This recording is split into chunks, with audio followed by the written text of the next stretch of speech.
Donovan's phone chimed as a text came in from his mother. "Dee, someone is outside the house. They're trying to get in," it read. It got worse. Before Donovan was able to respond, a second message appeared. "Emergency alert. Environmental hazard warning in effect. All residents are ordered to stay inside until further notice." Phones throughout the classroom chimed over and over as Donovan's classmates received the same message. Okay, phones away," Mr. Herman said from behind his desk in the front corner of the classroom. He stood up and showed everyone his phone. "I'm getting the same messages, so I'll make sure we are all properly informed as new alerts come in." With the windows behind him and to his side, the morning light backlit Mr. Herman, so his 6'3" frame looked even more imposing than usual. His phone was just a rectangular silhouette. He shook that silhouette for emphasis, then sat down. "Get back to the quiz," he said. "All of you. I am sure everything will be fine. Probably an accidental sewage dump into the Townsend River. The county commissioners need to start spending some of that tax money and finally upgrade that facility. I swear, every time I drive by the plant, it stinks like..." Two quick chirps erupted over the school's PA system. Mr. Herman had just settled into his seat, but his back went ramrod straight after the chirps. "Miss Hollis," Mr. Herman said, speaking directly to Tina, the girl who sat at the desk closest to the classroom door. Tina sprang from her seat and locked the classroom door, then pulled the shade down over the inset window. She hurried back to her desk and sat there, her eyes wide, her hands shaking. Donovan's hands were shaking too as he tried to text his mom back. "What's going on?" he texted. "There's a woman outside," his mom texted. "She looks like me and she's trying to get in the house." Donovan read the text a couple of times before responding. "What do you mean she looks like you?"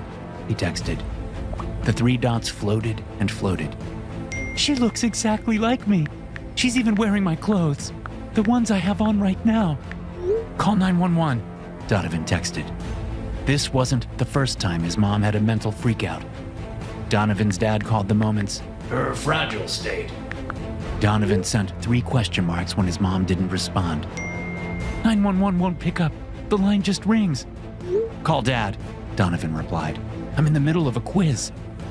Not that Donovan or anyone in the classroom cared about the stupid quiz anymore. Half the class was talking back and forth, comparing texts as they received information from outside the high school. Donovan waited. No response from his mom. "Did you call Dad?" He texted, then waited some more. Again, no response. Donovan could vaguely hear Mr. Herman giving the class instructions, but he couldn't focus on that. His phone was his world at that moment. He sent another row of question marks. Nothing. There weren't even the 3 wiggly dots telling him she was trying to respond. It got worse. "Mr. Benoit," Mr. Herman called out. Donovan looked up and half the class was looking at him, as was Mr. Herman. The other half of the class had their faces buried in their phones.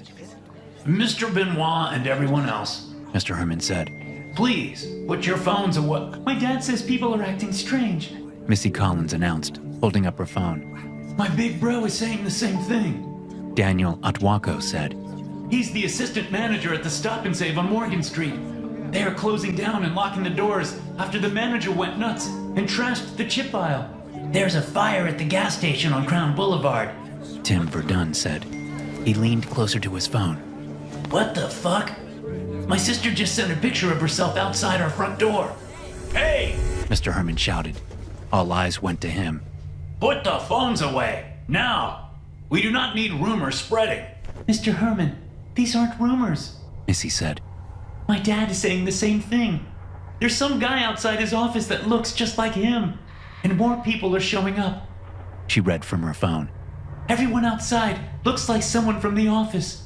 We're locking the doors. Please, stay safe." She looked up and around. Tears filled her eyes, but hadn't spilled over yet. Okay, Mr. Herman said. I understand everyone is emotional and on edge. Lockdowns can be scary. But I assure you that there is a logical explanation for everything." "Yeah? What's that, Mr. H?" Max Kinnaman asked. "Tell us the logical explanation." Max was the kid that sat in the back of every class. He was the kid everyone at Dorchester High School both feared and admired. No one messed with Max. But then, no one really hung out with Max either. Eyes went from Mr. Herman to Max, back and forth, until Mr. Herman said, We'll know more soon. Principal Gordon is gathering as much information as possible. When he understands the situation and feels it's appropriate to inform the staff, then I will pass on whatever pertinent information I can. So you don't know shit? Max said. Just say that. There were a few snickers. Not many. Most of the kids were more than freaked out, Donovan included. He held up his phone. Mr. Herman, my mom texted me, but now she's not responding. Can I call her? That set off a tsunami of requests to call parents. Most of the class held up their phones and tried to shout over each other for permission to get a hold of their families. Stop! Stop! Stop! Mr. Herman shouted. Put your phones away, people! Let's see what we can learn before we all panic. Donovan's phone chimed. Mr. Benoit. Mr. Herman said firmly. Donovan ignored the man and read the message. Then he read it again. She's in the house, the text read. Mr. Benoit! Mr. Herman shouted. I have to call my mom, Donovan said and pressed the call button. Mr. Herman stalked down the aisle toward Donovan. I literally just said that everyone needs to... Mr. Herman said. But Donovan tuned him out the second his mom picked up. Help me, Dee! Donovan's mom said. I'm locked in the bathroom. She's trying to break down the door. Who is Mom? Donovan replied. Me! His mom shouted. It's me! Mr. Benoit. Mr. Herman said, standing next to Donovan's desk with his hands on his hips. Give me that phone. Donovan held up a finger. Mom, that doesn't make sense. Donovan replied, his finger still held up. It must be some homeless lady that looks... Give me that. Mr. Herman said, and yanked the phone out of Donovan's hand. Hey! Donovan protested, but Mr. Herman was already walking off, the phone to his ear. Mrs. Benoit? Mr. Herman asked into the phone. I am sorry, but we have a lockdown situation that we are dealing with. I am sure it's nothing for you to be alarmed over as soon as... The man stopped, then held the phone out. He studied the screen and could see that the line was still active. Then Herman put it back to his ear. It got worse. Miss Benoit? Are you still there? He asked. What's going on? Donovan asked, jumping up from his seat.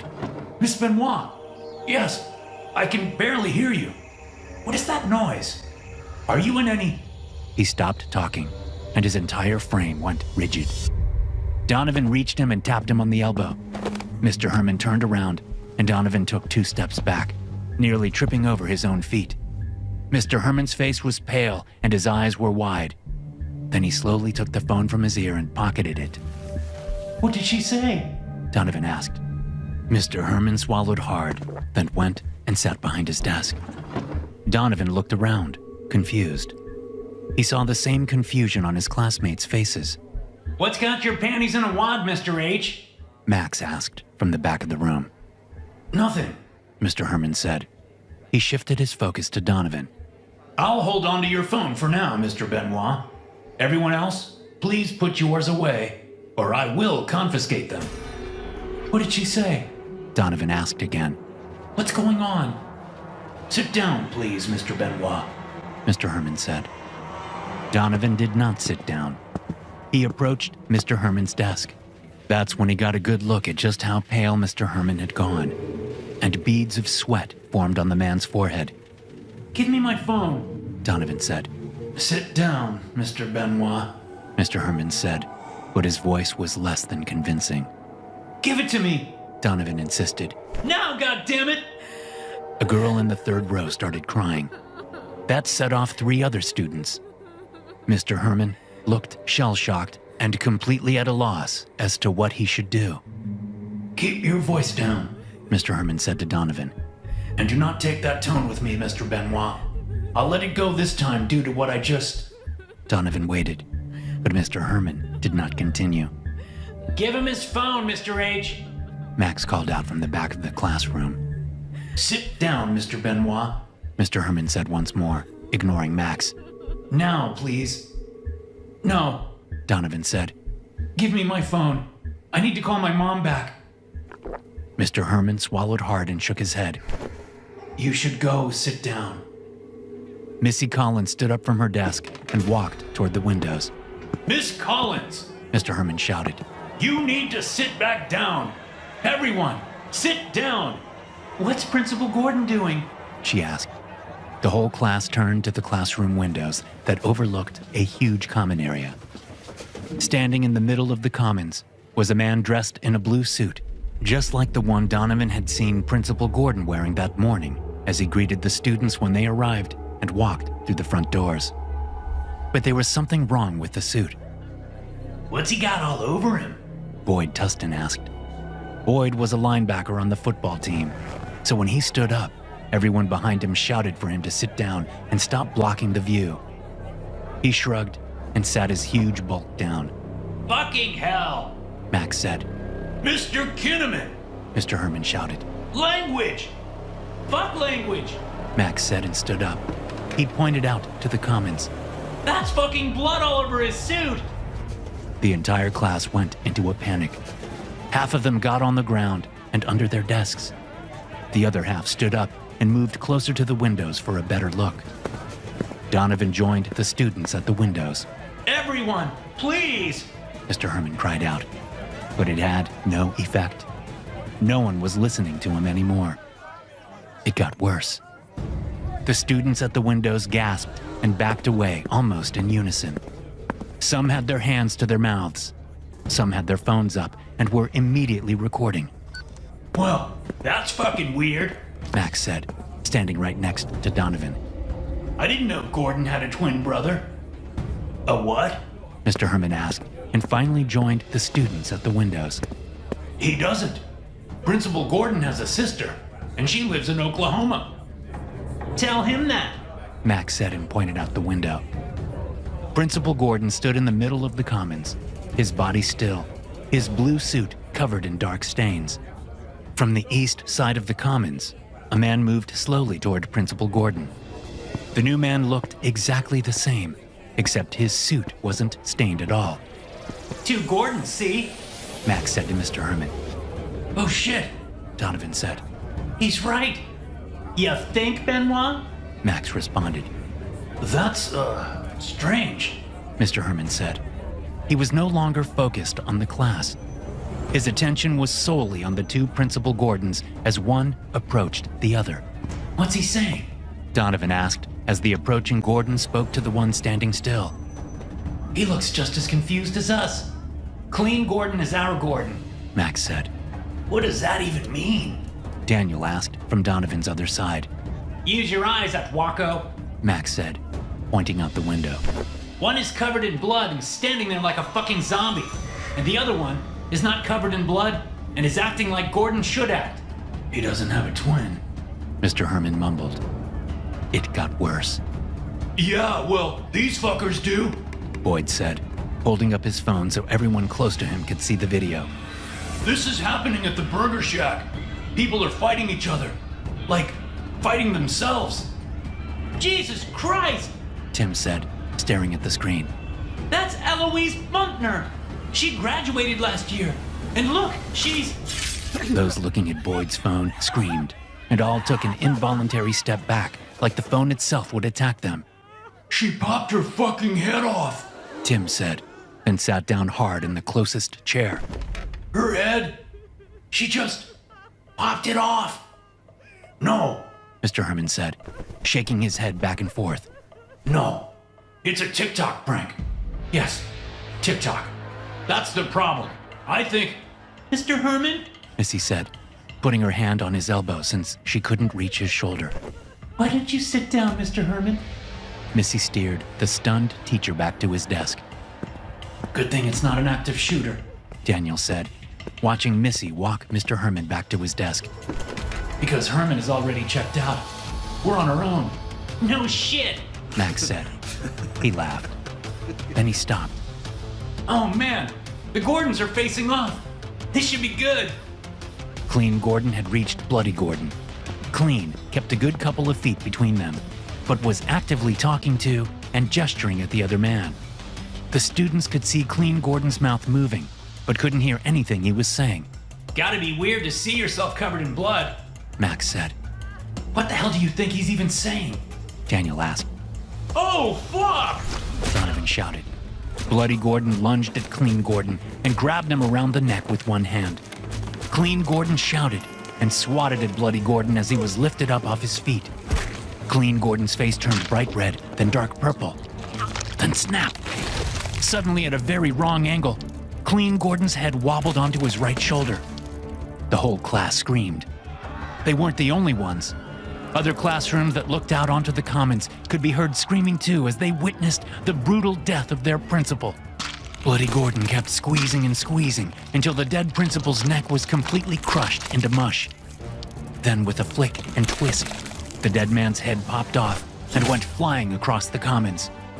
When it hit the ground, it rolled and rolled, lost from sight directly under the row of windows that Donovan, Max, Daniel, and the other students were staring out of. Bloody Gordon shook gore from its hands, then slowly turned toward the classroom. He cocked his head and smiled. Before anyone could say a word, the man sprinted straight for the windows, mouth agape as an unearthly noise burst from his throat.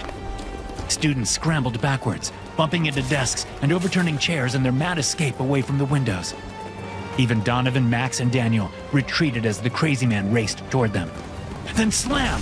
Bloody Gordon crashed into the windows at full speed. His forehead met reinforced glass, and his skin split open wide. Blood poured down his face and into his still wide-open mouth. The students clapped their hands over their ears as the unearthly noise penetrated through the glass and entered the classroom. Fucking hell! Max shouted over the noise, his palms firmly pressed to the sides of his head. It got worse. Bloody Gordon began to pound his fists against the glass. In seconds, cracks appeared. His fists hit the reinforced window over and over and over, turning the pane into a shattered mess of cloudy glass and quickly bending wire. He's getting in! Daniel shouted, hands to his ears. Donovan looked about the classroom. Most of the students were huddled against the far wall, desperate to get as far away from the windows as possible. A few eyes met his, but most were closed as students muttered prayers or comforting words or whatever to themselves. Donovan tore his eyes from his fellow classmates and continued to look about the classroom. Then he saw it. He ran to the paper slicer tucked on the far side of Mr. Herman's desk. Donovan barely gave his teacher a second look as he grabbed the slicer's handle, lifted and twisted. The moment he stopped covering his ears, intense pain filled his head. He let go and stumbled back, both hands back in place instantly. We're gonna need that! Max yelled. Donovan turned around and couldn't believe his eyes. Bloody Gordon had shoved the broken window pane out of its frame and onto the classroom floor. Max, Daniel, and Missy just stood there, hands clamped over their ears, all looking at the crazy man struggling to crawl through the window as the broken pane lay at their feet. Max reached behind him and snagged the backrest of a chair. He immediately cried out, but he didn't stop. He dragged the chair forward, lifted it into the air, and brought it down on the top of Bloody Gordon's head. The unearthly sound abruptly stopped as Bloody Gordon's face smashed into the top of the low bookshelves directly under the window. The crazy man paused, then gave his head a hard shake. When he looked back up, his nose and most of his teeth were shattered, adding to the blood already pouring from the man's forehead. Then he smiled. Oh, fuck! Max said, and retreated quickly. Daniel joined him, but Missy was too slow. A hand shot out and grabbed her by the back of her skirt as she tried to turn and run. Bloody Gordon pulled Missy to him, and his other arm reached up and wrapped around her throat. It got worse. No! Donovan shouted. With the unearthly noise over, Donovan returned his attention to the paper slicer. He pulled and tugged, but the blade wouldn't come loose. Then Donovan lifted the whole thing over his head and brought it down as hard as he could against the floor. Industrial tile cracked and splintered as the heavy body of the slicer finally separated from the blade. Donovan turned back just as Missy's head popped off like a dandelion. Bloody Gordon started screaming once again, and it took all of Donovan's willpower not to drop the blade so he could cover his ears. He ran to the window, raised the blade up over his head with both hands, and brought it down with every ounce of strength he had. Bloody Gordon's head split right down the middle. The two halves fell to either side, but were still attached by flesh and sinew. Donovan struck again, and again, and again until he hacked the two halves completely off. Then he dropped the blade into the mess of blood and flesh around him and stumbled backward before reaching a chair he could collapse into. Fucking hell! Max said. Remind me not to fuck with you, Benoit. He killed Missy, Daniel whispered. Donovan's eyes slowly moved from the headless corpse of Bloody Gordon to the headless corpse of Missy Collins. Then he turned and threw up. He wasn't the only one. A good quarter of the students pushed out of their protective pack in order to empty the contents of their stomachs. Phones were blowing up. With the unearthly noise gone, the sound of message chimes and ringtones filled the silence. Students scrambled to pull phones from their pockets and backpacks and purses. Everyone was suddenly talking over each other as they announced what they were learning. The National Guard is barricading roads. The police station is on fire. Smoke is coming from the hospital. My dad's not picking up. He's not answering. My mom says she killed something that looks like my baby sister. It got worse. Look, Donovan said to Max and Daniel as movement outside caught his eye. that's Mrs. Herndon. The 10th grade social studies teacher was running across the commons with her own doppelganger right on her ass. She didn't make it very far. The doppelganger caught her by the ponytail and pulled back so hard that the skin around Mrs. Herndon's throat split in front. The teacher clasped her hands to her throat as she fell onto her back. Then the doppelganger leaped into the air and came down with both feet onto Mrs. Herndon's face. The sound of the woman's skull caving in echoed across the commons and into the classroom. There was a lot of screaming and even more throwing up. My mom. Donovan said and stood up. He raced to Mr. Herman's desk and held out his hand. Give me my fucking phone. Mr. Herman looked up with dazed and bloodshot eyes. What? He asked. My phone! Give it to me! Donovan shouted. Almost robotically, Mr. Herman reached into his pocket and pulled out Donovan's phone. Donovan snatched it away from the man and dialed his mom's number. When she didn't pick up, it went to voicemail. Mom! Donovan shouted into the phone. Call me back, please! Fucking hell! Max said. While Donovan kept trying to call his mom, he turned back to the windows and was stunned by the horrifying sight of half the staff running outside into the commons as they were chased by their doubles. Coach Carpenter, Mrs. Thomas, the receptionist, what's her name? Miss Lipton, Big Joe the custodian, so many more. The adults were desperate to escape. None of them did. While the kids stared in horror, the adults' heads were popped, torn, ripped, and even bitten right off their necks. Pop, tear, rip, bite, gone. It got worse. The commons had become a bloodbath. But even as open necks still spouted blood, it looked like it wasn't enough for the doppelgangers. As one, the group of doubles turned in different directions and looked toward the classroom surrounding the commons. Then they ran straight for the windows, that unearthly noise blaring from their open mouths. The students in Mr. Herman's class screamed, but all seemed to come to the same conclusion at the same time. One of their windows was already broken in. Without saying a word to each other, instead of covering their ears, the students began barricading the windows with their desks and chairs. Then they pulled the heavy cabinets and bookshelves over. They had just gotten the last piece of movable furniture in place when bodies slammed into the windows outside. Somehow, a hand managed to reach through the broken window and squeeze through a crack between bookshelves. Donovan instinctively picked the paper slicer blade back up out of the gore and slammed the edge down on the hand's wrist. Nope, definitely won't be fucking with you, Benoit. Max said as the bloody stump retreated back from the gap between the bookshelves. Boyd and Tim shoved the shelves together, closing the gap. It got worse. Something smacked against the classroom door's window. They're inside! Daniel said. You think? Max snapped. We just watched them chase half the fucking staff out into the commons. Where the fuck did you think they came from? Yeah, idiot. I'd say they're inside. Max looked at the blade still in Donovan's hand. Donovan looked down at the blade and then over at the classroom door. The smacking grew louder and more insistent. So did the unearthly noise. Tim Verdun coughed hard, then fell to his knees. He had his hands over his ears, but blood started to seep from between his fingers. Oh, crap! Boyd said just before he fell to his knees. The door window cracked, crumbled, and then was shoved out of its frame just like the other window. Bloody hands tore the shade off and tossed it to the ground. Faces peered in through the open space. Recognizable faces. Faces that looked exactly like many of the students cowering in the corner, staying as far away as possible from the wall of windows and the classroom door. The mouths of the faces peering in opened wide, and the faces screamed that unearthly noise. Students fell to the ground, writhing in pain. Donovan stumbled against Max. The two boys held each other up and staggered to the one place left to hide, the closet behind Mr. Herman's desk. The teacher was catatonic.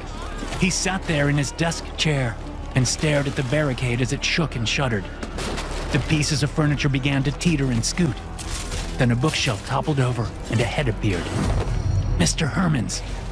The man in the desk chair screamed. His double screamed back. Max and Donovan shoved past Mr. Herman and yanked the closet door open. They rushed inside and slammed it closed. Let me in! Daniel cried from the other side. Guys, let me in! Neither Max nor Donovan let the other boy in. Instead, they bolted the closet door from the inside and retreated as far back into the closet as they could. No! Daniel screamed from outside the closet. The scream was cut short. A second later, there was a thunk. It got worse. Blood seeped from under the door, and Donovan watched the pool get bigger and closer. He lifted himself up onto a short filing cabinet and tucked his knees up under his chin. Max did the same on a different filing cabinet. The two boys looked at each other in the dim light the edges of the closet door provided. Good thing there's a lock. Max said. Donovan nodded. Then the boys jumped as Donovan's phone rang. He tugged it from his pocket and nearly started crying when he saw Dad on the screen. Dad! He cried as he answered it. Donovan winced as noise filled his ear. Dee? A faint voice called. Dee? Can you hear me? Dad? Donovan replied. I can barely hear you.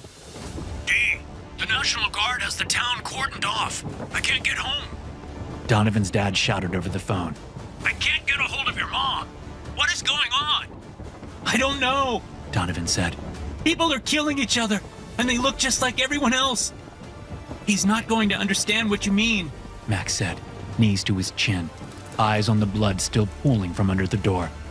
Listen, Dad, if you see someone that looks like... Donovan started to say. Holy God! Donovan's dad interrupted. What is that? There's something in the sky over the town. The man's voice was drowned out by a combination of unearthly screams, soldiers shouting and giving orders over bullhorns, and then gunfire. A huge explosion filled Donovan's ear and the phone went dead. Max's head shot up. What was that? Max said. Something blew up. Donovan said. You think? Max replied. He shook his head. Sorry. What did your dad say? He was talking about something over the town. Then there was that explosion. Donovan said. Another far-off explosion reached their ears. The school shook and dust rained down from the ceiling above their heads. Both boys looked up at the ceiling, then looked at each other. Oh, fuck! Max said. Donovan's eyes went back to the ceiling, and he slid off the filing cabinet. The blade lifted to shoulder height. Max slid off his filing cabinet too, and frantically searched the closet. What are you looking for? Donovan asked. What do you think? Max snapped. A fucking weapon! He opened a plastic container and found several pairs of heavy-duty scissors. This will do, he said, and pulled out 8 pairs. He carefully staggered the pair's handles on his fingers and gripped tight. Fucking hell, Donovan said. You look like that goth guy in that old movie. Maxwell Scissorhands, Max said, and held up his hands in front of his face. In each hand he gripped 4 pairs.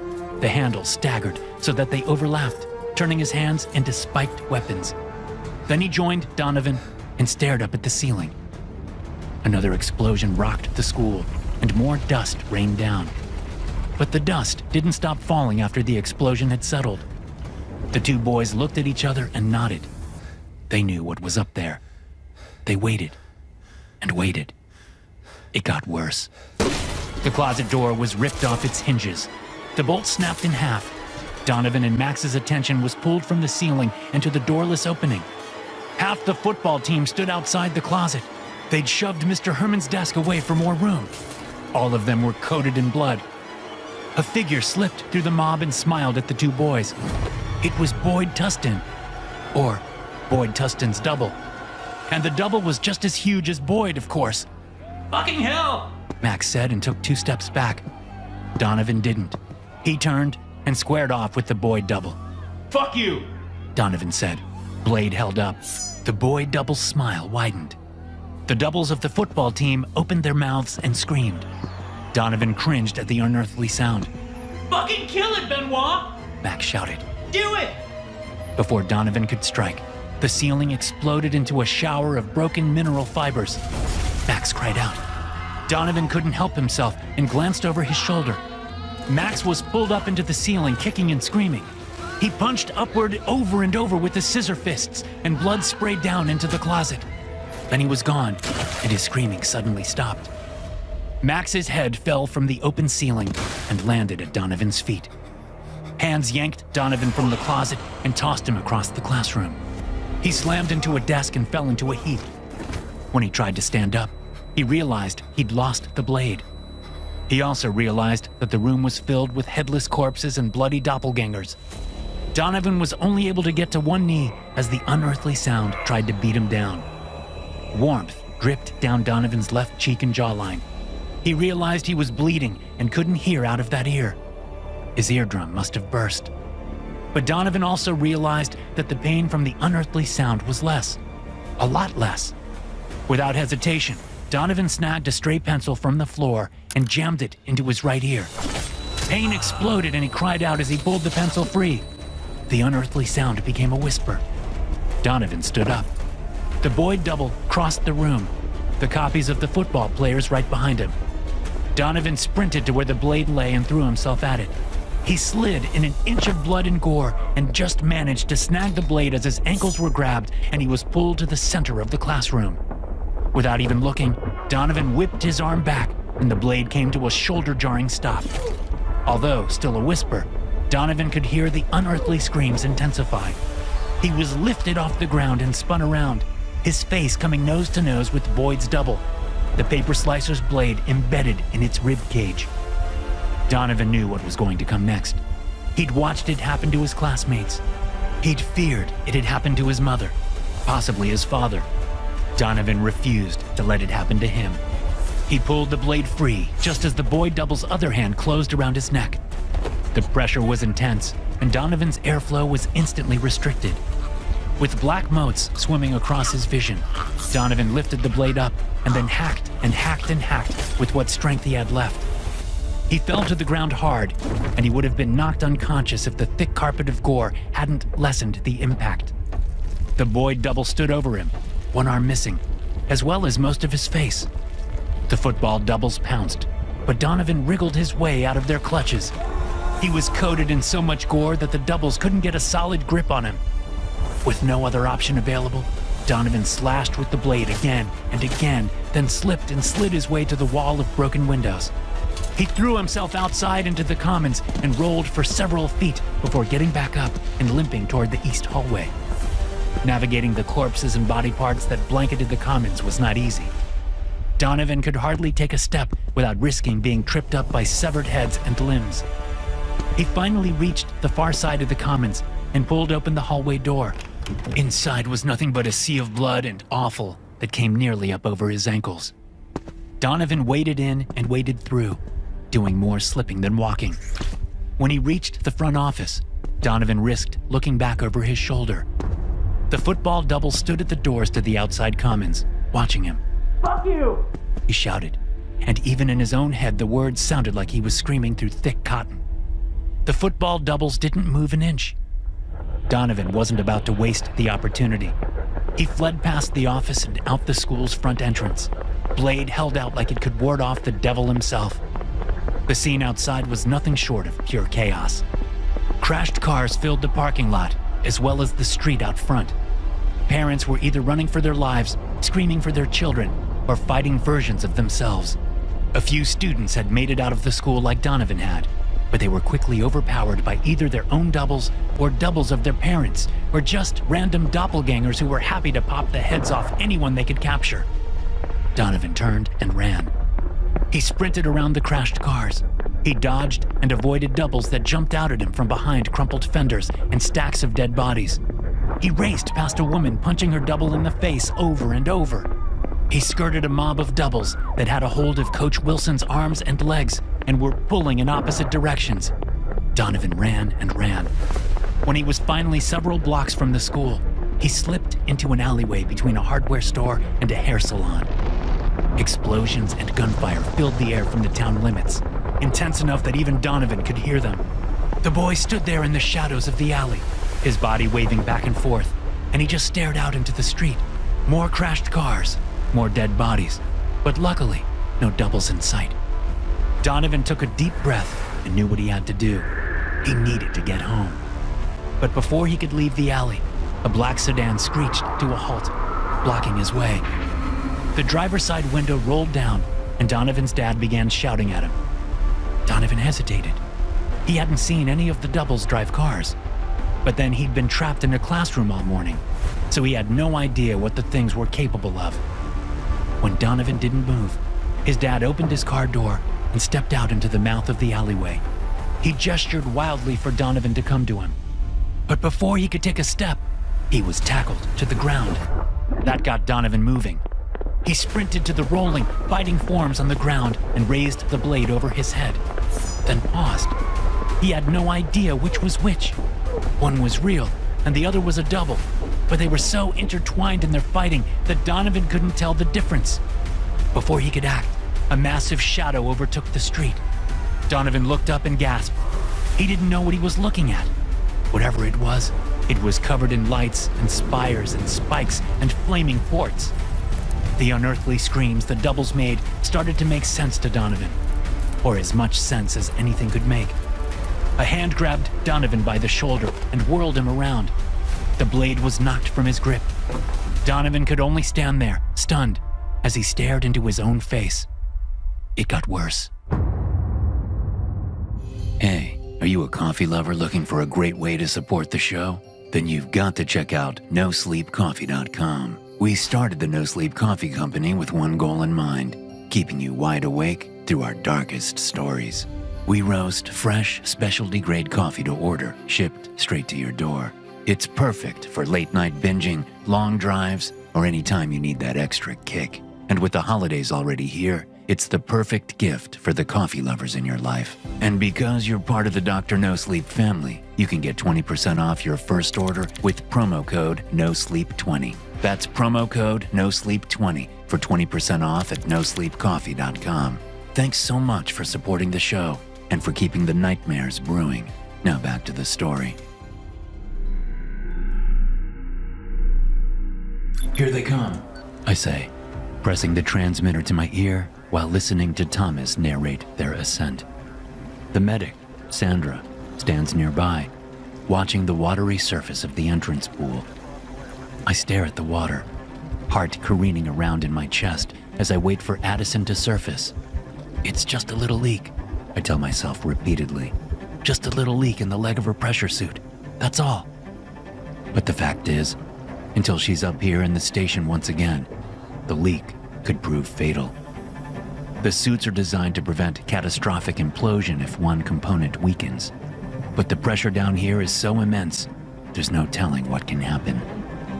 So as the 6-foot diameter pool shimmers under the LED lights of the station, I find myself wishing it was anyone but Addison.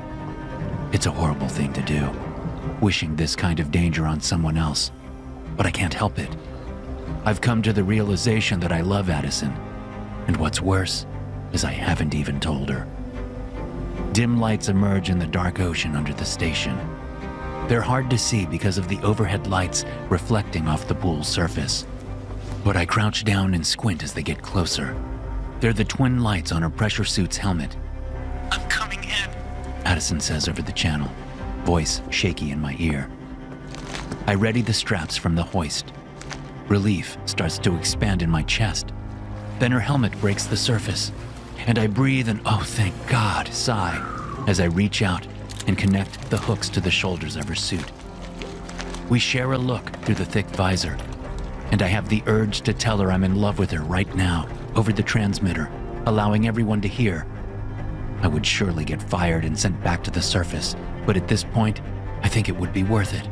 Still, angels of caution went out, and I say nothing but, Hang on, I'm getting you up.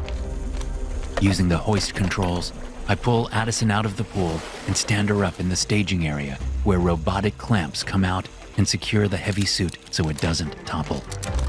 Sandra, the medic, immediately starts working to get Addison out of the suit. I rush over and do the same. The water down here is so cold, she could already be hypothermic. Leaving Thomas and Delrod in the water for the time being, Sandra and I get the helmet, the arms, and the torso off Addison. She's shivering, her lips are going purple, and her skin is covered with goosebumps, but she's still the most gorgeous woman I've ever seen. As we help her climb out of the suit's legs, I see a wound on her left leg. It doesn't look too bad, but as soon as her feet are on the metal grating that serves as the floor, I kneel down and inspect it. Does it hurt? I ask, noticing a bulge just above the 2-inch wound on the side of her calf. I drag my thumb gently over the bulge, and it moves. It twitches and seems to disappear into her leg. Ah, shit! Addison says. What the hell did you do? Nothing. I say, looking up at her. Sorry. For nothing? It hurts like hell. Let's get her to the infirmary, Sandra says. We need to get these wet clothes off. I'll look at the wound in there. Right, I say. The phantom sensation of that bulge moving still lingers on my thumb. It felt solid but not hard, like a worm or an eel. I help Sandra get Addison to the infirmary. Along the way, I ask her what happened. She tells me. I help get her situated, and then I have to force myself to leave her side to go get Thomas and Delrod out. As I hurry back from the infirmary, I go over what Addison said happened. They were exploring an underwater cave one of our rovers discovered under the seafloor. Addison was the first one to go in, and she wasn't in the cave for more than 10 seconds before something struck her leg and caused the leak in her suit. She said she didn't see what it was, that it was too cloudy in the cave to see much of anything, but she said she thought it had to be a rock fall or something like that. The relief I felt upon seeing Addison's surface is fading away, and as I clasp the hooks onto the rings on Delrod's suit to pull him out, an implacable, horrific feeling seats itself in the deepest part of my guts. I'm thinking about the pressure suit leg when there's a gentle knock at my door. come in.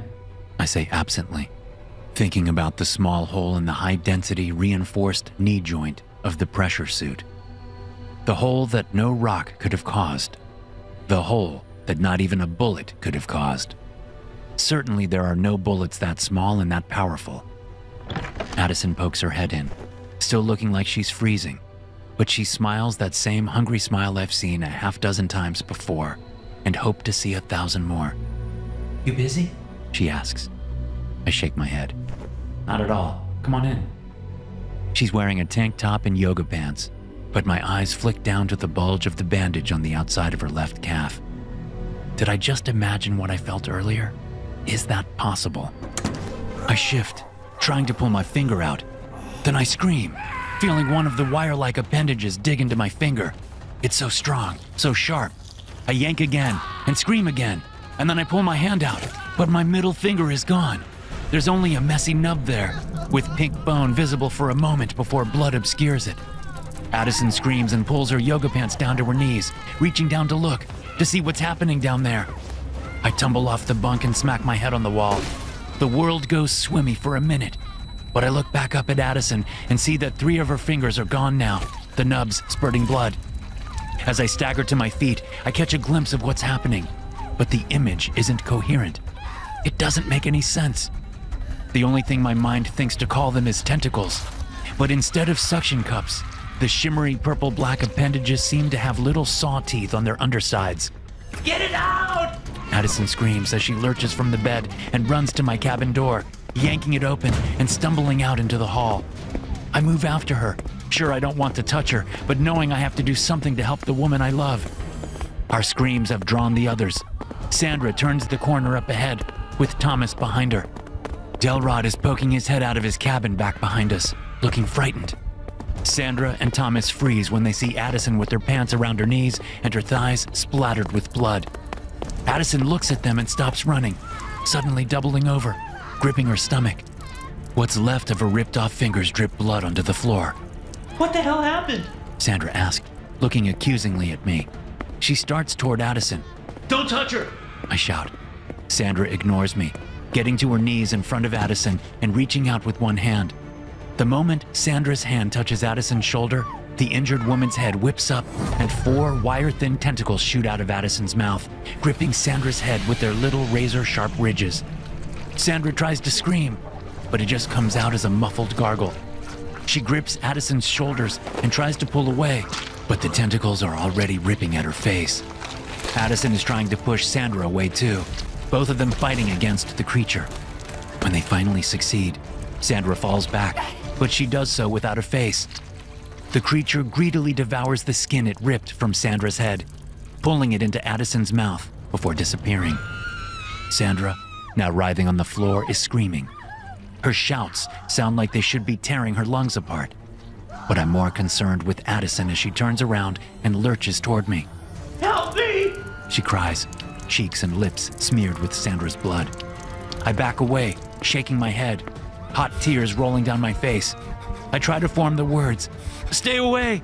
but I can't quite get them to come out.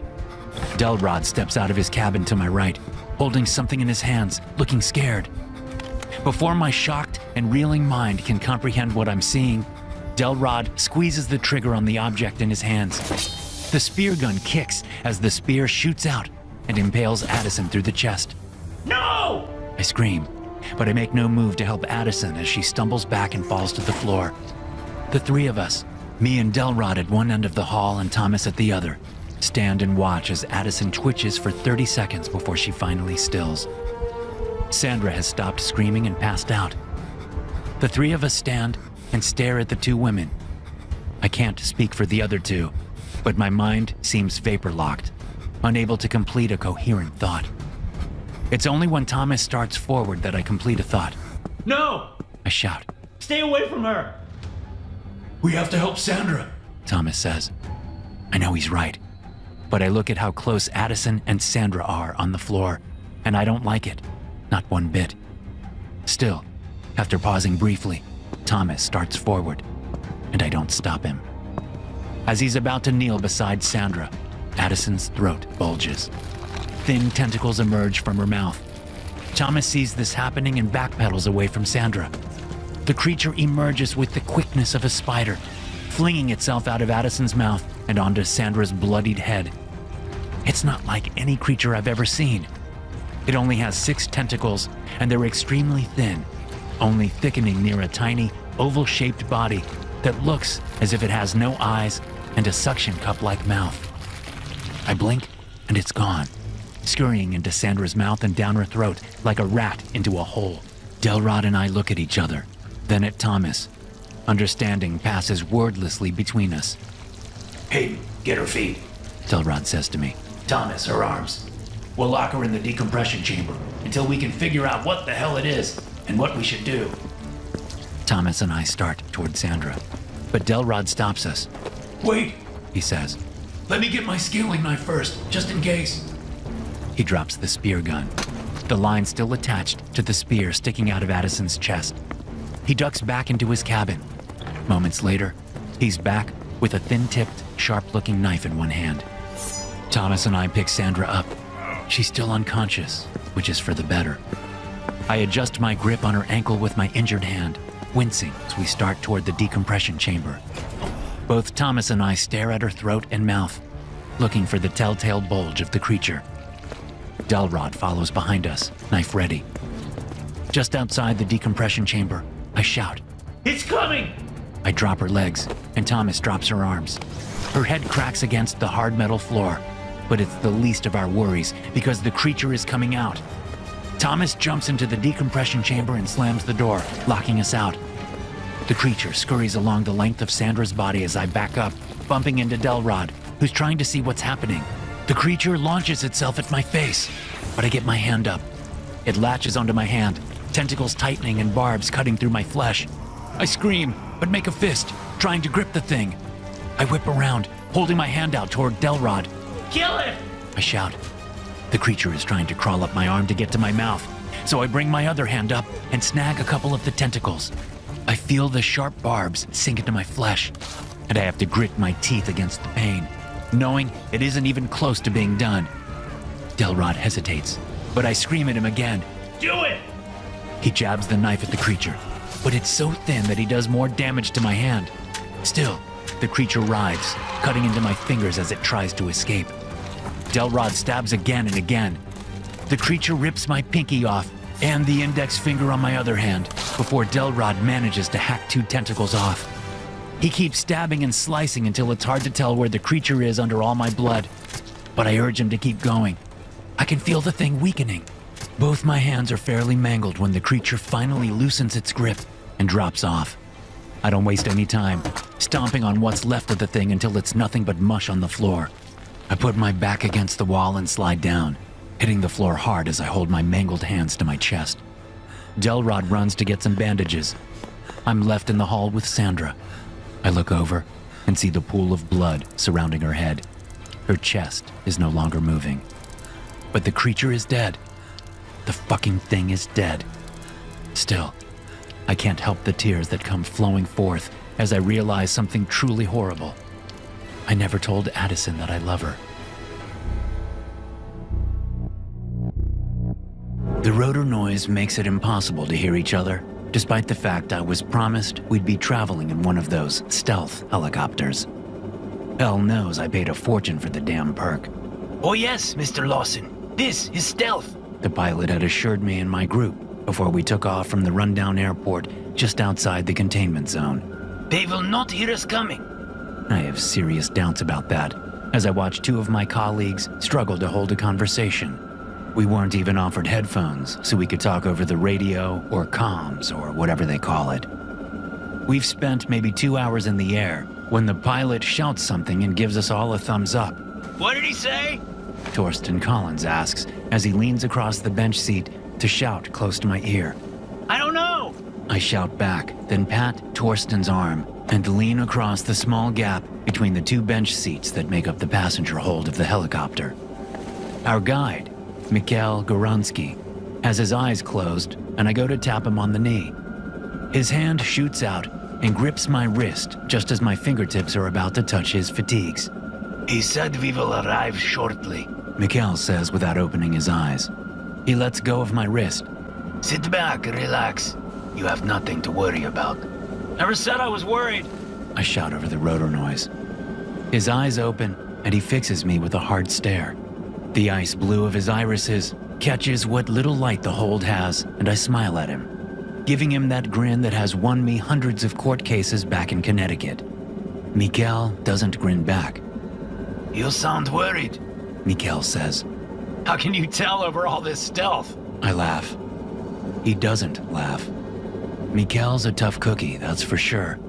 But so am I, and so are my colleagues. Collectively, we have over 75 years of legal experience and are the partners of one of the most successful litigation law firms in the tri-state area. None of us even flinch when we go on head-to-head with the big Manhattan firms. And between us, we've gone big game hunting on every single continent in the world. I've personally bagged 2 bull elephants, and both of them were probably bigger than the house Mikhail lives in. So, tough cookie or not, he's picked the wrong group to try to intimidate. You said you served. Randolph Black says from the same bench seat as Mikhail. He leans in close to the man, a move I've watched him do 1,000,000 times during depositions. Why aren't you serving now? Your country's at war with the Russians. Are we? Mikhail responds, twisting his neck slowly so he faces Randolph head-on. I had not noticed. To his credit, Randolph does not ease back even a millimeter. He simply nods and waits. Mikhail waits as well, and I'm busy watching this standoff when the helicopter suddenly lurches to the right. Randolph grabs a strap that hangs from the ceiling. I brace my arm against the door on my side. Mikhail sighs and stands up. He pushes past Randolph and squeezes his bulk between the gap in the pilot and co-pilot's seats. Randolph gives me and Torsten that look he gets when he's annoyed by a waiter or dealing with a new caddy. Torsten leans close to me again. Randy is out for blood. He shouts in my ear. Mikhail better get back on his good side. Yeah, it'd be a shame if there was an accident. We smirk and laugh. Randolph purses his lips and nods. He may not be able to hear us, but I can tell he knows what we're saying. Getting on Randolph's bad side is not a smart move for anyone. While hunting in Madagascar, Randolph pistol whipped a teenager for sneezing just before he was going to take a shot. He yanked that .45 from his hip and slammed the butt into the kid's temple like he was trying to crush a roach. We all heard the crunch just before the kid collapsed into the dirt. The other guides were like his uncles or something. Who knows with these people? And they picked that kid up and walked him the mile or so to the waiting trucks. It set us back 3 hours that day, and you can be sure I deducted that from our payment. Plus a little extra for the blown shot the kid caused. I never did find out what happened to that teenager. He's probably drooling into a cup in some thatched hut while pissing his pants every time someone reaches for their hip. Maybe he learned his lesson. I hope so. Otherwise, he needs to just call it a day and give that drool cup to someone worthwhile. What's so funny? Randolph yells across from me. Madagascar. Randolph smirks, then looks at Mikhail as he retakes his seat. But Mikhail asks, seeing Randolph staring at him. do you have more insight into my country's troubles? That's why they called the fight between the Protestants and the Catholics in Northern Ireland. James shouts. I lean forward so I can see him past Torsten. He's wedged himself into the corner by his door and looks pretty damn comfortable. I swear, that man can look relaxed anywhere in the world, no matter the circumstances. What the hell are you talking about? I yell. The IRA, the Irish. They called the war the Troubles. I am not Irish, Mikhail says.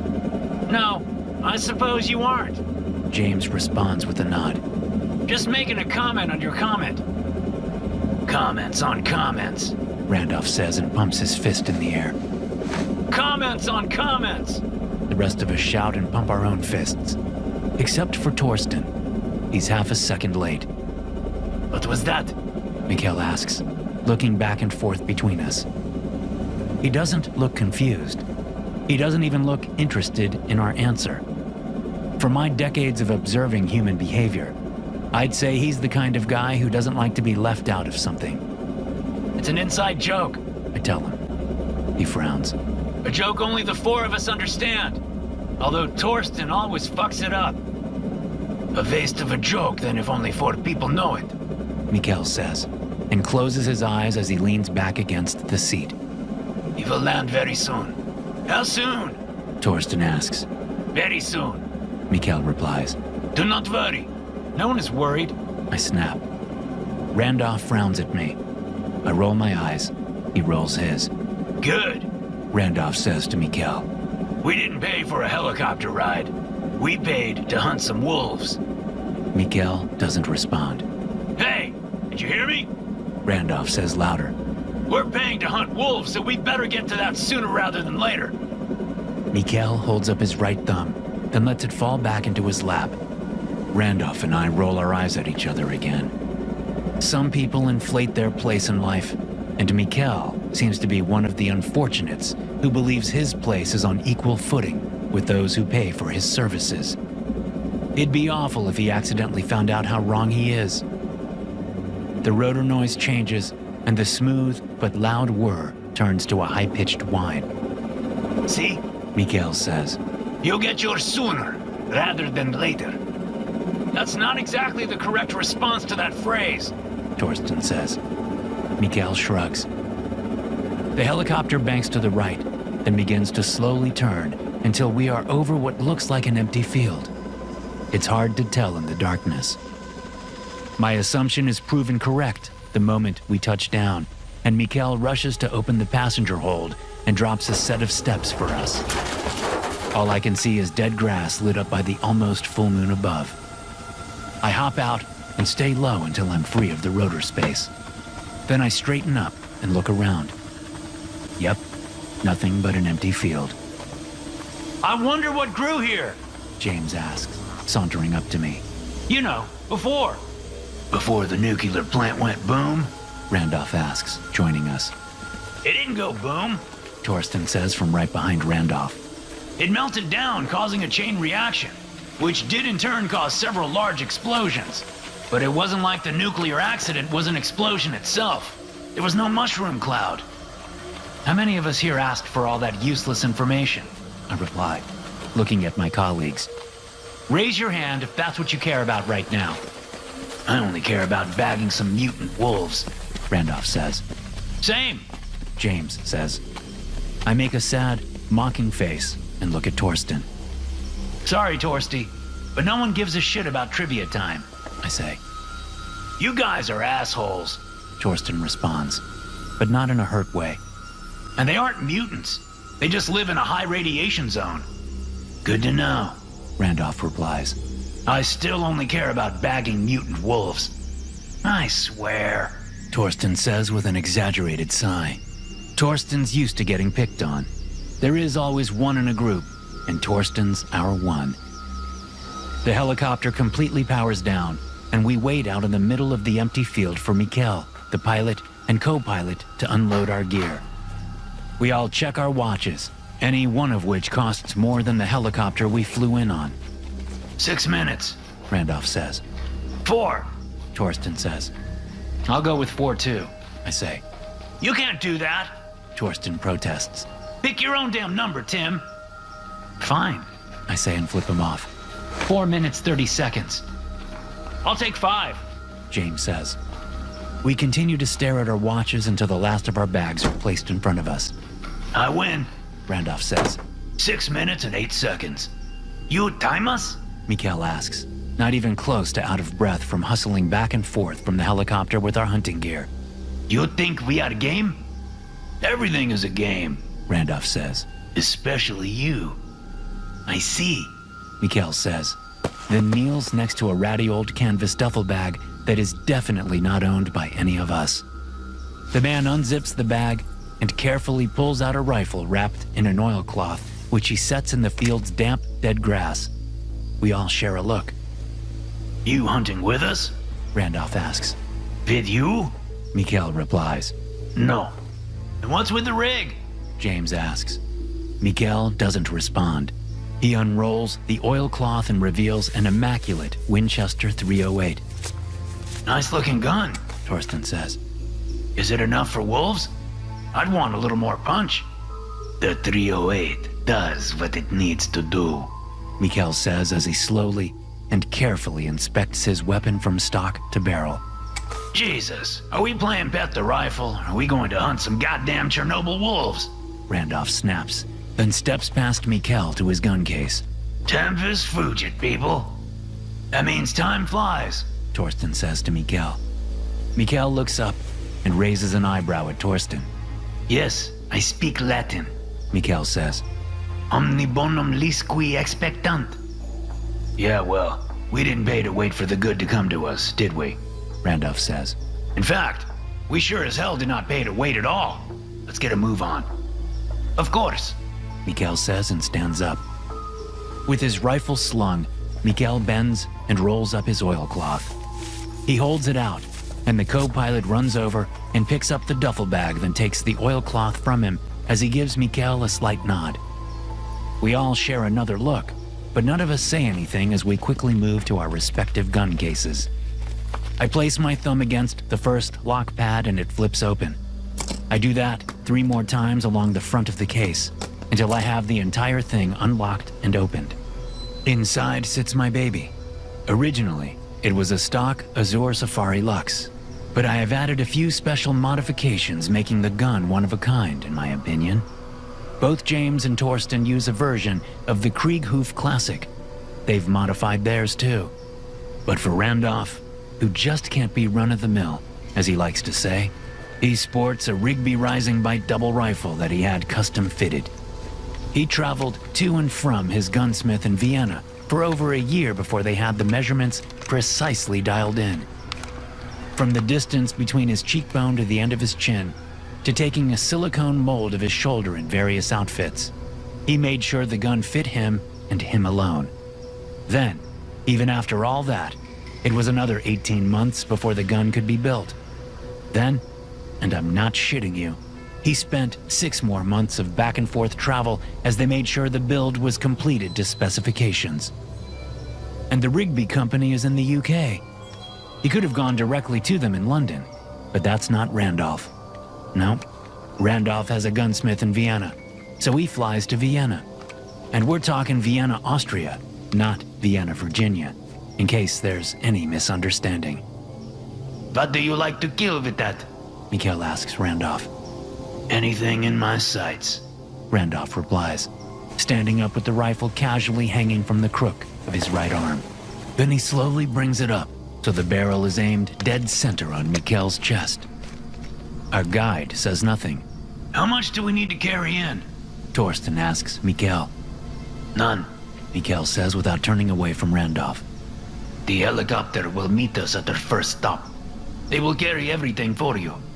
Finally, some service worth our money. James says and laughs. So we bring nothing? Randolph asks, still facing off with Mikhail. I can tell the other two are getting uncomfortable with Randolph's brazen disregard for Mikhail's safety. I don't blame them. So am I. It's a little early to shoot the help. We need to at least bag a wolf first. But that's Randolph for you. How about we practice some firearms safety and aim at the ground, Randy? I suggest. Mikhail has nothing to worry about. Randolph says. I'm a professional. Have you been paid to kill before? Mikhail asks. Only in the courtroom, Randolph says. He waits a beat, then bursts out laughing and moves the barrel's aim away from Mikhail. I'm just fucking with you. I'd never shoot our guide before the hunt begins. But the hunt already has begun. Mikhail responds, his eyes still on Randolph and the rifle. How do you mean? Torsten asks. Mikhail shrugs. Follow me. Then he sets off at a fast clip across the dark field. Behind us, the helicopter starts back up and preps for liftoff. Hey, I only have about 24 rounds. Torsten says to Mikhail's back. Hello? I said I only have about 24 rounds. The pilots took the rest when they loaded up the cases. We wait for a response, but the only one we get is the dim sight of Mikhail's back receding into the darkness. He said the helicopter will be going ahead. James says and pats Torsten on the shoulder as he steps away from us. I think I'll stick with the guide in the meantime. Okay, sure. Torsten says and follows James. They get about 10 yards away when Randolph steps up next to me. Who recommended this guy? Randolph asks. Torsten, I say. Seriously? Randolph asks and laughs. He asked around and Nolan told him. I reply.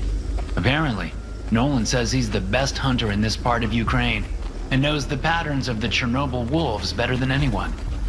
Nolan's a prick, Randolph says. You trust him? Not a bit, but he's our highest paying client, so I trust his money. I say, and point at the barely visible outline of Mikhail way up ahead. And if Nolan's willing to pay what this asshole charges, then it's got to be worth it. Then we better catch up, Randolph says and starts walking. I'm going to get my money's worth one way or another on this trip. And across the field we go, right into a thick, dark tree line. We spend about 45 minutes navigating the thick woods before we come to a decent-sized creek. What's the name of this creek? Torsten asks. Irrelevant, Mikhail answers. Weird name, James says with a chuckle.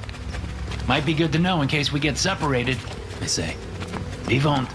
Mikhail responds, then walks a little faster, so he gets a couple yards ahead of us. Nolan is fucking with us, Randolph says, as he gets close to me on my left. He set us up. What do you mean he set us up? I ask.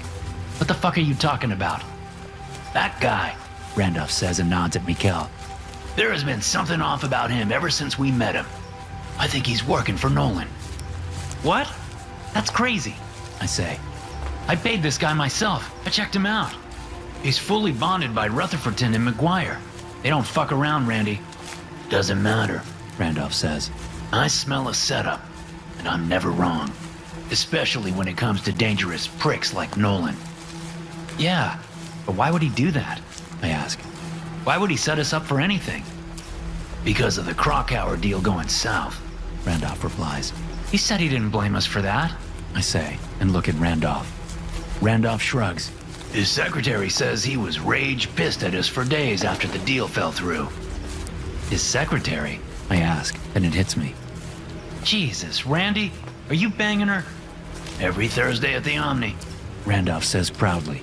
Can you blame me? Getting a woman like that into bed is why we do what we... Randolph stumbles, then reaches out and grips my shoulder. Then a far-off crack reaches my ears. Was that a gunshot? Torsten asks from up ahead where he's walking with James. You okay, Randy? I ask as I stop and steady him. I pat his chest. Tell me you just got a stitch in your side or something. He turns his body to me, and even in the darkness, I can see there's something wrong with the side of his neck. Randy? I put my hand to his neck, and he comes away wet and warm. I don't need to put my hand up closer to my eyes to know what I'm dealing with. I've seen and smelt plenty of blood at night. Randy's been hit! I call out. James and Torsten turn and run back along the creek the second they hear my voice. What the fuck do you mean he's been hit? James asks. I knew it! Torsten says. That was a gunshot! Randolph falls to his knees. I drop with him and hold my hand against his neck as I try to put pressure on the wound and stop the bleeding. Is that blood? Is he bleeding? Torsten asks, his voice pitching into panic territory. Yes, he's fucking bleeding. That's what happens when someone gets hit by a bullet, you fucking dipshit. I snap at him, then look ahead for Mikkel. He's nowhere to be seen. Motherfucker! I shout. Mikkel! Mikkel, where the fuck are you? I told you the hunt had begun. Mikkel's voice calls out from the darkness. Good luck, gentlemen.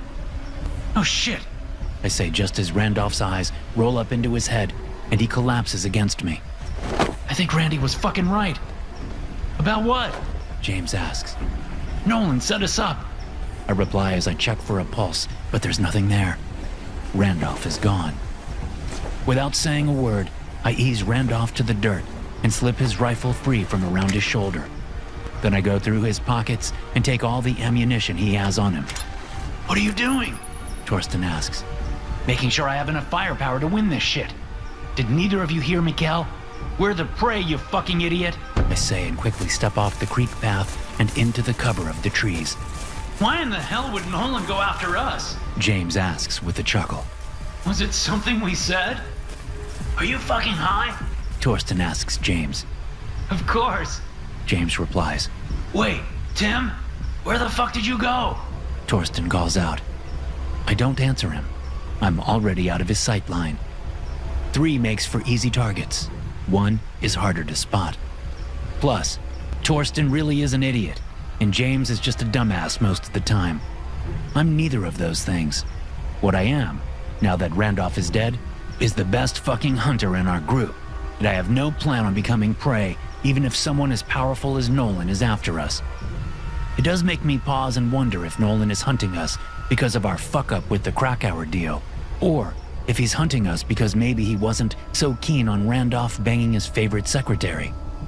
Knowing Nolan, it could easily be both or neither. Billionaires are a strange breed, even if they are quickly becoming a dime a dozen nowadays. I move swiftly between the trees, and Torsten's shouts grow quieter and quieter. Foreign land or not, I know my way around woods, deserts, swamps, alpine peaks, anywhere. And the number one rule in all environments is to never stop moving. If you stop, you die. A scream echoes through the woods, and I know Torsten has taken a round.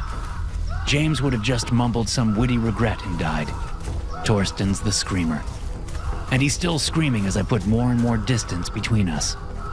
It isn't until I'm a quarter mile from the creek before the screams finally stop. Off to my left is a rocky outcropping covered in moss and ferns. I tuck under the outcropping and crouch down so I can take my phone out of my pocket with a little cover around me. No point in lighting up the entire forest and giving my position away. The second my phone is out of my pocket and on, I dim the screen as much as I can and bring it up close to my face. No cellular service, of course, but that isn't a problem. I swipe a couple of screens over, then activate the satellite connection. My phone chimes over and over as message after message and email after email load into my phone. I scramble to mute the sounds and tuck the phone into my coat, then just crouch and wait. When no gunshot takes off part of my head, I bring the phone back out and scroll through the messages. What I expect to be there isn't there. I mean, I highly doubted Nolan would implicate himself by sending me an elaborate explanation via text or anything. But I expected something cryptic at least, that would have a double meaning. Something like, It should have been Poland, but Ukraine will do. because Krakauer is Polish. It's not the best barb, I know that. But Nolan isn't known for his wit. He is known for holding a grudge forever, though. Still, it is surprising that there isn't even one message or email from the man or one of his underlings. He's really keeping his hands clean on this one. Or maybe this isn't about the Krakauer deal or Nolan at all. Except, why would this backwoods Ukrainian yokel be trying to kill us? We're Americans. We're on the same side as Ukraine. Makes no sense. As I think about the possible explanations for this shitstorm I find myself in, my phone's screen blinks a few more times, then warps and goes black. I was warned this might happen so close to the old reactor. I try every trick I know to get it to come back on, but the piece of tech in my hand is as useful as a brick. Oh, now I get why it's called that. I've never had a phone go out on me before. I pay to make sure that never happens. A phone to a lawyer is as important as a chip of rock slices across my left cheekbone, making me cry out in surprise. Then I flatten myself on the ground as several more rock chips shatter around me. I wait for the echoes of gunshots but hear nothing. The shots aren't coming from someone far off. They're coming from someone close by, using a suppressor on their rifle. Shit. I squeeze myself as far under the rock outcropping as I can until the rock chips stop flying around me. Okay, Timothy, think this through. Think, damn it. Shots in the dark require some sort of visibility. Doesn't matter if they are up close or far off. The shooter needs to see their target. That means night vision goggles or an NVG scope. My money is on goggles, since we're talking close range, suppressed fire. In other words, I'm trapped where I am. If I stick even a toe out, I'm gonna lose that toe. So how do I get out of this shit alive? That's the question that runs through my mind just before a second question slips in. Mikhail was close to us, but Randolph was hit from a round that was shot long range. The delayed crack of the gunshot told us that. So the second question is, who shot Randolph? Then a million other questions flood my brain. Does Mikhail have a whole team out here? Or could the shooter have been either the pilot or co-pilot of the helicopter? If there is a team, how many are there? And why are they shooting at us at all? Randolph's Nolan theory isn't feeling right. Not after the lack of a taunting message on my phone. I press my forehead into the damp earth. I've got to think this through. Long-range shot in the dark through trees. That's an expert shot. Maybe. The shot nicked Randolph's artery and he bled out. That's how he died. Not really from a kill shot. Which means maybe the shot was meant for either of us, or even Torsten and James, who were both ahead of us, and it was sheer luck it even tagged Randolph. Now, couple that with a bunch of close-range, suppressed fire, yet I don't have a scratch except for where the rock chips hit me. If a pro is after us, Randolph's head would be gone, and I'd be dead under this outcropping. Not pros. Geared up, yes, but not pros. Jesus H. Christ, this has nothing to do with Nolan. This is all Mikhail. He set us up. I hired him to guide us on a hunt, and instead, he guided us into an ambush. He said the hunt had already begun. We just didn't realize we were the prey, and Mikhail had another group out here that paid him a shit ton more so they could hunt people, not wolves.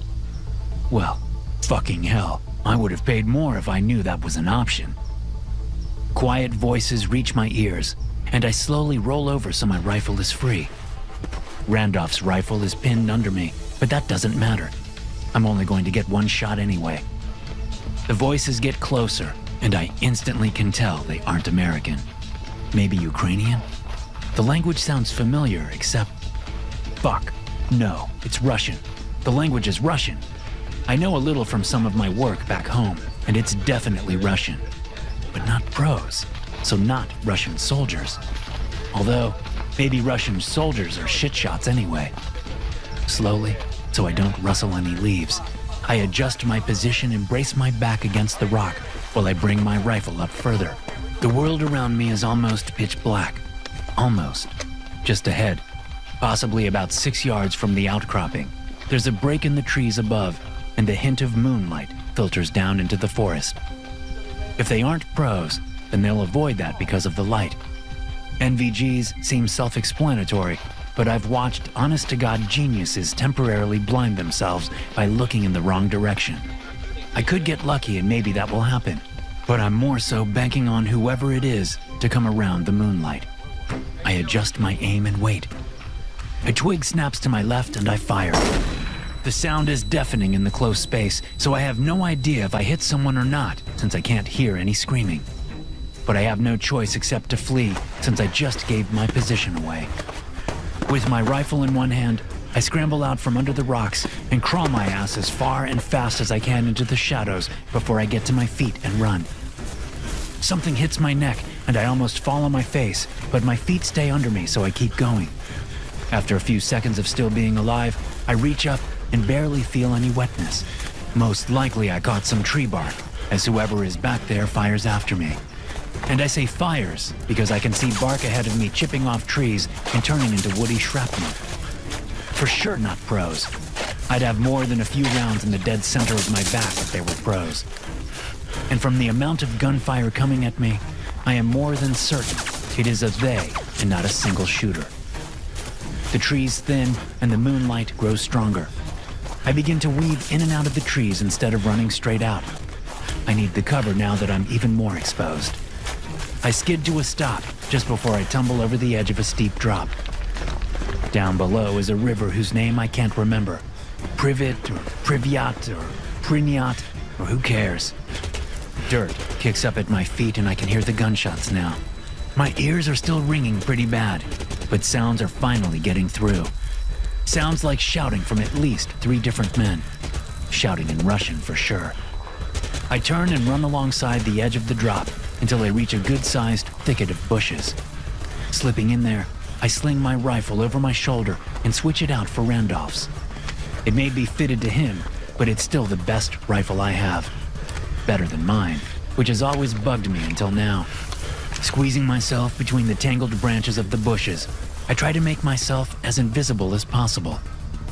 The fact that the bushes aren't being torn to shreds by gunfire means they lost sight of me at some point. They must have still been back in those trees a ways when I ducked in here. Minutes fly by, then I hear whispering. I angle my view and can see 4 men come out of the woods. 2 stay back, and it looks like one is helping the other stay upright.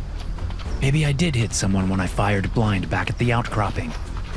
2 men break from the group and follow my tracks to the edge of the drop. They kneel, talk to each other, then point to where the tracks lead, which is me. They talk loudly, almost like they want me to hear them. Then they both laugh. A taunt. My Russian is minimal, but I can make out some of the words and phrasing. They certainly aren't trying to stay quiet. Their voices easily carry to my hiding place, if it can still be called that. My blood runs cold at what I think they are saying. If I'm right, then Torsten and James are dead too, having been run down or caught or shot or something like that. Both men stop talking, stand, point at my hiding place, and raise their weapons. I have seconds to do something.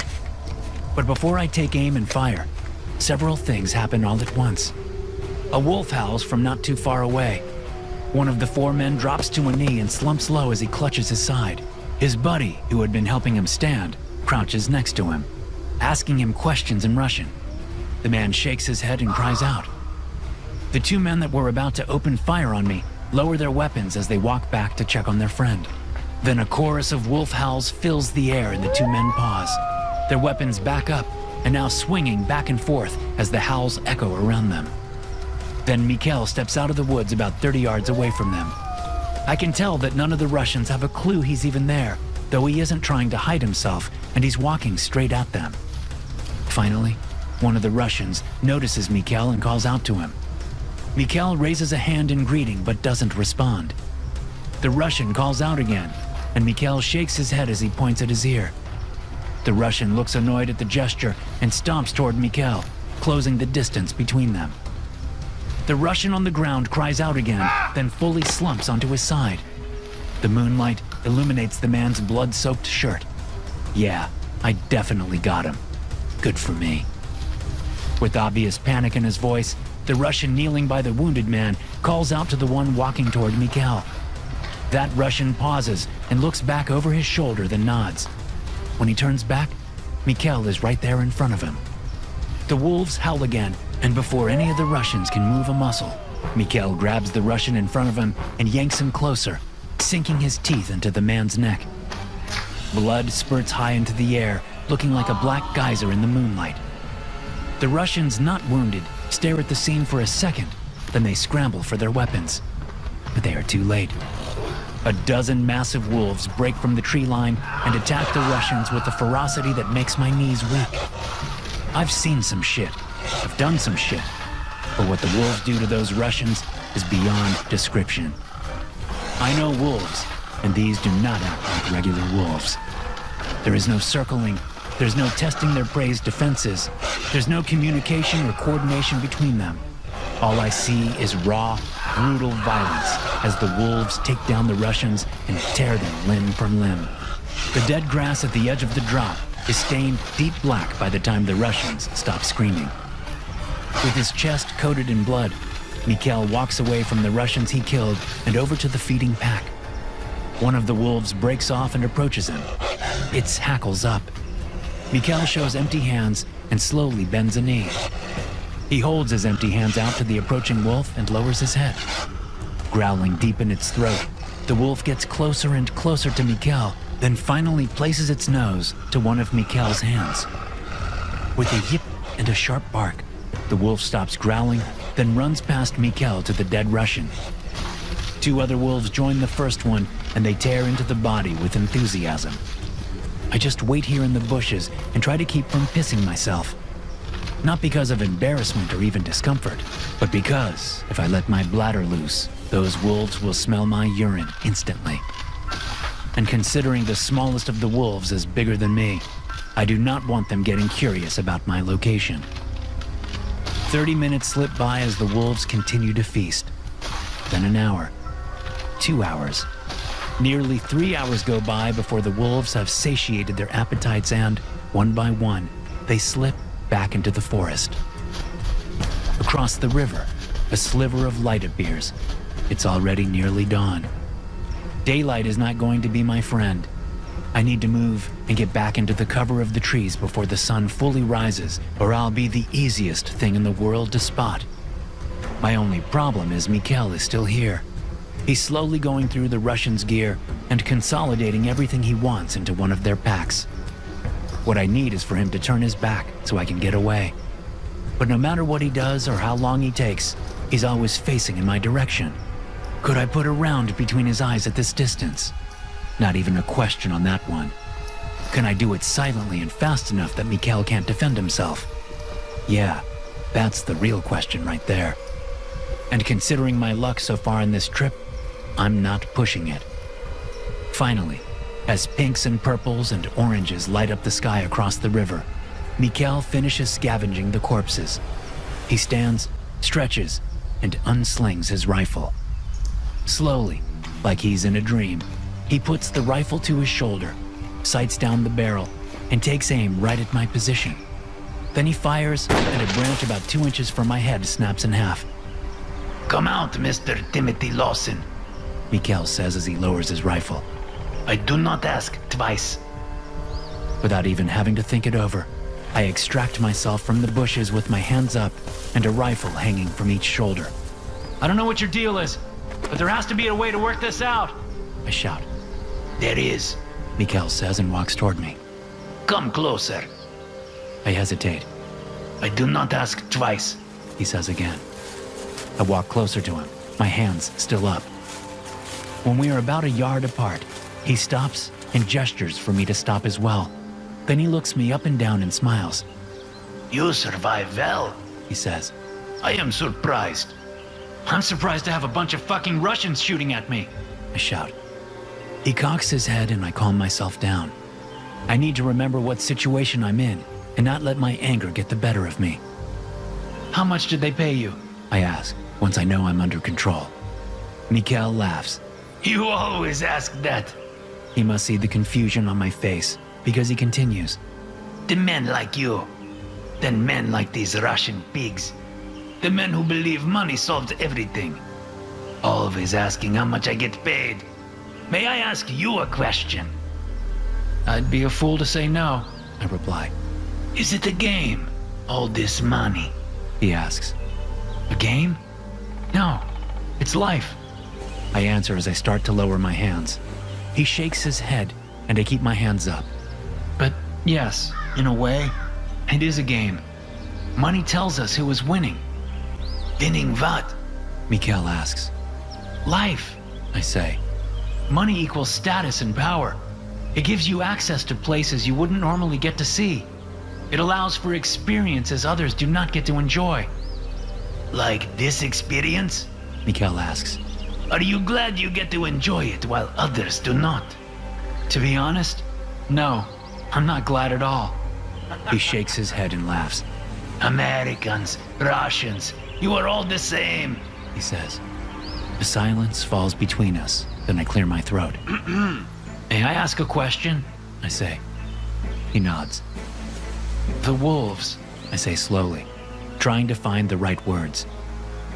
you led them to the Russians. Why? Is that your only question? He responds. I shake my head and he smiles. Good. He says. To answer, it is simple. The wolves of Chernobyl are hungry, very hungry. But as the land has changed them, their appetites have changed as well. I understand, because I was one of them once. Not what I was expecting him to say. He shakes his head and laughs again. No, no, I am not wolf monster man, He says. I was small child and lost when the wolves found me. They saved me and kept me fed for months before I was found by my family. But I learned a lot of their ways during that time. I also learned what they eat. He spreads his hands out to indicate the nearly picked clean bodies of the Russians. Then he hooks a thumb over his shoulder toward the forest. I bring them food now. Mikhail continues. If I do not, then they will eventually sneak into the villages and farms close by and attack the people there. The wolves of Chernobyl are hungry, and they must be fed. Why not kill the wolves and be done with all this? I ask, and almost regret it instantly as a dark cloud of emotions covers Mikhail's face. Why? I am smart man. I am skilled man. I man with a plan, as you Americans say. You con rich men like me into hunting trips, then let the wolves kill them. I say. I let men kill men. Then let the wolves kill the ones remaining. Except for you. You are a survivor. You may be useful. I don't understand. You have connections. You know other rich men. You can help feed the wolves. I'm not going to help you. I say. What are you even thinking? That I tricked my friends and family into a hunting trip where I know they'll die? You're fucking insane. And you are idiot. He replies. Not friends and family. Enemies. You suggest to enemies that you have done something they cannot do. That makes jealous. They want more than anything now. Then, you give my number and I do rest. What makes you think I'll help you? I snap. You do or you die. Mikhail says. No, I mean when I get home. Why would I help you? Why not just forget all about you and live my life? You'll be here and I'll be safe in Connecticut. But what story do you tell? Mikhail asks me. The one with crazy Ukrainian and giant wolves eating Russians after you ran away and let your friends die? or the one where you survive a helicopter crash that your friends do not, leaving all of that law firm to just you. No questions will be asked because I can make sure no questions can be answered. You get more money. You win the game of life. I open my mouth to argue at the absurdity of his proposal. No words come out. Mikhail does have a point, and if he can pull off things on his end, then I know I can pull off things on my end. What's my cut? I ask and nod down at the Russian corpses. I know what I paid for this trip. What did they pay? Whatever it is, I want a percentage of this whole operation. So you will consider an arrangement? Mikhail asks. Yeah. I say, and can't believe I'm actually considering it. I tell you percentage when we get back to helicopter. Mikhail says. We need to leave before sun all the way rises, or we become target for Russian missiles.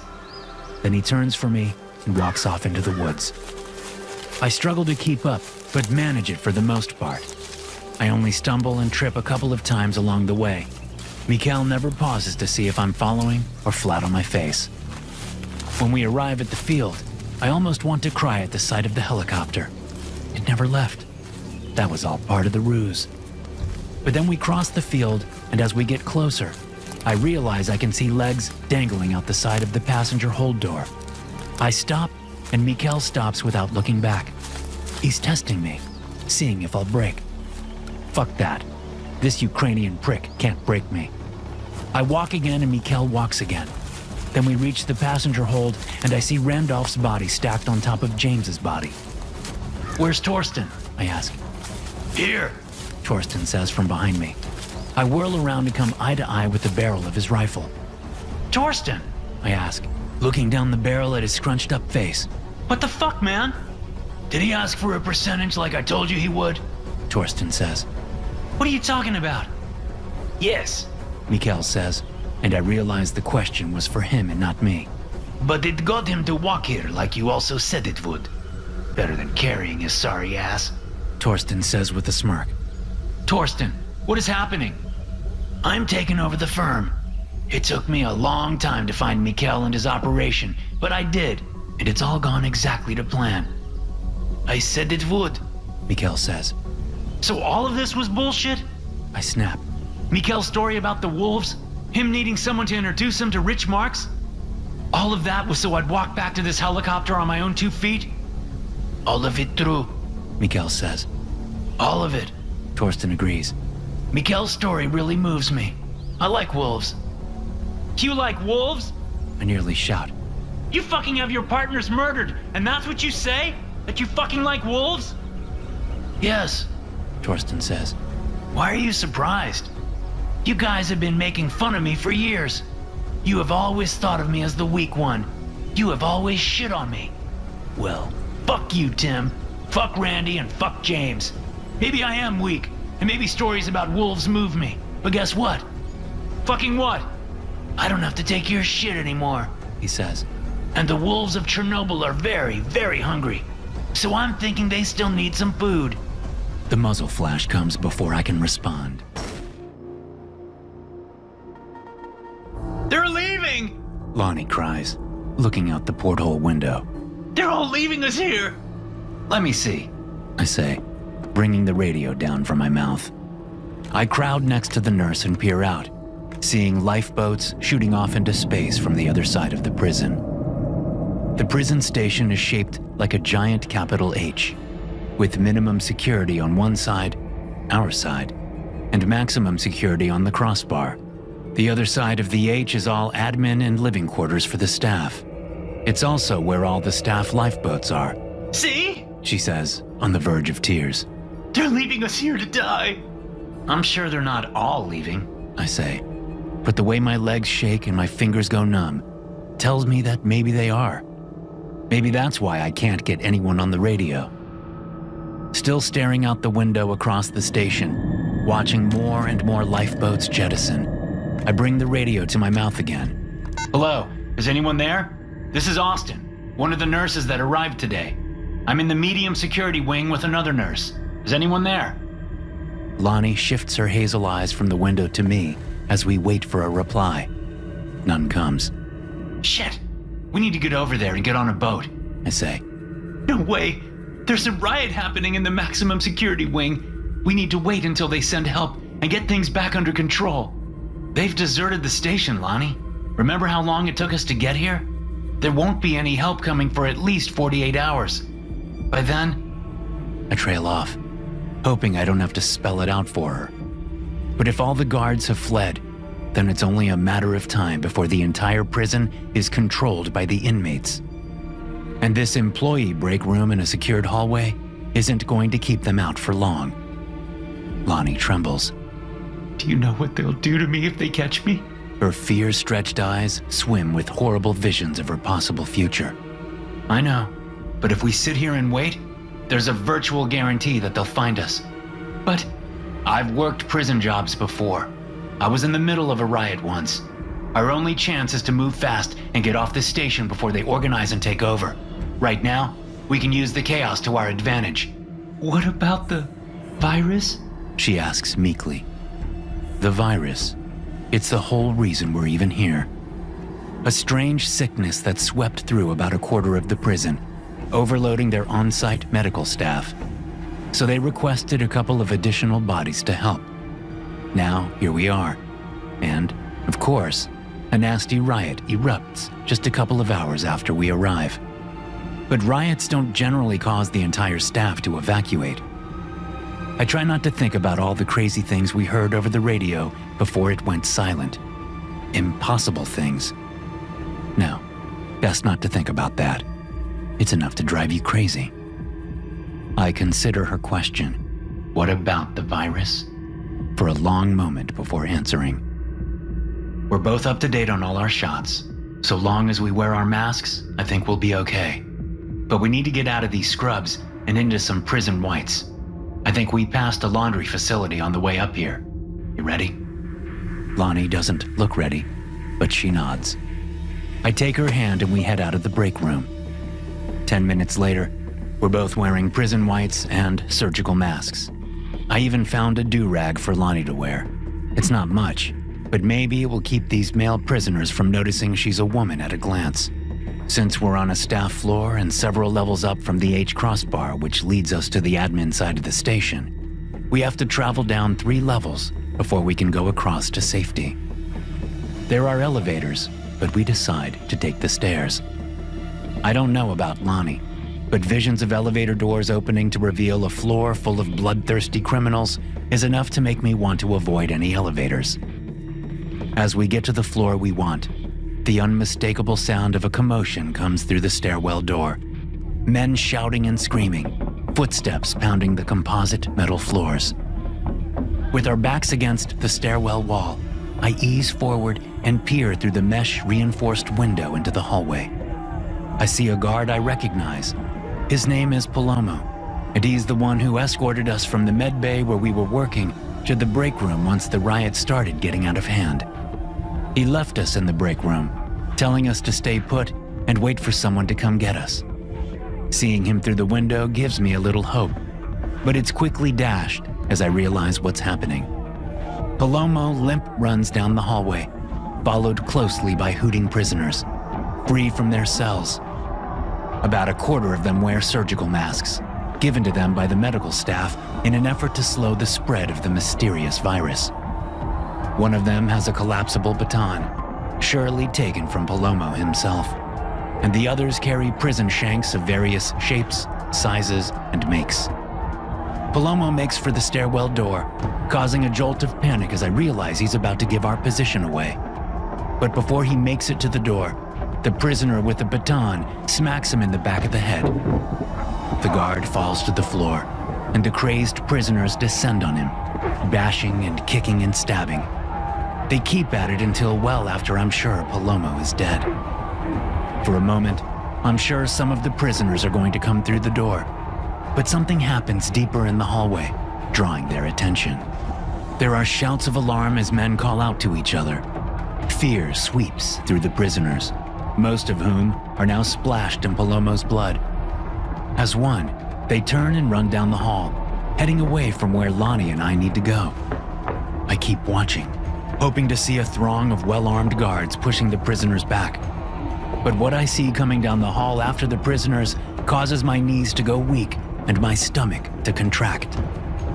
The group lurching after the prisoners are all wearing prison whites, but they hardly resemble humans any longer. Their skin is covered in black and maroon lesions and puke yellow growths the size of eyeballs. It looks as though something has gnawed away at the skin around their lips, nostrils, and eyes. The eyelids on all the ones who run past are gone, revealing bulging, bloodshot eyes with pupils that have all but taken over the irises. Their nostrils have melted away, and their lips are gone, revealing blackening teeth that clack together as if they're hungry for flesh. As the last of them pass, I think about how patients infected with the mystery virus were all suffering from inflamed areas around the mouth, eyes, and nostrils. It can't be a coincidence. The things we heard over the radio about prisoners transforming is true. As I turn to make sure Lonnie hasn't seen what I have, I find her standing right behind me, peering over my shoulder. Tears stream down her cheeks, and she shakes her head in stubborn refusal. No. We have to go. I say, gripping her wrist. We have to run.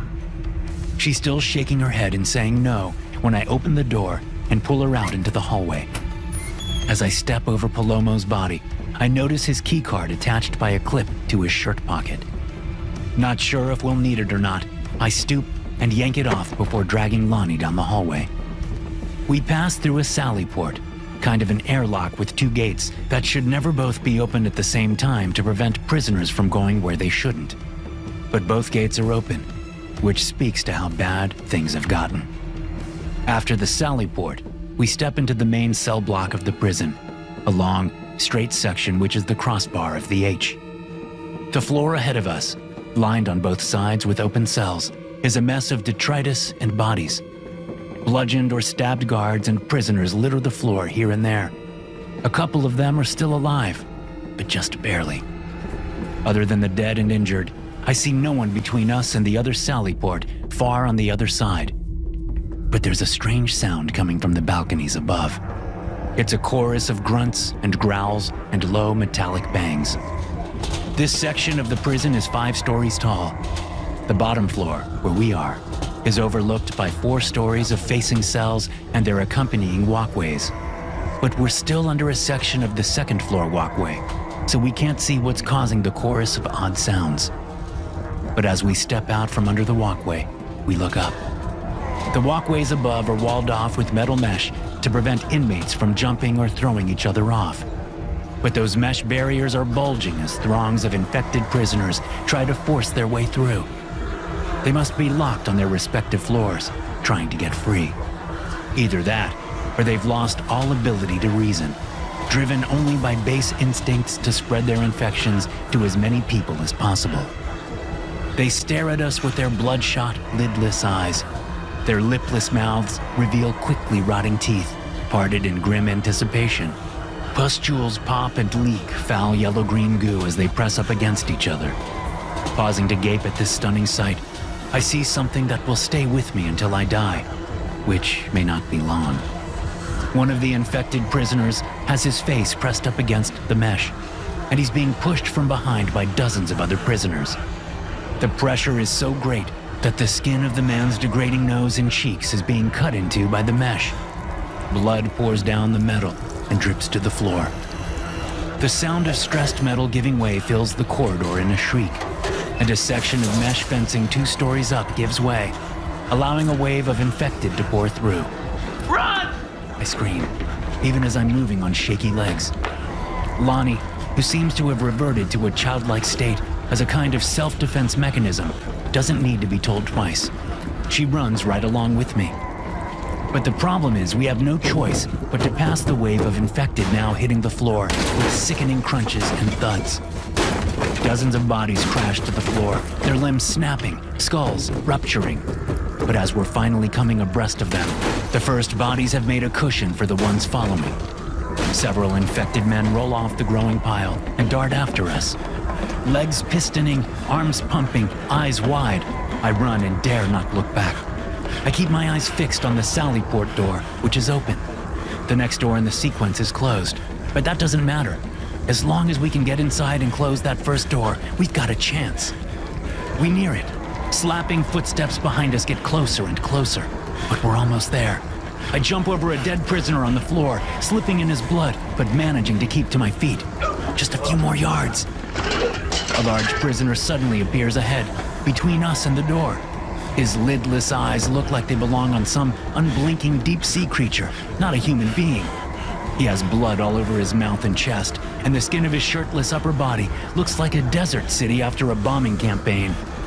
I'm still holding Lonnie's arm, and I can feel her tense when she sees him. The infected man stands right in our path, blocking the door as he clacks his teeth together in a skeleton grin. Knowing what I have to do, I let go of Lonnie's arm and reach into my pocket to grab the guard's badge. My plan is to give it to Lonnie and then take on the big bastard so she can get past him to safety. Otherwise, we're both dead. But as I'm about to pull the badge out of my pocket, Lonnie dodges over to me and kicks at my right leg. I lose my footing, yanking my hand out of the pocket and, on reflex, reaching out to Lonnie as I stumble. I grab her arm, trying to stay up, but I can't. I fall to the hard floor, taking Lonnie down with me. Rolling to a stop, I have enough time to make two sudden realizations. The first is that Lonnie tried to sacrifice me to save herself. The second is that there's a dead prison guard right nearby, and he still holds a collapsible baton in his hand. He must have been killed by the infected, because any other inmates would have taken the baton. Scrambling, I grab the baton and whip it up at the big bastard as he attacks me. Slightly behind me, I can hear Lonnie screaming as the infected who were chasing us rip into her. The big bastard, momentarily stunned by the blow, comes at me again. This time, I use the thing like a knife, jamming the bulbous tip of it into one of the guy's eyes. The eye pops out like a ripe grape coming off the vine, and the baton sinks deep into his skull. He goes limp and falls to the floor. I dart forward and get into the sally port, yanking the gate shut behind me just as several infected smash into it. Beyond them, Lonnie is still screaming. One infected prisoner rips the do-rag off her head and then yanks her scalp off. Unable to look anymore, I turn away and step to the other door. Panic grips me as I look at the keycard reader. I can't remember if I pulled the keycard out of my pocket or not. I jam my hand into the pocket and feel the thin piece of plastic. Sighing, I use the keycard to get through the door, shutting it behind me. Now, I have to hope there's still a lifeboat left. I don't think there's supposed to be a road here. I looked left and right down the narrow dirt road, wondering if we'd taken a wrong turn somewhere. Saul came crashing out of the brush behind me. I turned to look at him as I pulled my phone out of my pocket.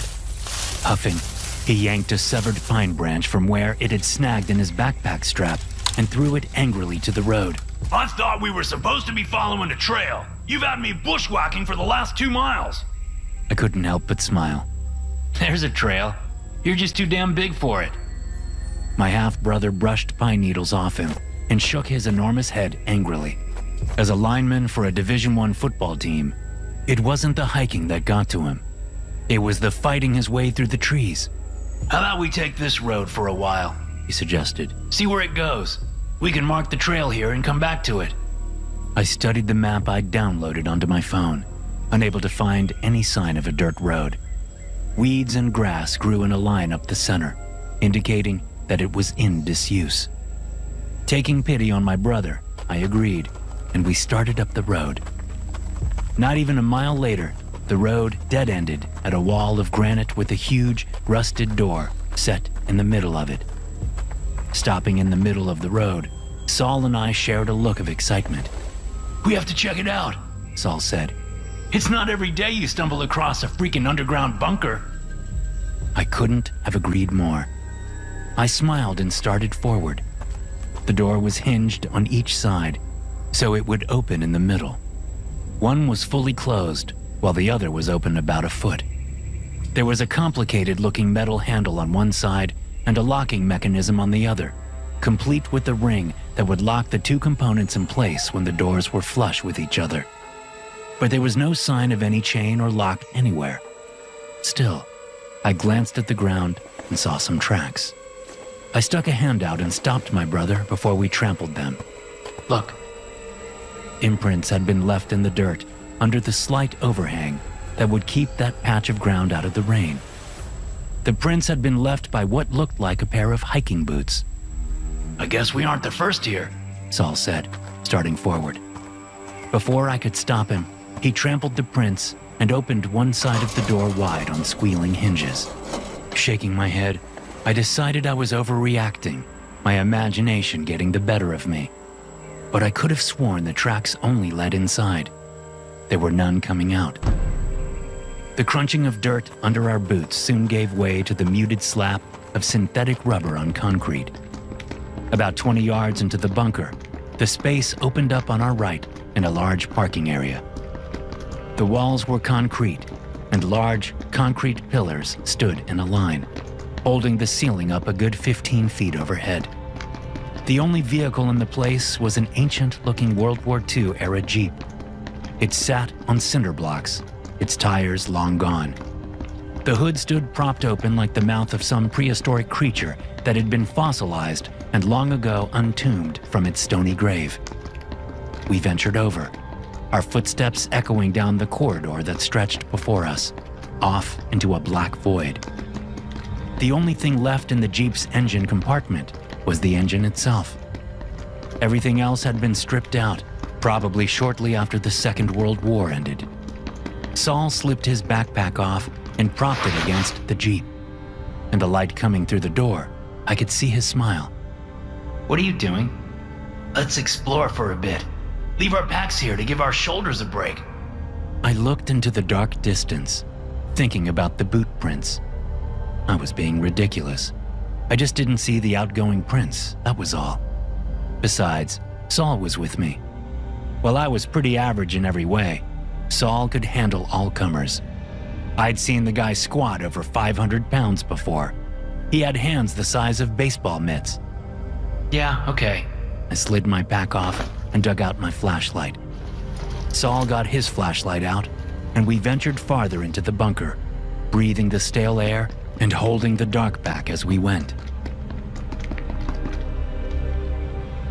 We heard the noise shortly after reaching the second floor down. The first floor, where we'd come in, held the parking area and a couple of offices before bottlenecking to a heavy-duty door next to a large elevator, both protected by a couple of Jersey barriers. I figured this place had been built for some heavy hitters in case of a bombing or an invasion.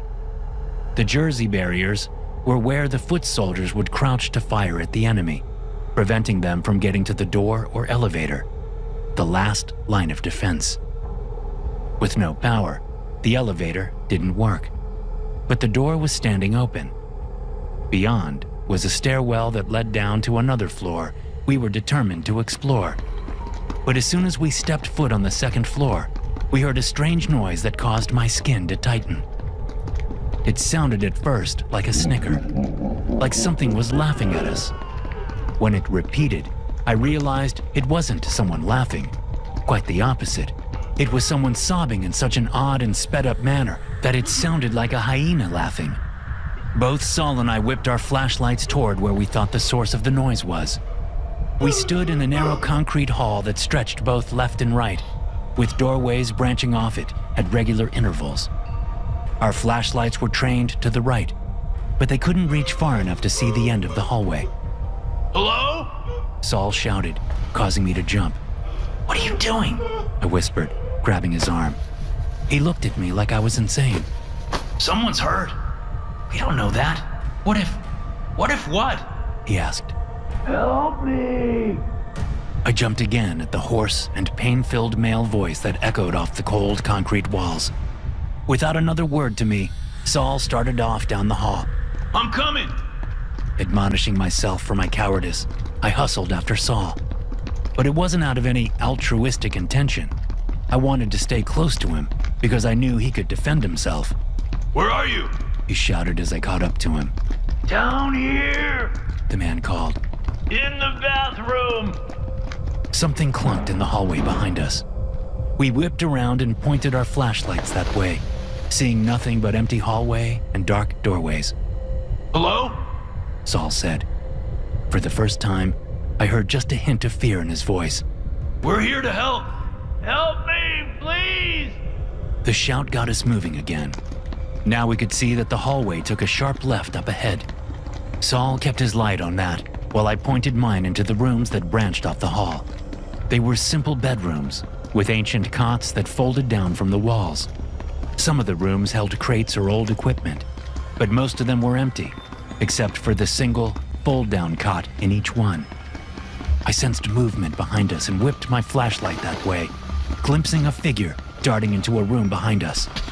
There's someone behind us, I whispered to Saul as we reached the left turn. We stopped again. Are you sure? I nodded. He's in one of those rooms. He's following us. It's a he? What did he look like? Is he big? Does he have a weapon? I shook my head. I don't know. It was just a glimpse of his leg, I think. But it looked weird. The strange sobbing resumed, much louder now that we were close. It sounded like the man was hyperventilating. Listen, we're not here to start any trouble. Saul said to the hallway behind us. We don't care about anything but getting help for this guy, okay? So whatever you want, it's none of our business. We'll just get this guy and be on our way. The hallway answered with silence. The man in the bathroom screamed for help again. Did someone hurt you? Saul asked, now calling out to the man in turmoil. There was no answer. Even the sobbing stopped. I thought maybe the man was dead. Then he called for help again. What the fuck? Saul said, shaking his head in frustration. I kept my flashlight pointed down the hall behind us, going over repeatedly what I had seen. The quick glimpse of a figure. The more I thought about it, the more I realized it wasn't a human leg I'd seen. I think it's an animal, I said. What? What kind? Animals don't stalk humans. Maybe a cougar? Saul shook his head. Which room did it go into? I pointed. Fourth one down on the right. Stay here and watch my back. Shout if you see anything. The injured man shouted for help from the bathroom again. Without thinking, I turned my flashlight that way, shining it down the empty hallway. Hold on! A squelching noise erupted from the direction Saul had gone. I turned and shone my flashlight on Saul's back. He stood on his tiptoes, shoulders hunched forward, his own flashlight held limply in his right hand. I blinked, trying to compute what I was seeing. Saul was twitching, his arms jerking and his body flinching back and forth. He dropped his flashlight, which hit the ground just a moment before his size 18 feet left the floor. That was when I glimpsed whatever was on the other side of him, previously blocked by his bulk. His attacker's feet weren't human, although they had 5 toes on each limb. Protruding from each toe was a curved black claw. The thing that came to mind was a bear's feet, but there was no fur, only gnarled skin so dark it was almost black. The ankle joints on each leg were thick with bulbous protrusions, as though tumors had sprouted there. My eyes traveled up, but the rest of the creature was blocked by my half-brother's body. Blood splattered the floor between the two of them. I took a step forward to help Saul, but as I did so, the back of his shirt poked out as if something sharp had just protruded from his body. And as blood soaked into the fabric of his tan-colored shirt, I knew that was what had happened. The shirt settled again, but Saul's body kept twitching in time to a horrific squelching sound. More blood splattered the floor, soon followed by a tangle of intestines dropping meatily to the wet floor. I turned and ran, darting through the first door I saw, finding myself in a large bathroom with 5 toilet stalls, 5 sinks, and 6 showers. Help! I ran toward the man's voice, hoping he could provide some form of sanity for me to latch onto. I raced down to the showers, 3 on each side of the bathroom. I aimed my light into each of them until I found the source of the cries for help. But as I stood there, my light shining into the last shower stall on the left, I found myself frozen with terror. The thing in the shower wasn't so much a man as a pile of deformed body parts. My eyes glanced over him repeatedly, but for several long moments, I was unable to make any sense of what I saw. It was clear he had been severely injured, presumably by the creature that had just killed my brother, but there were other things wrong with him. As far as I could tell, the wounds that had been inflicted on him had partially healed, but not in any normal way. Growths of stretched maroon skin bubbled out from these horrific wounds.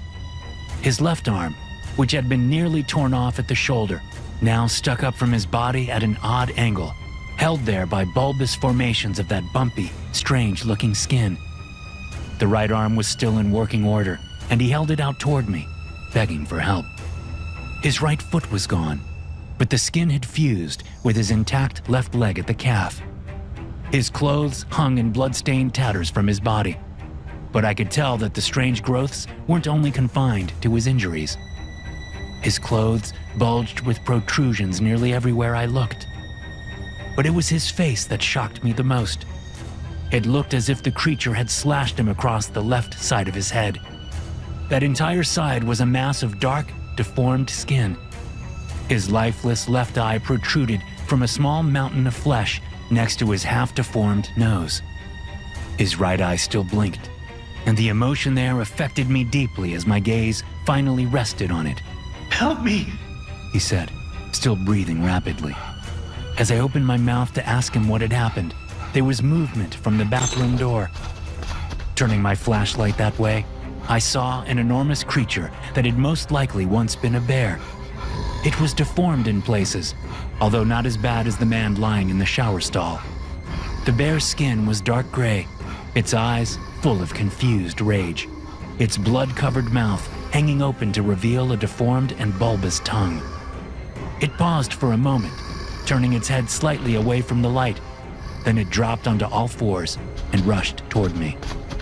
Panic gripped me as I spun, looking for some way out or something to defend myself with.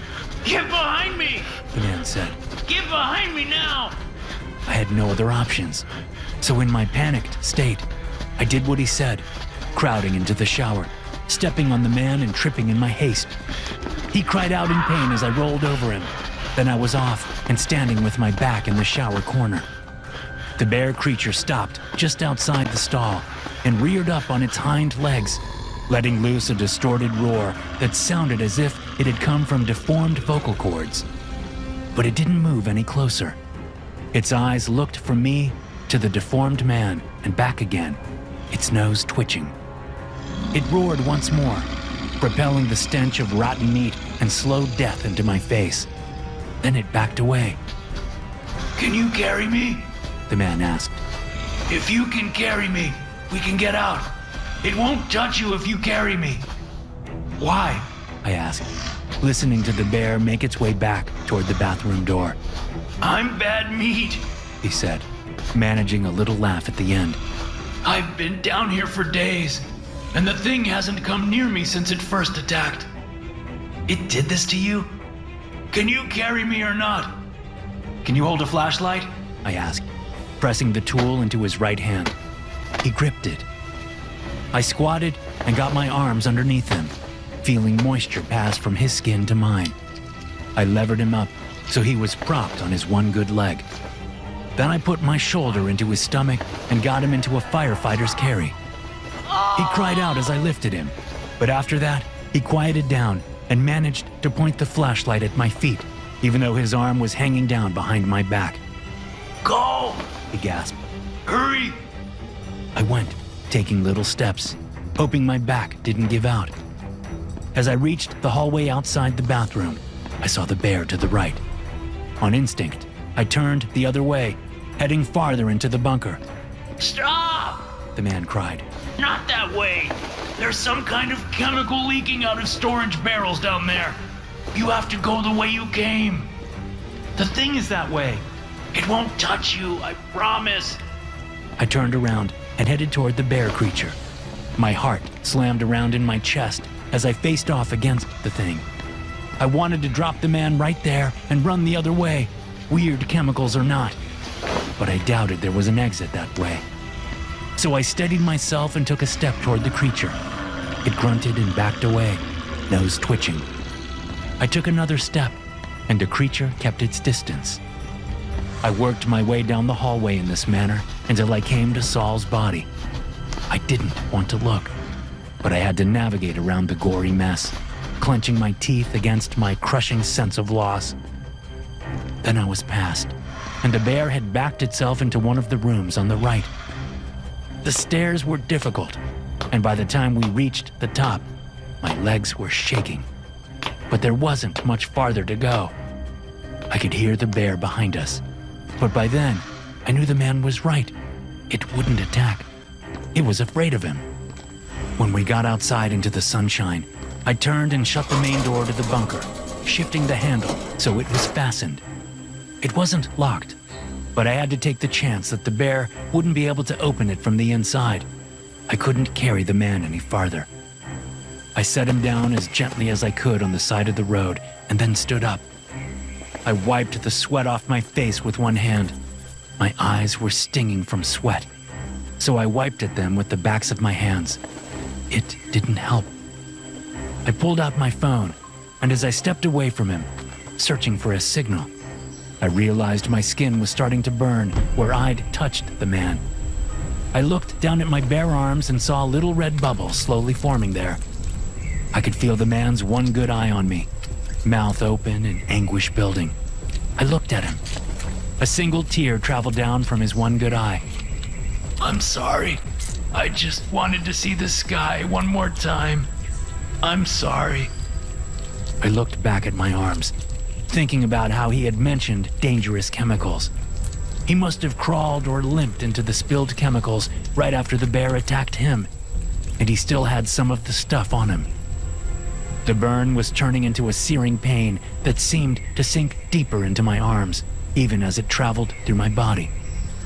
My skin bubbled more violently. I felt it happening on my shoulder, the side of my neck, and the ear that was pressed against him as I carried him. I cried out at the pain and fell to my knees. Then, as the burning started on my face, I recalled wiping the sweat away with the same hand I had used to secure him on the journey up. I blinked as blinding pain erupted in my eyes. The world went blurry as I rubbed at my eyes. The pain went to a crescendo. Then the world went completely dark, and all I could do was scream.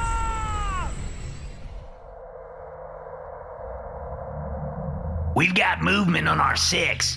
Nomad says, his eyes locked on the scanner attached to the top of his M4 carbine. Arkle, you got it? I see him. Arkle responds, bringing up the rear of the group as the 4 men slowly march their way through the dense jungle. Looks like curious tag-alongs. They're keeping an even distance. Don't be fooled. Busby says from his point position at the front of the group. They could be the distraction. Should I be worried, Mr. Busby? Mr. Bozeman asks from directly behind Busby. You will get us safely to the beach, yes? That's what you hired us for, Mr. Bozeman.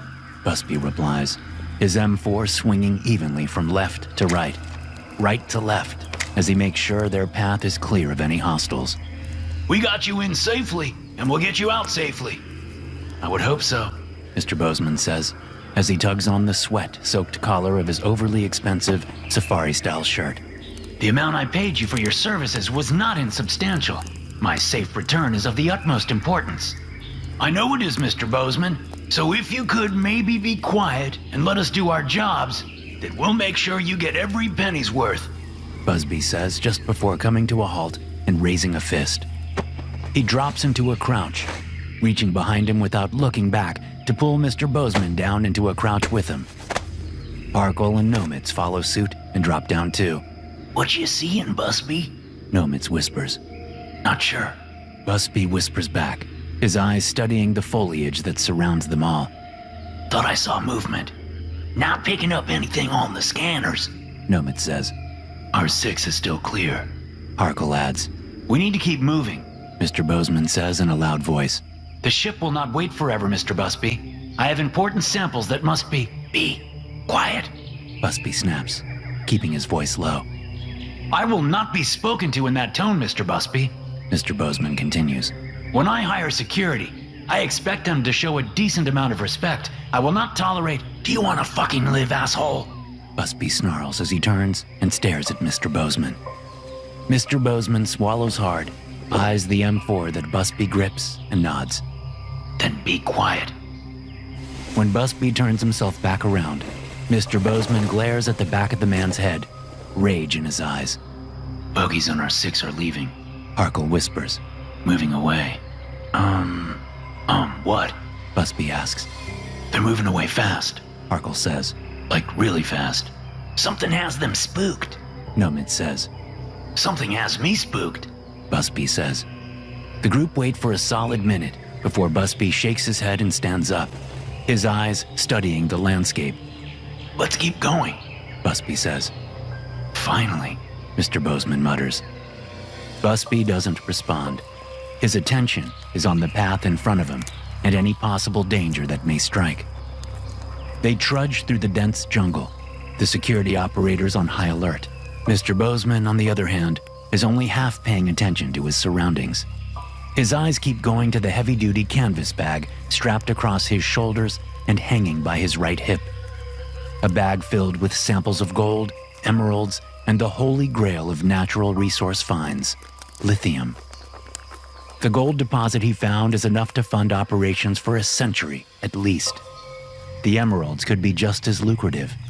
And the lithium? Mr. Bozeman is a rich man. A very rich man. But the lithium discovery will make him an even richer man. A man with 12 zeros behind his bank balance. And that includes the cut he'll have to give to his partners. A hissing off to the left gets Mr. Bozeman's attention, and he stops walking, causing Nomitz to bump right into him. What's wrong? Nomitz asks. I heard something. Mr. Bozeman says. Like what? Nomitz asks, his eyes moving in the direction of Mr. Bozeman's gaze. I'm not sure. Busby stops and looks back over his shoulder. Talk to me, Nom, he says. Bozeman heard something. Can you confirm? No, Nomitz says, then cocks his head.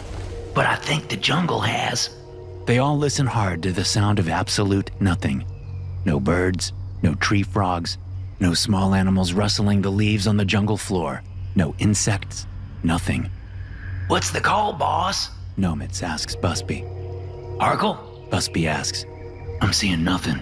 Harkle responds. My scanner is clear, and I don't have eyes on any movement. Same. Nomitz says. There's a slap and a low slithering sound from the group's right. Busby, Nomitz, and Harkle all turn in that direction, their M4s up and at the ready. Snake? Harkle whispers. It'd be a big fucking snake. Nomitz responds quietly. Shit is big on this damn island. Harkle replies, his voice barely audible. Evolution took a different turn on this island due to it being hidden from explorers for centuries. Mr. Bozeman says way too loudly. Hush! Busby orders, his face a mask of frustration mixed with sharp awareness. I'm simply saying that the fauna here could easily be unknown and... Before Mr. Bozeman can finish speaking, a thick vine shoots out from the foliage and wraps itself around Nomitz's neck. Nomitz cries out, his hands grabbing at the vine, desperate to get between it and his skin. His M4 falls to his side, dangling by its strap as it smacks his leg over and over while Nomitz thrashes against the attack. Fucking hell! Harkle shouts and opens fire on the vine, shredding the thick flora in seconds with his carbine. Nomitz stumbles backward from the sudden release and lands on his ass, his eyes bulging, his face purple, his hands still desperate to get the vine to uncoil from around his neck, which it refuses to do. What the fuck? Busby shouts and removes his K-bar knife from its sheath. He pushes past Mr. Bozeman and kneels next to Nomitz. Hold on, brother. I got you. Busby says as he slices at the vine. The thing constricts further, and Nomitz's eyes bulge even more. The whites are now fully bloodshot, and the skin on his face looks so tight that it will burst at any second. The fucking thing won't let go. Busby growls as he keeps cutting. Fuck me! Harkle yells and opens fire once again. Mr. Bozeman falls to his knees, then bends over, his hands over his head, his forehead touching the jungle dirt. He screams as the gunfire roars around him. Busby feels wetness splatter his shoulders and the back of his neck, and he risks a quick glance behind him. Shit, he says, and cuts faster as he sees more vines snaking out of the jungle, whipping toward Harkle as the man fires again and again, struggling to keep them back. Mr. Busby! Mr. Bozeman shouts from his crouched position. Get me out of here, Mr. Busby! That is your job!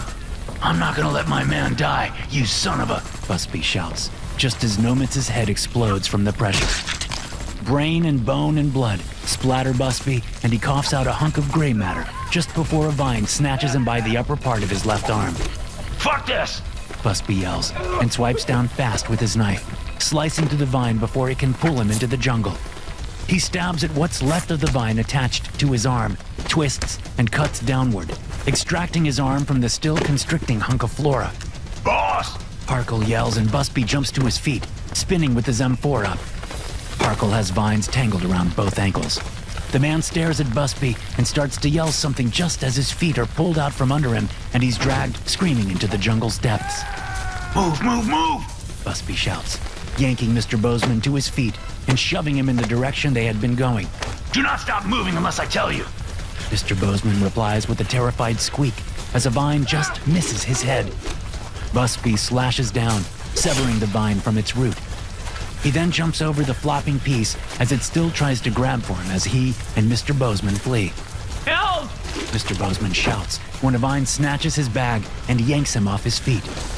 Busby doesn't miss a step. He leans down, cuts the bag strap, and pulls Mr. Bozeman back up, all in one smooth motion. The samples! Mr. Bozeman screeches. Fuck the samples! Busby yells, pushing Mr. Bozeman along. I need those! Mr. Bozeman yells and actually tries to turn around to retrieve his lost bag. No, you fucking don't! Busby yells and spins Mr. Bozeman back in the correct direction, giving him a hard push in the small of his back. You can't do shit with them if you're fucking dead, asshole! Busby keeps pushing Mr. Bozeman through the jungle. He shoves his head down as a vine whips past. He pulls him to the right as a vine drops from above. He brings the man to a full stop when a wall of vines appears right before them both. This way! Busby says, and drags Mr. Bozeman to the right, off the animal path they'd been following and directly into the thick jungle. Where are we going? Away from here. Busby replies, keeping the older man moving along. The noise of the pursuing vines fills the jungle, but Busby focuses on their way forward. Bright light is ahead and Busby shouts. Do not slow down! Do you hear me? Do not slow down! What do you mean? Mr. Bozeman exclaims. Why would I slow? The man screams as he breaks from the jungle and is suddenly airborne. Busby is right behind him as both men fall off the edge of the steep cliff that borders that side of the jungle. When Busby hits the water below, he unstraps his M4 and lets it fall to the river bottom. He spins himself this way and that way until he spots the flailing form of Mr. Bozeman. With powerful strokes, Busby swims to his client, wraps an arm under the man's armpits, and kicks hard to the surface. They break free of the water's surface, each taking a huge gulp of air. Busby keeps a hold of Mr. Bozeman and swims them to the bank. We need to get out of the water, Busby says, scrambling up the bank. He turns, and Mr. Bozeman is only laying there. Get the fuck up! Let me catch my breath. Sure, no problem, Busby says, just as he grabs the man by the shoulders and yanks him across the muddy bank and up to solid dirt. I'm sure the Crocs on this island would love for you to hang out. Crocs?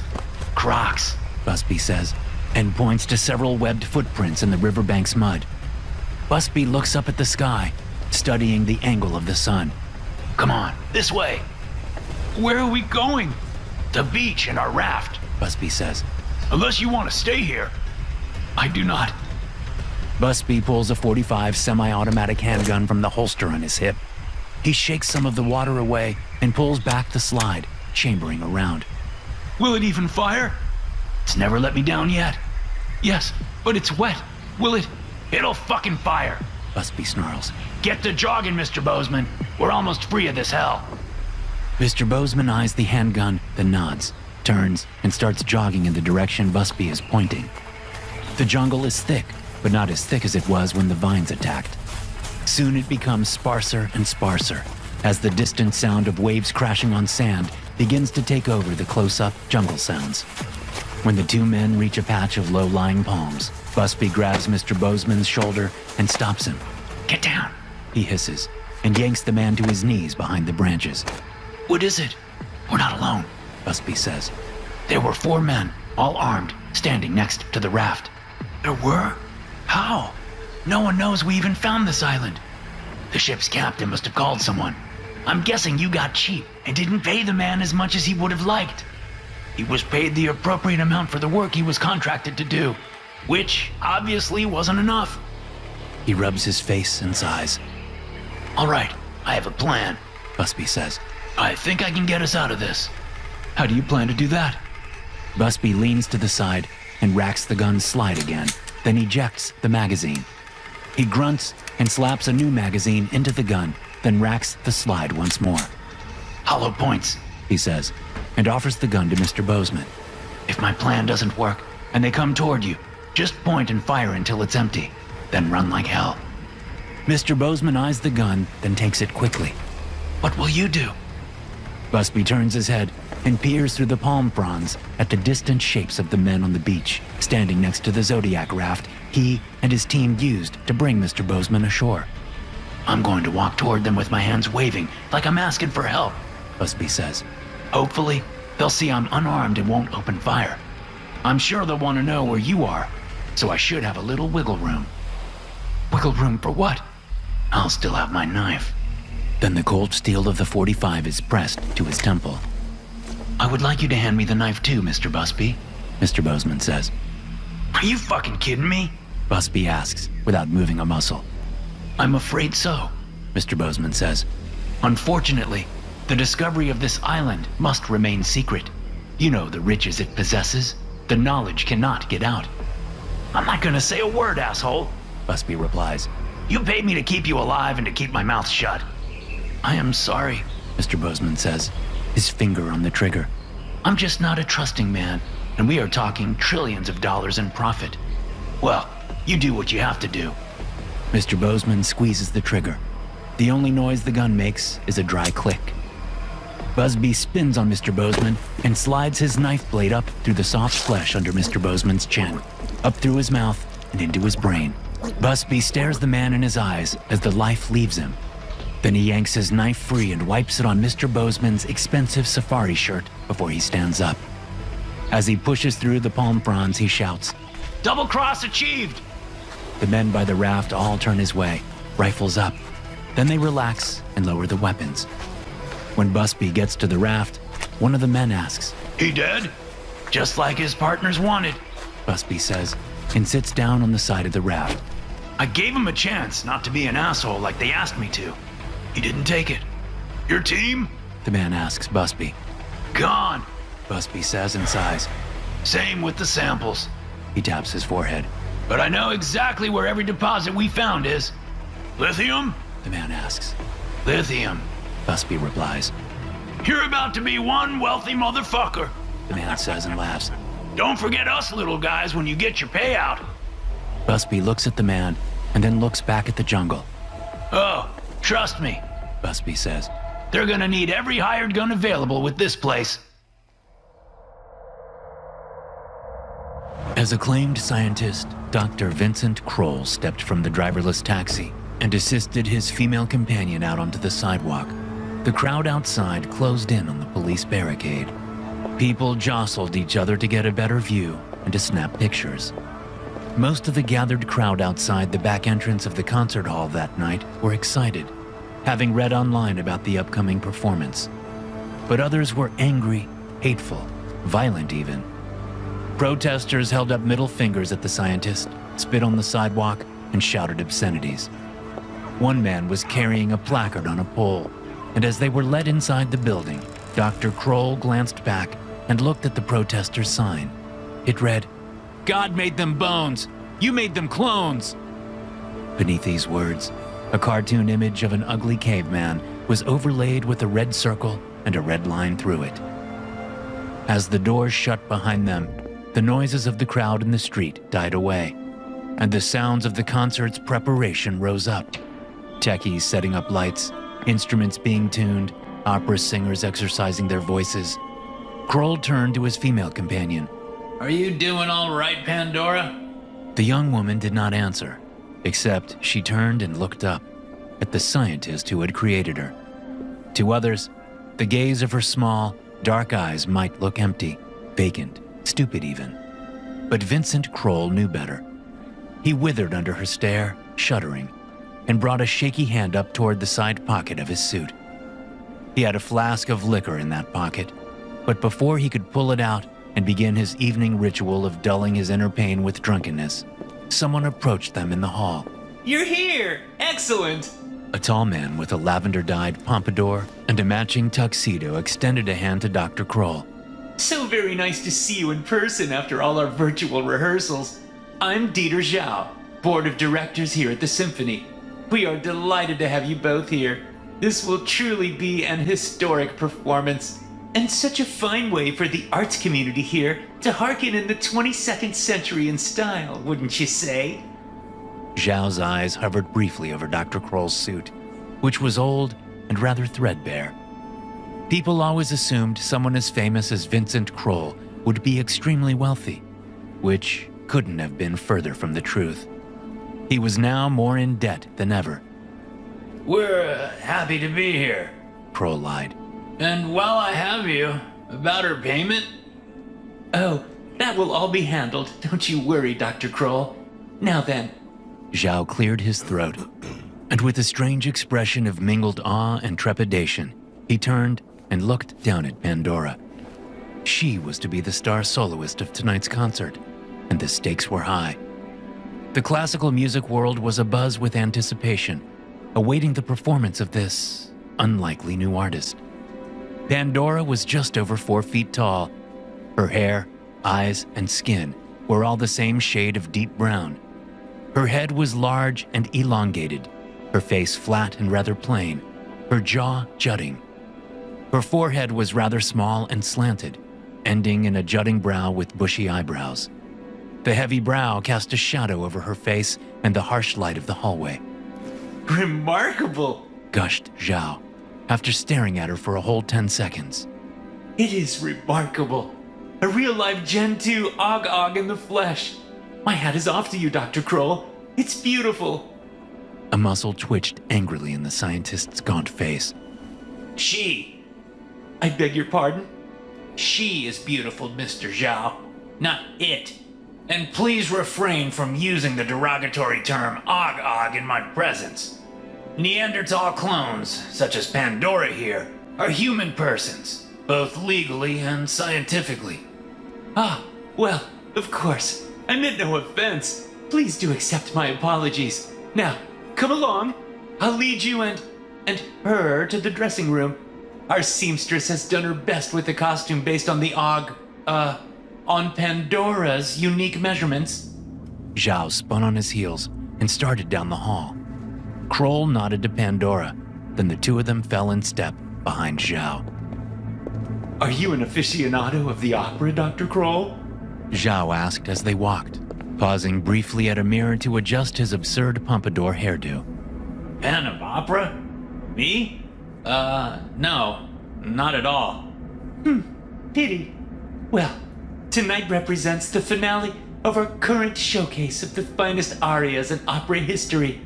The Doll Song, as the aria is known, harkens from Jacques Offenbach's 1880 masterpiece, Tales of Hoffmann. You'll know the plot, of course. Dr. Kroll slid a hand into his pocket, letting his fingers rest against the cold metal of his flask, wondering how long it would be before he had a chance to start drinking. Too long, that's for sure. What's that? Oh, the opera? It's about a doll or something. Zhao snickered. It's more than that, and I would think a scientist like you would especially appreciate it. You see, the themes in that particular opera fantastique were way ahead of their time. Why, it's practically science fiction. The woebegone protagonist, Hoffmann, falls deeply in love with a lifeless automaton, a robot. Imagine what they must have thought of that in 1880, eh? These days, the implications are numerous. Personally, it reminds me of a nephew of mine, moved to Tokyo to buy a droid body for his AI girlfriend. They had a wedding and everything. My sister was furious at me for not attending, but really, it's repugnant. Anyway, tonight, the role of the singing automaton doll will be performed by your... He looked over Pandora, his head cocked to one side. What do I call her? Your creation? Your experiment? Surely not your daughter. You can just call her Pandora, Mr. Zhao. Ah, yes. Well, Pandora will be performing the character's infamously difficult aria. Very few sopranos can do it justice. But, of course, your lab has made a superstar here, Doctor. I said it the first time I saw her singing online. Voice like an angel. She belongs on the stage. Tell me, Dr. Kroll, man to man, did you do anything in designing her DNA? Find some way to enhance certain qualities, perhaps? Kroll sighed, not bothering to hide his growing irritation. Pandora is pure Neanderthal, Mr. Zhao, I assure you. She is an exact recreation of a woman who lived 41,000 years ago, soon before their kind went extinct. Zhao held up his hands in mock surrender. Very well. I'll take your word for it. It's just that her talent is so unexpected. Not to speak ill of your earlier work, Doctor, but, well, let's face it. The Gen 1 Neanderthal clones were all a bit dull, weren't they? My building still has a Gen 1 Ogog for a doorman. It does add a bit of drama to the entrance, seeing him standing there in a suit and top hat. But the Ogog doesn't really do anything. More like a statue than a real person. No offense again, but like I said, these new Gen 2 models, like Pandora here, so talented. Zhao led them into a dressing room, where a pair of nervous young makeup artists approached Pandora, who looked to Dr. Kroll for instruction. When he nodded and told her to go with them, she allowed herself to be led to a chair and sat. Kroll watched his creation from across the room. Pandora's dark eyes stared out from under her heavy brow, gazing into her own reflection on the wall of mirrors, as the women began to spread creams and powders onto their stoic face, transforming the short, dark Neanderthal clone into a life-sized doll with rosy cheeks and pale, chalky skin. Half an hour later, Kroll watched from the wings backstage as Zhao himself led Pandora onto the stage. The crowd erupted in boisterous applause, rising to their feet in a standing ovation, even though she hadn't yet sung a single note. They had dressed Pandora in a frilly gown and put a giant white bow in her hair, which, proving too thick and coarse to style properly, they had left down to spill over her shoulders. She stood in the spotlight, just as they had instructed her to do so, with her arms held out to either side. Like a crucifix, Kroll thought, and he had the sudden nasty feeling that he was Pontius Pilate here. Or would it be Judas, sacrificing the dignity of his beloved Pandora for a few silver coins? But he really did need the money. Even after starting back up cloning production in his lab and releasing this new generation, Kroll was still running behind the new competitors in the Far East. Labs in Beijing, Singapore, and Seoul were even now growing hundreds of thousands of perfect Neanderthal clones. He saw a pair of those foreign models in the front row of the audience now. They were two of the only people not on their feet applauding. The clones were short, heavy-browed, identical teenage boys, dressed in suits and sitting beside a Korean woman Kroll thought he recognized from a cloning conference years ago. He had to admit, she did good work. They looked perfect. So it begins, Kroll muttered to himself, as Zhao left the stage and the audience sat back in their seats, their eyes fixed hypnotically on the exotic soloist. The conductor in the pit began to paint the air with her baton, and as the woodwinds responded with twinkling notes from their instruments, Kroll reached into his pocket and finally drew out his flask. He unscrewed the cap and brought it to his lips, savoring the burn of the strong liquor in his throat as Pandora began to sing. Her voice was like silk in sunlight, each bouncing note clear and perfect, resounding around the concert hall so that every face broke into a smile and many eyes filled with tears. Hidden in the wings, Kroll chugged the liquor in the flask, welcoming the warmth flowing through his stomach and eagerly awaiting its effects on his anxious mind. Oi! Said a hushed voice to his left. Kroll flinched and looked over. A stagehand holding a clipboard under one arm was leaning toward him from the shadows. You're him, right? The scientist? Kroll rolled his eyes and stuffed the flask back into his pocket. He turned and pretended to be watching the performance. You're proper famous, whispered the stagehand, apparently not taking the hint. Why aren't you in a box seat or something?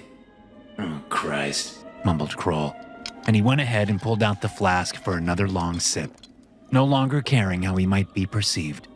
After he had swallowed again, he turned to the stagehand. Anyone in the dressing room right now? The stagehand blinked, eyebrows raised, then whispered, I don't know. Probably not. Why? In answer, Kroll pushed past him and walked into the hall behind the stage. Much to the scientist's dismay, the stagehand followed him. Don't you want to hear the performance? I've heard her sing it in 100 rehearsals. It's always the same. She never misses a note. She never changes it up. It's perfect from the start. Always. Kroll pushed open the door and swept into the dressing room. There was no one inside. He walked straight to a couch in the corner, shoving off a backpack and empty viola case that someone had left on the cushions. He slumped onto the couch, pulling out his flask for a third long sip. The stagehand stood in the dressing room doorway, confused, unsure of whether the scientist was breaking any rules by being back here. I take it. That's not orange juice in there? Kroll wiped his lips and grinned. He was starting to feel tipsy, thank goodness. Absinthe! Nectar of the gods! Care for a taste, young man? No thanks. I'm, working. Then why did you follow me in here, Checking the hall, the stagehand shut the door quietly and approached the couch. I don't know, man. It's you! I'm Linus, by the way. He held out a hand, but the scientist didn't bother shaking it. I wrote a report about you and the 3rd grade. Did you now? Groaned Kroll, sinking lower into the couch and closing his eyes. Yeah, for real. Linus pulled over a chair and sat, setting the clipboard on his lap. We had just gone on a field trip to the National Zoo. We went to see Tusky, the first woolly mammoth clone. Of course, you know all about Tusky. You made him. I was really excited to go. It sounded awesome. But when I saw it, I don't know. I was kind of disappointed. He was just an elephant in a fur coat, basically. Kroll sighed and shook his flask. There were only a few drops left. But then I read that you had created the Ogogs. And wow, you brought back a whole nother branch of humans. That's crazy.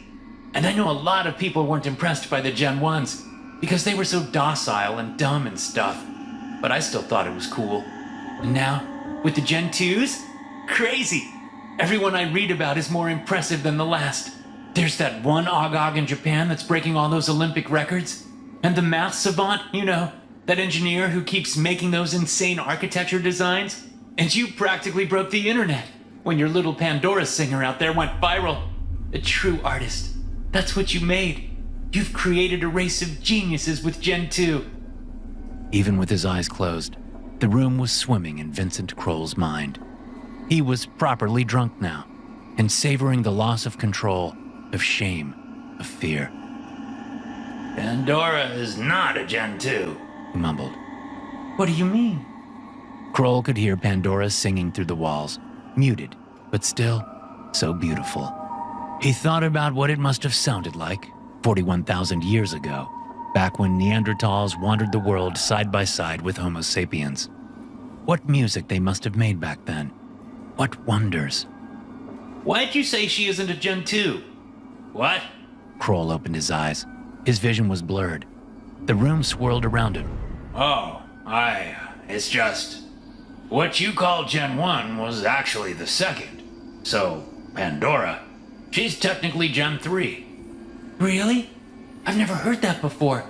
But then, what happened to the actual first generation of clones you made? What indeed, Linus? What indeed? Moaned Kroll. Tears came suddenly to his eyes, and where at first the alcohol had dampened his feelings of guilt and sorrow, it now did the opposite, elevating his negative mood so that he broke down in wet sobs. Whoa! Hey! You okay, sir? Kroll looked up at the stagehand and sniffed. I made them secret, you see. No one ever knew. No one could ever know what happened to them. Why? What happened? Kroll went for another drink. When only a few drops came out of the flask, he grunted and tossed it onto the couch beside him. He wiped at his teary eyes, then leaning back against the cushions, he exhaled, long and exhausted beyond his years. The liquor was burning inside him. His heart felt heavy and his tongue felt light, and so he spoke. He spoke to the young man with the clipboard, and for once, Vincent Kroll told the truth, or at least most of it. I grew 40 Neanderthal embryos in artificial wombs.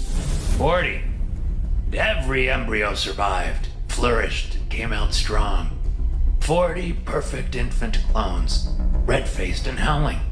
It was a miracle. And they were beautiful. Oh yes, so beautiful. With their little hairy bodies and their small dark eyes. But then, well, I had predicted that they would be intelligent, somewhere between bonobos and Homo sapiens. But what those infants displayed was off the charts. Tracking objects visually on the first day and grasping within a week. By 3 months old, they were escaping their cribs and crawling around the lab.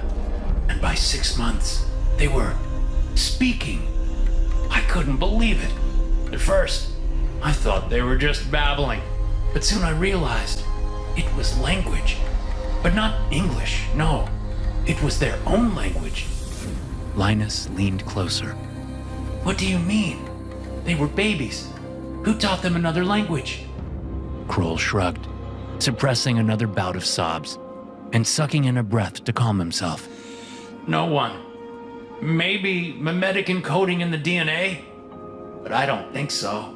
I think the infants created the language themselves, right there in the lab, whispering crib to crib. They worked together as a unit, you see, like tiny soldiers. And they were planning something. I just knew they were. I could see it in their eyes and sense it in the way they looked at me, so full of rage. I loved them, but they hated me. And I began to fear what I had created. And so... A lump came into Kroll's throat. He swallowed painfully, and blinking tears from his eyes, he whispered, I discarded them, all 40, on the same night. Linus sat back in his chair, sneering. Wait, you mean to say you killed 40 infants? That doesn't make any sense. Why would you do that? You weren't there, said Kroll miserably. It all has to do with the past. I'm sure of that now. For tens of thousands of years, different branches of early humans coexisted in this world. Interbred even. But then something happened. I think it was a war. A clash of cousins. I think our Homo sapien ancestors feared the Neanderthals were better, stronger, and so they committed genocide against them. Whoa! Well, that's quite the claim, sir. They knew, Kroll continued, his voice a gravelly whisper. Somehow, they knew. Those little children in my lab. He let his eyelids droop, let the playful music from the concert hall mingle in his head with the horrible memory of their screaming voices as those little ones died, vomiting blood from their poisoned food, their eyes blazing in their flat little skulls. God made them bones. I made them clones. I resurrected our oldest enemies. That's what I did. And I was their first contact with the modern world. It was a chance to start new relations anew. But me being me, I put the whole world at risk. That's what I did. And for what? Linus crossed his arms and leaned back in the chair. Yeah, I don't know, sir. If you were really that scared of the clones, why'd you go and make the next generation? This all sounds like a bunch of bullshit. Like a bad joke. I'm the bad joke.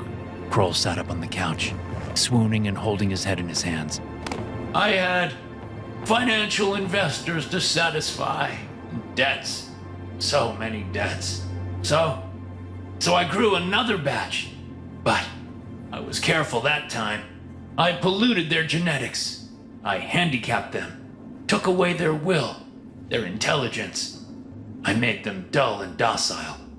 Less than. I made what you call Gen 1 dolls. Okay, but then what about that voice we can hear now? What about that girl out on the stage? She's not dull. She's new, different. She's special. Why'd you make her? Because I was a coward. I should have told the world about those first clones. I should have turned myself in for what I had done. Maybe no one else would have gone down that path. Linus considered this statement for a few seconds, tapping his fingers on his clipboard, then said, "Oh, are you talking about the other cloning companies? In China and stuff?" Kroll nodded drowsily. Yup. Once they started making their clones, I knew it was too late to be stopped. So I figured, why not? Why not start up my lab again? I have debts to pay. So, here I am. He held out his hands to either side, swaying on the couch. Pimping out my Pandora's voice to the adoring elites of this fucking city. Through the wall, they heard Pandora hit a particularly tricky part of the aria, her voice jumping through notes with grace and athletic perfection. The doll's song was almost at its end. But she doesn't sound evil, and she doesn't look dangerous. Neither do the clones from Asia. They don't seem to hate us. Kroll's hands dropped to his sides. Because they're clever. They're all brilliant. Now even smarter than my first batch somehow. They know to blend in, to act like the witless clones that came before them. But they're starting to reveal their talents, to make themselves useful, to infiltrate, to become beloved. As if in response to his words, they heard Pandora deliver the final note, an impossibly high A-flat, which seemed to vibrate the very walls around them. And the crowd exploded in applause and cheering. Kroll got to his feet with difficulty, and Linus caught his elbow to help him. Steady on, sir. Just you wait. Kroll slurred, swooning in place. Mark my words, Linus. They are only biding their time. And then they will have their vengeance for the sins against them, past and present. And for the second time, we will have to strike them down like the monsters we are. Linus stared at the flushed, inebriated face of the famous scientist he had, until now, venerated. Then he sighed, shook his head, and snorted a laugh. But this has all been a joke, right? Or at least the liquor talking. I mean, he didn't really kill a bunch of infant clones, sir. And that girl out there? She's just an ogog with a pretty voice. Right? Right? Vincent Kroll frowned down at the stagehand for a moment, then shoved him aside and stumbled to the door. He moved drunkenly down the hall, holding onto the wall to keep from falling, and made his way back to the wings. Breathing hard, he clung to the curtains for support and gazed over the backs of the performers on the stage, over to the applauding audience. Everyone was on their feet, pounding their hands together, stomping their feet, crying out in one voice, "Encore! Encore!" They loved Pandora. They all loved this pretend doll with the voice of an angel, because they didn't know. But Vincent Kroll knew. He knew, and he loved her anyway. He loved her like the daughter he never had, and like the lover he had never managed to find among his own species. That was one part of the story he hadn't told the stagehand, not even in the throes of drunken, murderous confession. About the things he did with Pandora, when the lights were off and the mood struck him. She was his doll. They all were. The bodies he grew in his lab. It had been easiest with the Gen 2s, who were designed to take orders and never fight back. These Gen 3s were different, as he knew they would be. He had tried to restrain himself, but it wasn't long before he gave in to the dark cravings. And every time, he had feared that Pandora would respond, that she would fight back. She could, if she wanted to, when she wanted to. He knew that. They were stronger than Homo sapiens, smarter, but also more patient. The other performers on the stage lined up and took a collective bow. But Pandora, standing in the middle, stayed in place, arms still raised, passive and obedient to the instruction given to her before being led on stage. Vincent hiccuped, and a mouthful of watery vomit splashed from his mouth and dripped onto his old suit. He stood there, gaunt and jaundiced, staring at her silhouette in the frilly gown with the bow on her head, and then, as if she knew he was watching her, Pandora suddenly lowered her arms and turned her back on the audience. She turned to look into the wings, staring through the blackness there, staring at Vincent Kroll where he swooned, leaning on the curtain, vomit on his old suit. He met her eyes. They were glinting beneath her brow, like daggers in the night. He would get what's coming to him. They all would.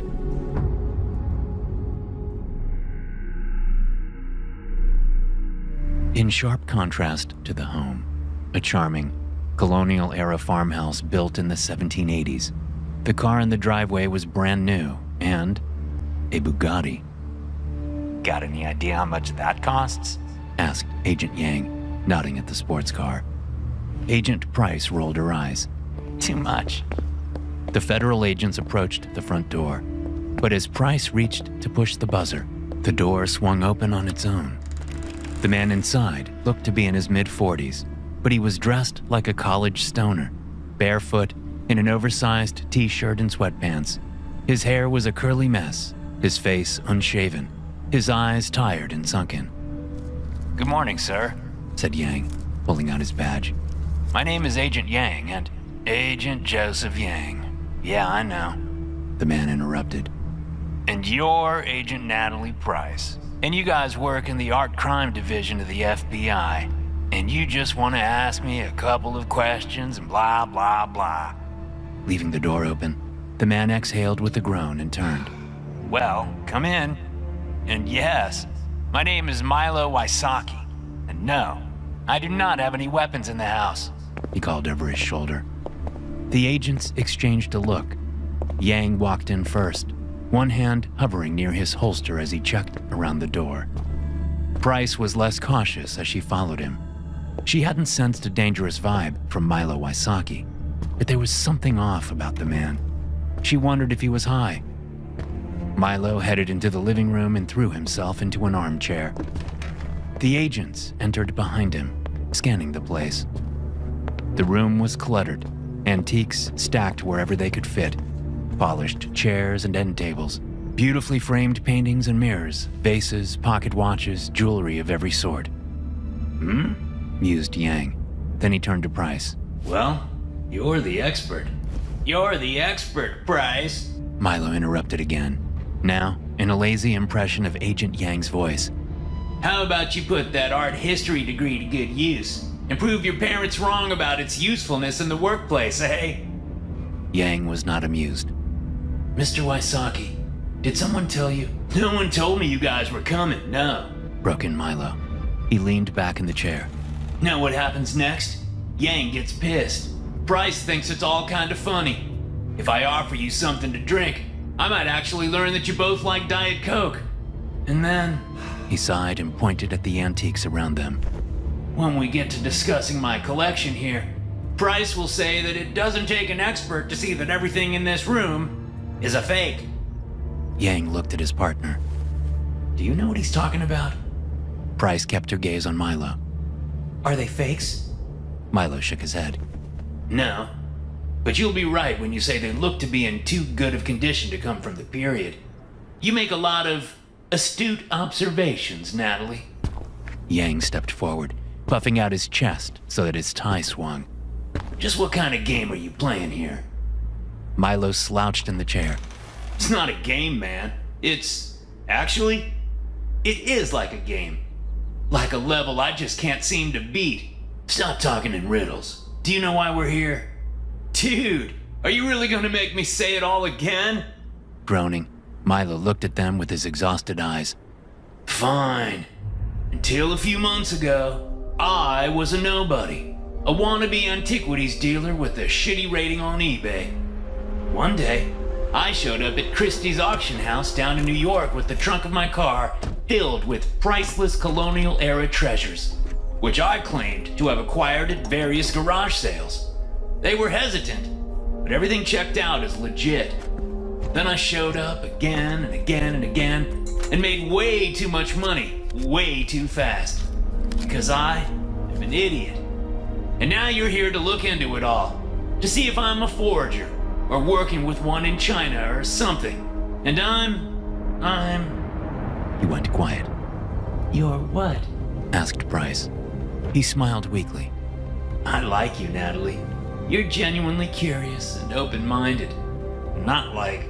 He nodded toward Yang, who crossed his arms. Anyway, I am, let's say, in a rut. Stuck. Spinning out. Going nowhere. Also, very tired. Yang shook his head. What the hell are you even talking about? What does this have to do with the antiques? Everything, said Milo, his smile fading. Agent Price looked at him, and in that moment, decided to go with her gut. Ignoring the art and furnishings they had come to investigate, she lowered herself onto a couch across from Milo, casting him a friendly smile. Yang rolled his eyes and picked up a golden pocket watch from a nearby shelf, squinting at it skeptically. I think you have something you want to tell me, Milo. What is it? Milo looked on the edge of tears. Just tell you? Just like that? I haven't tried that yet. Honesty is dangerous. So are lies. Milo ran a hand through his shaggy curls. His roots were going gray. If I tell you the truth, I don't know what'll happen next. Well, you better start talking, Wysocki, barked Yang. We're federal agents and far from home. Price leaned forward. Ignore Joe here. He's having a tough day. Oh, I know. He's got hemorrhoids. Furious color came into Yang's face. Who told you that? Milo shrugged. You did. What the hell does... When? Now. Well, another now. I mean, it's confusing. Too confusing for me. I'm not very smart. Really? Asked Price. Obviously. I used to think I was at least. I don't know. Lucky? But now, I think I'd use a different word. An opposite word. Unlucky. Offered Yang with a sneer. Cursed. Answered Milo, looking back at Price. It all started in 2020. I had just bought this place. Then COVID happened.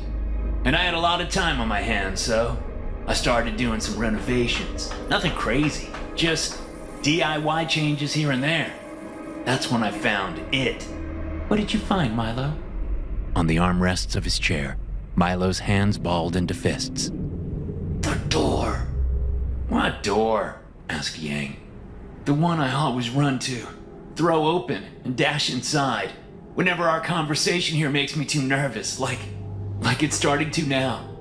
Yang opened his mouth to shout again, but Price held up a hand. How did you find this door, Milo? Milo was very still for a few seconds. Then he exhaled and relaxed his hands. By accident. I was moving a ladder, and I chipped the plaster in the back corner of the kitchen wall, and I saw part of the door. The door was hidden under plaster? Yeah, it was weird, especially since that's an outer wall, and there's no door there on the outside. Anyway, I pulled away all the plaster and I just opened the door. Let me guess, said Yang. You found a room chock full of shiny antiques. Nah, man, I told you. It's an outer wall. There's no room on the other side. Then what was behind the door? Asked Price. Don't humor this guy. He's just messing with us. Whined Yang. Or else he's got a few screws loose. Price looked up at her partner. I know what I'm doing. just let me... Why don't you take pics of the items in here? For the file, okay? Whatever.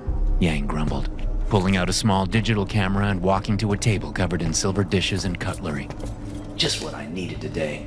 Another pain in the ass. Bryce turned back to Milo.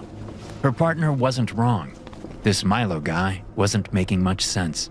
But she didn't think he was lying, and everything about him was just so tantalizingly weird.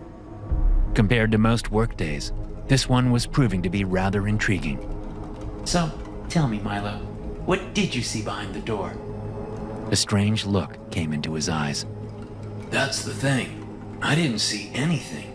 And I don't mean blackness. Black is just a model in the brain, same as all the other colors. But when we come face to face with true emptiness, it's beyond description, Natalie. No length, no width, no depth. Only...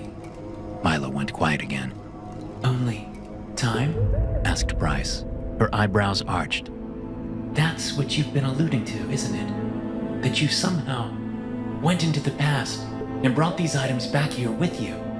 And that you know what Agent Yang and myself are going to say before we say it because we've already had this conversation over and over, maybe for centuries. Milo's expression had remained vacant during her little speech, but now he cracked, smirking. Hundreds of times? Yeah, but not hundreds of years. I don't look that old, do I? How old are you? He shrugged. Don't know. Early 40s, maybe? But I was born in 99. That math doesn't add up. It does if you believe my story. I don't know your story. He frowned. You just said it. The cliff notes of it, anyway. Bryce crossed her arms. So you really believe there's a time machine in your house? Across the room, Yang let out a derisive laugh. Not a machine, no. Said Milo, leaning forward. A gateway. I don't know where it came from. Maybe it was made by an ancient witch, or, I don't know, caused by an accident of some Nikola Tesla type's experiment gone wrong. Or maybe it's naturally occurring. Something someone found and sealed away because it's dangerous. All I know is that when I step through it, I'm in the past. He sniffed a laugh. The first time it happened, I thought I was tripping balls.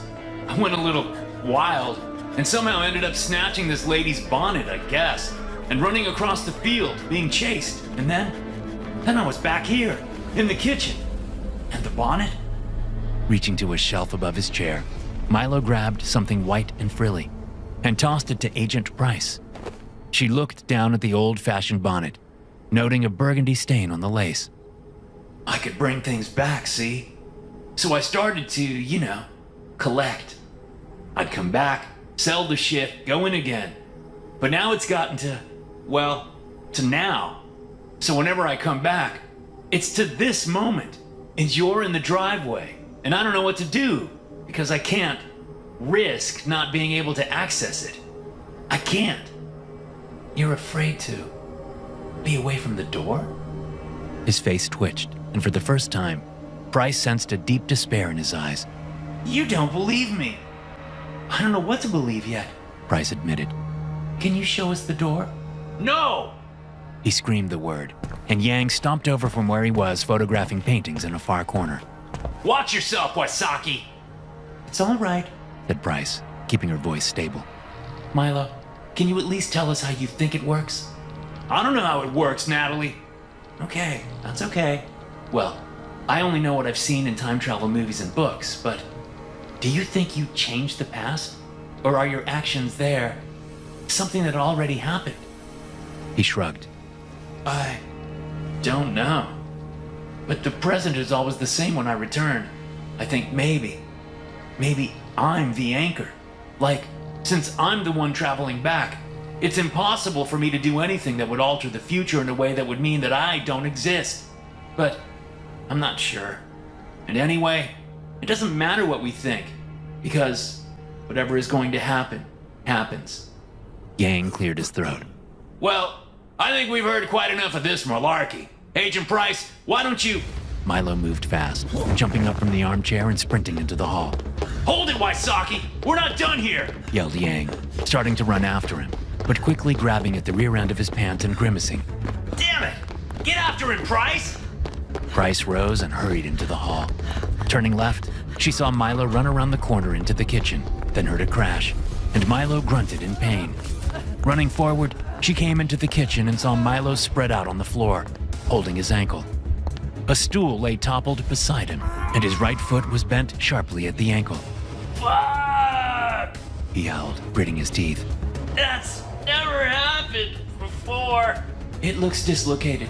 We'll call an ambulance. You'll be all right, said Price, kneeling beside him. But he screamed again and tried to crawl away toward the far wall. Yang came into the room and pinned Milo to the floor. Careful with him, Joe. He's... Price's eyes had glanced up to the far wall for the first time, and she froze. There, set among a shattered hole in the faded white plaster, was a small door of stained chestnut with a rusty handle. Price rose to her feet, her gaze locked on the door, and walked slowly toward it. Somehow, compelled or pulled like a magnet in her mind. No! You can't! It's mine! Screamed Milo, scrambling on the floor as Yang tried to restrain him. Tell him, Natalie! I need it! Price blinked, coming back to reality, and turned to look at him. It's like an addiction for you, isn't it? She asked. Why, Milo? Is it just the thrill of taking back the antiques? Milo finally stopped fighting and lay on his back, sweaty and wide-eyed, his wrists held by Agent Yang, his dislocated foot starting to turn purple. That's how it started, yeah. He whispered, bending his neck to look up at Price behind him. But once I realized what it meant, that I had this escape from consequences, this eraser for past deeds, then the trips turned into something else. Ooh, yes. There were just so many temptations. She took a step backward, cocking her head. That bonnet you showed me, there was a stain on it. Was that blood? What have you been up to, Milo? Have you been spending your time? Tears came into his eyes, but not of sorrow. A look of madness, of lust and violence, and unbridled dark desires came over him. He grinned, his upside-down face twisting and contorting. Whatever I want. A chill went over Natalie Price, and she turned back to the wall, approached the old door, and twisted the knob. The door squeaked open, and she looked into the void beyond the doorframe, into that twisting tunnel of time. Oh, God, she said, paralyzed by wonder and fear and bliss. Oh, God.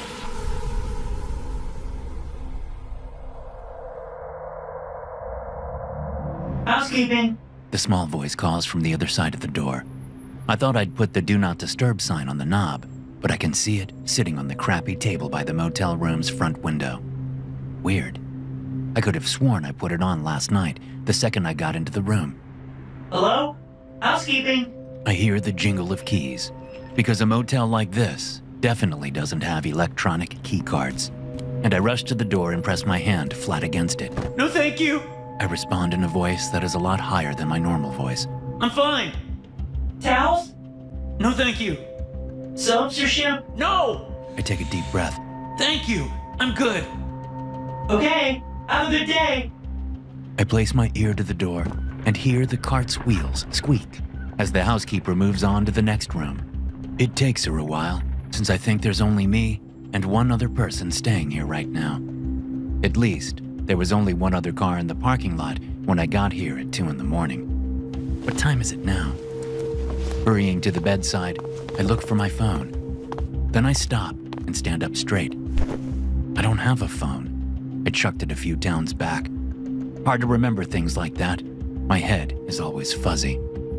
I cough and shake my head. Seeing one of those complimentary binders with all the local information sitting on the crappy table by the window, I hurry over and grab it up, flipping through the pages on the hunt. Coffee, I mutter as I find a page for Mel's Diner, 3654 Highway 99. This motel is on Highway 99. I flip more pages and find what I hope is a semi-accurate town map. Yep, the motel is on Highway 99, and the diner is about a quarter mile down the road. or it could be 25 miles depending on how bad the scale is on this crap-ass map. An image of a gun slams into my head as I look for my shoes. Startled, I freeze and take a deep breath. It wasn't just a gun. It was a highly modified Sig Sauer P226 MK25, a memento from my... The pain squeezes my skull and I wince. Why am I thinking of a gun? And what the hell is a Sig Sauer PK226? I don't own a gun. I've never owned a gun. Guns are a national health crisis. Why the hell would I think about a gun? Finally, finding my shoes, I slip them on, grab my wallet, and head out of the room. The housekeeping cart is nowhere in sight. The only other guest must not have needed their room cleaned either. No towels, no soap, no shampoo. As I pass the front office, I glance inside and see the same clerk there who checked me in last night. Either he's on a very long shift or just started. I give him a nod and a wave. He replies with neither, only stares at me as I head out of the parking lot into the highway. Not even a quarter mile away, the diner is across the street. Jogging across quickly, not that there's any danger since there isn't a car in sight, I hurry to the diner's front door and yank it open. Grab a seat anywhere, hon. A woman shouts from the back. Be right with you. I find the corner seat and plop down with my back to the wall so I can watch the door. Why? Seems a little paranoid. Morning, hon. The waitress says. She's tall, bottle blonde, and has the creases around her bright red lips of a lifetime smoker. Her smile doesn't reach her eyes. Coffee, pancakes, 3 eggs scrambled with cheese, 4 slices of bacon, I say. and coffee. You already said coffee, hon. She replies, writing everything down on a ratty order pad. It's the most important part. I say, and smile up at her. She only nods and says, It sure is. Be right back with the Joe. Turning, she's gone in a flash. That's when I see him, the other customer, sitting at the counter. I didn't notice him when I came in, and I've been watching the front door, so he couldn't have slipped in after me. Where'd he come from? He raises his coffee mug when he sees me eyeing him. Then he gets up from his seat and walks toward me. The image of the gun fills my head again, and I actually pat my pockets, feeling for it. May I sit, Mr. Lowe? The man asks. Excuse me? I reply, confused. Oh, right. Sorry. He says and clears his throat. May I sit, Mr. Naughton? Do I know you? That's a complicated question. He doesn't wait for my permission and sits across from me. I'm just here for some breakfast and heading on my way. I say and look around the diner, hoping the waitress will come back with my coffee, hoping something happens that can give me an excuse to get rid of this guy. You from around here? The stranger asks. No. I just said I'm gonna be on my way after I eat. Where are you coming from? Not here. I clear my throat. I'm sorry, but who are you? My apologies, he says, and offers his hand across the table. Haven't made it this far before. I'm Terry Giles. Pleased to meet you, Mr. Naughton. How do you know my name? I heard you say it to the clerk last night. I blink. The hotel clerk. I'm staying there too. Ah, the other guest. Right. Yep, the other guest. He laughs. The place isn't exactly hopping, is it? I didn't see you in the lobby last night when I checked in. You didn't? I was there, sitting in the corner. You really didn't see me? I shake my head. He nods. Well, I'll have to make a better impression this time. This time? I'm sorry, Mr. Giles. Terry. Terry. Yes, well, I'm sorry, Terry. But I had a restless night last night, and all I need right now is a hot cup of coffee. I'm really looking to make friends, or have a chat with a strange traveler. Chats with strange travelers are the spice of life, Mr. Naughton. He laughs and leans back in his seat, just as the waitress returns with my coffee. She sets the cup down in front of me with one hand and offers the coffee pot to Mr. Giles with the other. Refill, hon? Don't mind if I do, he says, and smiles at me as she pours. Your food will be right out, hon. You want me to bring it here, or will you be sitting back at the counter? Mr. Giles looks up at her, then looks over his shoulder at the counter, back to her, over to me, lifts his mug, blows on his coffee, sets it down without sipping, and looks back up at her. I'll eat it here. Thank you. The waitress nods and walks off like he didn't just act like some weirdo. You a serial killer? I ask him and reach out to grab the sugar from the end of the table. Why do you ask that? I pour a little sugar into my coffee and stir, then set the dispenser back and snag 2 little creams from the basket. They're mixed in with butter and jellies of different flavors. The butter looks like it's just regular butter flavor. There's honey too, but I ignore all of it and just grab the sealed little cups of cream. You haven't answered my question. I say to Mr. Giles as he watches me pour cream into my coffee and stir. Are you a serial killer or something? Not the last time I checked. He replies and laughs. I stop stirring and stare across at him. That's not exactly a reassuring response. I say as I take the spoon out of my coffee and set it aside on my napkin. I am not a serial killer, Mr. Giles says and rolls his eyes at me. I'm probably way worse. Is that so? I nod a few times. Great. Somehow I get the one crazy asshole in the whole area when all I want to do is eat some breakfast in silence, then hit the road. Who says I'm the only crazy asshole in the area? He chuckles and sips his coffee. Takes one to know one. What does that mean? Here you go, hon. The waitress says when she returns with Mr. Giles's breakfast. Denver omelet and 2 biscuits. Anything else for you, hon? No, thank you, Mr. Giles says as he tucks his napkin into the collar of his t-shirt. This looks perfect. He digs in and I stare. Is it good? I ask. Looks good. Hey, I have an idea. How about you eat up, then get the fuck away from me? How's that sound? Hold on, he says around a mouthful of biscuit. He chews, and swallows, then says, I've got something for you. He sets his fork down and wipes his mouth with his napkin, making sure it stays in place around his collar. He takes a sip of coffee and swishes it around his mouth. Better, he says, then leans on his elbows and grins at me. When the waitress brings you your breakfast, you are going to shoot her between the eyes. I have no idea how to respond to that. I sit and just sort of blink at him a few times. I'm sorry, what did you just say? I said that when the waitress comes back with your breakfast, you are going to shoot her between the eyes. His words echo in my head, and all I can do is pick up my coffee and take several sips before setting it down and looking about the diner. There's no way out, Mr. Giles says. You put yourself back here without checking for the rear exit. He nods toward the small hallway with the restroom sign above it. No exit that way. The only other way out than the front door is through the kitchen. That was a mistake on your part. He chuckles and pats the table. But you did get yourself the corner seat and put your back to the wall, so that conditioning held. What are you talking about? Are you fucking nuts? You can leave.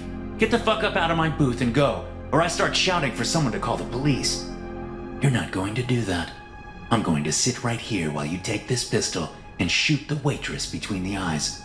What fucking pistol? His hand comes up from under the table, and he slides a gun over to me. A Sig Sauer P226 MK5. What the fuck? I exclaim as I recoil from the weapon. Now, don't be like that, Mr. Naughton. You know this gun. It's your gun. You've held it 1,000,000 times, fired it 10 million times. You've killed with this gun before, many, many times. So why so squeamish now? Not wanting to take a gun from a stranger isn't being squeamish, I say and stand up. You're fucking nuts. His eyes watch me carefully. Then he sighs and shakes his head. Well, we tried, he says and starts to grab the gun. My hand shoots out and I snatch the pistol up before he moves even a centimeter. I have a round chambered faster than I can register what I'm doing. Then the barrel of the pistol is pressed into Mr. Giles's right temple. Who the fuck are you? Muscle memory is intact, he says, but not to me. It's like he's talking to open air. Arm is steady, stance is correct. What are you fucking jabbering about? Here's your food, hon, the waitress says.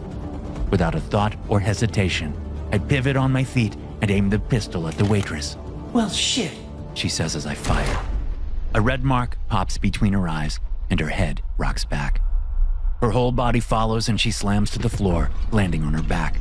Plates of what would have been my breakfast splattering and shattering all over her. Time stops. The world stops. Everything stops. Except for Mr. Giles. He stands up and takes the pistol from me. Good job, Lo, he says to me, and a brief flash of a man in a Navy uniform shreds through my head. The man is me. My name is Lo. Austin Lo. But I'm also Alex Naughton. Except that I'm not. What is happening? Do you know who you are? Mr. Giles asks. Sergeant Austin Lo. I say. Bravo team, sir. I'm not a sir, Mr. Giles says. And yes, you are Lo. Anyone else? Alex Naughton, I say, very confused. Exactly. The trick is maintaining that conditioning. The trick? Don't worry about it. Now, Lo, some men will be coming through that front door in about 40 seconds. Do you think you can handle them? Yes, sir. Still not a sir. Mr. Giles pats me on the shoulder. Handle this, and you'll move on in the program, Lo. You just gotta take care of business. Take care of business, I echo and nod. Yes, sir. Son of a bitch, not a sir, Mr. Giles says, then sits back down in the booth and sips his coffee. 20 seconds. Can I have my weapon, sir? I ask and hold out my hand. No, he says, and sips his coffee again. Sir, I would prefer if you gave me my weapon, I say, my hand still out. And I'd prefer if you didn't call me sir, he says. I wait, but he doesn't give me my pistol. The bell hanging over the front door jingles. I look that way at the 4 very large men who walk into the diner. They have guns and badges. Alex Naughton, you are under arrest. On your knees with your hands behind your back. They call me the other name and not my real name. This is all so messed up. On the fucking ground now! One of the men shouts. They aren't local Leos. They're dressed like feds. Black jeans, black t-shirts, black tactical vests, black windbreakers. Before they can shout at me again, I leap into the booth next to me and up onto the table, kicking all the packets of jellies and butter and cream into the air right at them. They, of course, react instantly and open fire as they turn to me. But they're too late. I'm already leaping to the next booth's table, and the next booth's table, and the next booth's table, until I'm even with the men. They are all shooting at where I was, not where I am, which gives the tip of my left boot a brief moment to connect with the left temple of the closest man. His eyes roll up into his head and he collapses. I fall to my knees on the table and snag his pistol from his hands. Then, before the rest even realize that they are down a man, I take aim and fire 3 shots. Each shot hits its mark, right between the side seams of the men's tactical vests. The men cry out and fall. I'm off the table and firing into the foreheads before their bodies can even settle on the floor. Clapping behind me gets my attention.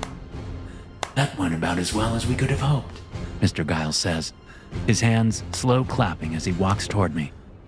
Even confused by your identity, you still maintained your training and eliminated the threat. I turn and aim the pistol at him. He keeps walking. This part is the part that we still have to work on, he says. You always go for me afterward. I pull the trigger, or try to. My finger won't move. I strain and strain, desperate to get my right index finger to just squeeze a little. But I'm glad that the safety part of the conditioning is still working, he says as he reaches me and takes the pistol from my hands. Well done, Lo. Well done indeed. He tucks the pistol into the back of his waistband and then shouts, Exercise over. Reset. The men on the floor groan and slowly pick themselves up. So does the waitress. People stream from out of the back of the diner. Some start cleaning up. Others compare tablets and start talking in tech speak I don't understand. What the fuck? I say to no one in particular. You are almost ready for the field, Lo, Mr. Giles says, and claps me on the shoulder. A couple more run-throughs as your alter ego and the psychological conditioning should be solid. He takes a deep breath. God bless this country, and God bless this CIA. Then I feel a sharp prick in my neck, and the world starts to spin. I wake up with a jolt. Housekeeping! The small voice calls from the other side of the motel door. I sit upright in the musty, dusty bed and look about the room. I thought I'd put the Do Not Disturb sign on the knob, but I can see it sitting on the crappy table by the motel room's front window. Weird. I could have sworn I put it on last night the second I got into the room. Hello? Housekeeping? No thank you. I shout and ease my feet over the side of the bed. Time to get the day going and go find some coffee.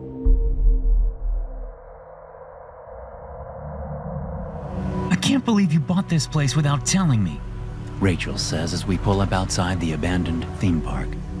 You were supposed to keep the blindfold on. I say, not really surprised that she took it off. After 12 years, I know her well enough to predict such things. As I guessed she would, she ignores my comment and stares out the windshield as I cut off the engine. The headlights shut off, no longer obstructing our night vision. The park, which has only been closed for a few months, looms in the night like a graveyard. Beyond the locked chain-link gate, the roller coaster tracks look like massive spines. The buildings and other structures look like carcasses and grave markers. How much did it cost? It's a good investment. I tell her, keeping my voice neutral. I can tell she's angry. How much? Remember how I've been saving money for an investment of my choosing? We discussed this before. I don't see the problem. Do you need more money or something? Rachel scoffs. I just wish you had told me, that's all. Then it wouldn't have been a surprise. I thought you would be pleased. I bought us a haunted theme park. Rachel rolls her eyes. Come on, you don't believe that stuff. I don't, but you do. That's part of why I got it. I figure we can play to that strength. With all your expertise in the world of ghosts and goblins, we can make this the premier haunted park in the country. After we fix those issues that caused all those horrible deaths, of course. You know I don't believe like that, she says. It's just kind of fun, you know? And it makes me feel better about death, knowing there's an afterlife. I know, babe. Rachel reaches over and takes my hand, looking intently at me through the gloomy interior of the truck. You're serious? You want to do this together? I nod. Headlights appear behind us, illuminating the cab. But I have another surprise for you. Right on time. Come on. As I get out of the vehicle, I see Rachel look at the approaching SUV. I see the moment she recognizes the Ford. Her beautiful face changes from a look of heartfelt appreciation to one of barely contained fear. Then the headlights shift away, and her face is plunged into darkness. When I get a good look at her again, she's outside the truck, standing beside Mark's SUV, and her face is back under control. She smiles kindly at Mark as she gets out of the vehicle. Holy shit, you really did it, didn't you? Mark says, rushing around to pull me into a hug. I hug him back. I sure did. You crazy bastard. When we separate, my stepbrother and my wife share an awkward one-armed hug and a few muttered words of greeting. Well, I say, pulling out the keys to the locked gate. shall we? As far as theme parks go, this one is on the smaller side.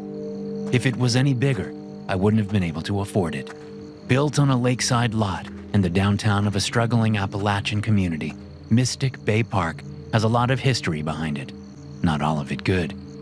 Then again, if it hadn't been closed recently after a horrific fire, I never would have been able to afford it.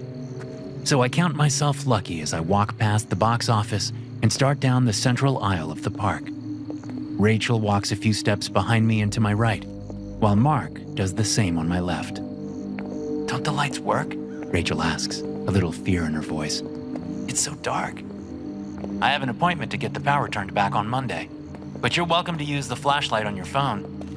Two pools of weak light come on, one after the other, as both my guests heed my suggestion. Concession stands, souvenir shops, and face-painting stations line the thoroughfare before it opens wider to reveal a big roller coaster on the right and a Ferris wheel on the left. I remember spending my summer days here as a kid. It only took 4 or 5 hours to ride all the big rides, but there were other, smaller attractions to check out.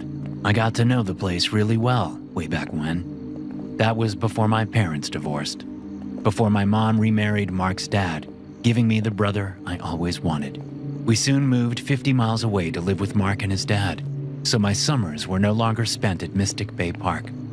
I had Mark to play with after that, but the park always had a special place in my heart. Now, all the little nooks and crannies come back to me.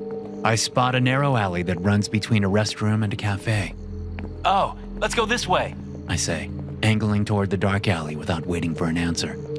Can't we do this during the day? Rachel asks. I turn around. Come on, let's just explore it a little bit. If I remember correctly, this comes out right next to the Fright House. If there are ghosts hanging around here, I bet we'll find them there. Besides, there's going to be a bunch of construction and repairs going on during the day. Now's our chance. Rachel looks to Mark for support, but he smiles and shrugs. My wife rolls her eyes. Fine, just half an hour, but please tell me we're not going to where that awful fire happened. All those poor people. No, that's on the other side of the park. Besides, they got that all cleaned up. Nothing there but an empty dirt field now. No evidence there was a fire. Still, it gives me the creeps. I resume walking, slipping into the narrow alley. I promise we won't go near it. They both come forward and squeeze one by one into the alley. I rush ahead, excited, only stopping when I hear Rachel cry out behind me. What? Did you hear that? I didn't hear anything. I did, Mark says. It sounded like something was scratching on the other side of this wall. Mark pats the restroom wall to his left. That's right, Rachel says. Something big and frantic. I shake my head. Probably just some rodents or a cat or something. Come on. After passing through the long alley, we come out on another thoroughfare. Just as I remember, the Fright House is down the way and to my right, sandwiched between the bumper cars and the tilt-a-whirl. I head immediately up the ramp and past the podium where the park employee would keep people from walking through too soon so that the animatronics and noises and other effects would have a chance to reset for the next group. The entrance is shrouded by hanging strips of cloudy plastic stained with fake blood, just like I remember. Standing here, I feel a tickle of anticipatory fear for the first time in a very long time. This Fright House used to scare the hell out of me every time, even when I knew exactly what was coming after walking through it dozens of times. I wanted to be scared. It was fun, being scared and knowing that nothing was going to happen, that I couldn't be hurt by any of the pranks inside. Ben, what's the point of doing this now? Mark says as he and Rachel trudge up the ramp. With no power, nothing will work. I just want to see if everything's the same. Come on, guys. Please, it won't take long. Rachel is busy looking over her shoulder, arms wrapped protectively around her. What's wrong? I ask. I think there are some kids in here. I swear I just saw someone running across up there. Did you see them too, Mark? My stepbrother shakes his head. No, sorry. I sigh. There's barbed wire around this whole park, and I locked the gate after we came in, remember? Then I smile and nudge her. Maybe it's a ghost. She gives me a look that makes me raise my hands and step back. Okay, sorry, not a ghost. But I'm sure we're the only ones here. If it makes you feel better, we'll just walk the Fright House, and then we'll get out of here, okay? Okay, Rachel says absently, peering over her shoulder again. Great. I pull out my phone and turn on its flashlight so I can see where I'm walking in the Fright House. After pushing through the strips of plastic, I find myself in a room with a bunch of dolls everywhere, all of them staring at me.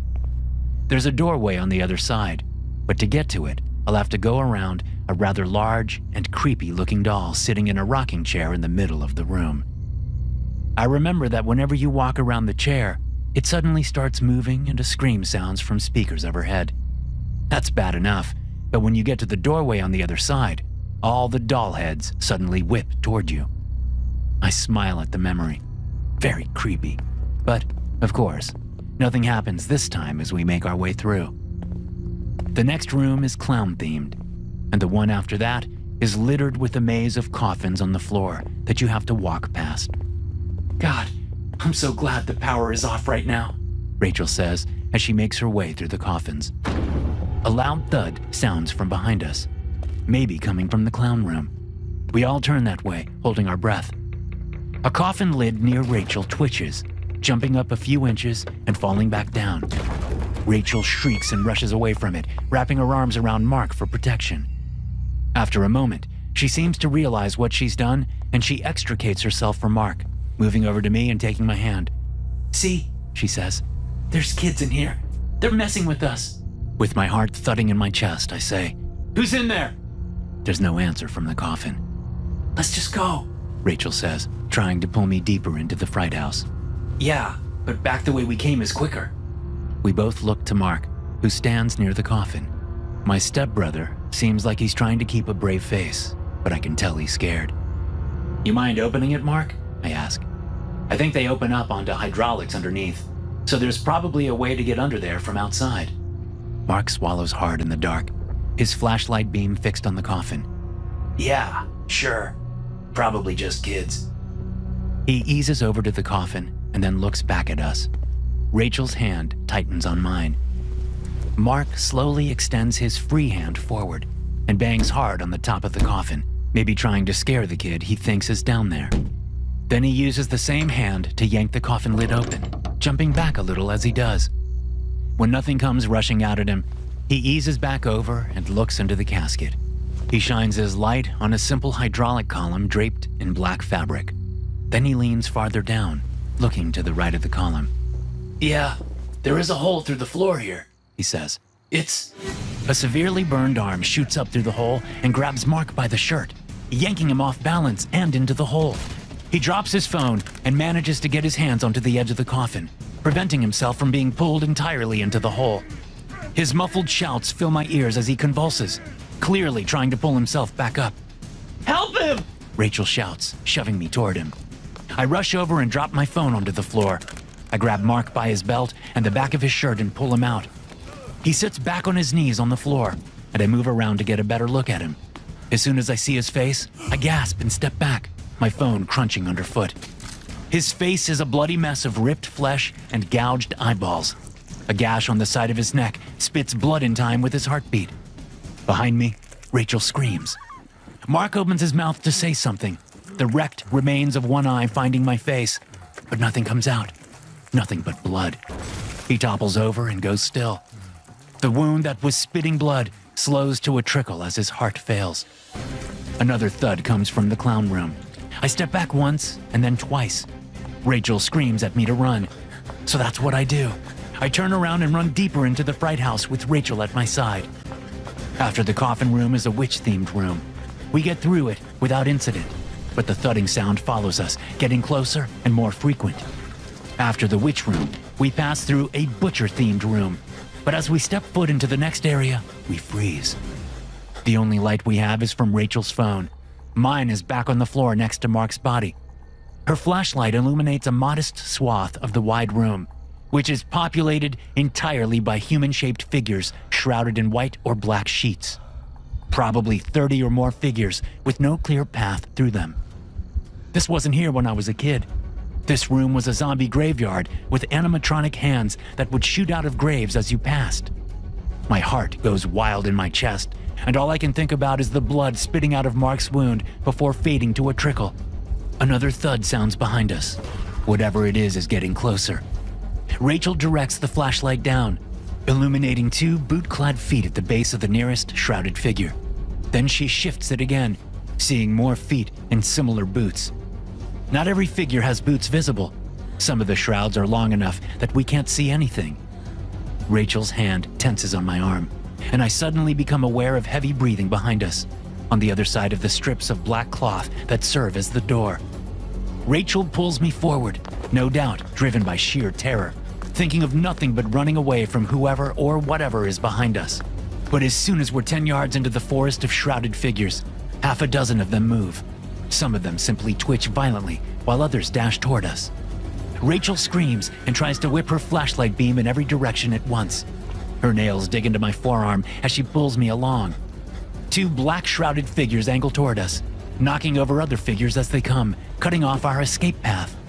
We whip around and move back the other way, but the flashlight beam illuminates a badly burned man who lurches toward us, scorched skin swinging from where it hangs off him in strips. Rachel claws her way around so she's behind me, trying to put my body between our approaching attackers and her, but they've got every angle covered. Stop them! She screams in my ear. I crouch, raising my fists, ready to attack. 3 figures come up to us, knocking mannequins out of the way to clear an area on the floor. They stop out of striking distance, surrounding us. Now, I can see that the 2 shrouded figures are wearing what are closer to robes than sheets, complete with baggy sleeves and black gloves. Rachel whimpers behind me, but I straighten up and drop my fists, and she lets me pull away from her as I turn around. In the light from her phone, I can see the confusion on her face. Then I take a step back, toward the burned man. The confusion deepens. I take another step, and another. The confusion starts to shift, a hint of betrayal coming into her expression. Then, as the 3 figures start toward her, completely ignoring me, grim understanding comes to her. She knows, but that knowledge won't save her. The 3 figures produce knives as they close in. At the very last moment, rage enters Rachel's face. She takes a swing at one of the figures, but the man parries it easily and jams his knife up into the underside of her bicep. This time, she doesn't scream, not right away. As the first man rips his knife out of her arm, severing muscles and tendons and veins, the other 2 plunge their knives into her. Now she screams. As she goes to the floor, these 3 men stab her to death just like I hired them to do. Then she dies, and her noises die with her.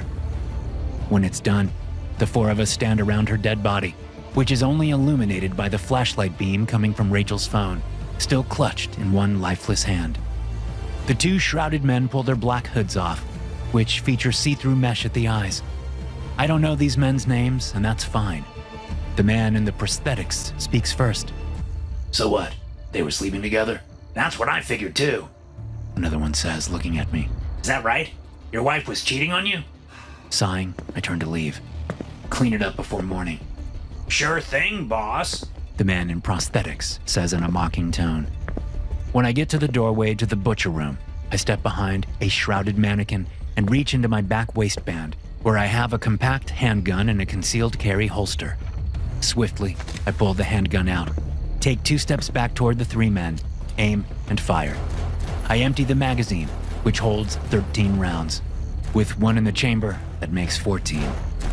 Once I put them all down, which only takes 6 rounds, I fire wildly to make it look like I was scared for my life when I gunned my attackers down. I walk over to them, grab one of their knives, and stab myself in the abdomen, right where I researched so I wouldn't hit anything major. Then I sliced into the underside of my forearm 5 times. Defensive wounds, they call them. That should do it. Next, I grab Rachel's phone and psych myself up to call 911. If I play this right, I'll get away scot-free. If I don't, I'll go to prison for a long time. Either way, it will have been worth it to kill those 2 backstabbing assholes. The coffee machine sputters in the adjacent office, alerting me to a fresh pot that's finished brewing. I'm just putting the finishing touches on the latest case, which entails washing the body before it goes into its assigned cabinet in the cooler. This particular case is of a man who died during surgery upstairs in the hospital, which is why we had to do an autopsy. Some nights, we only have a couple of bodies, but tonight will be a very long shift.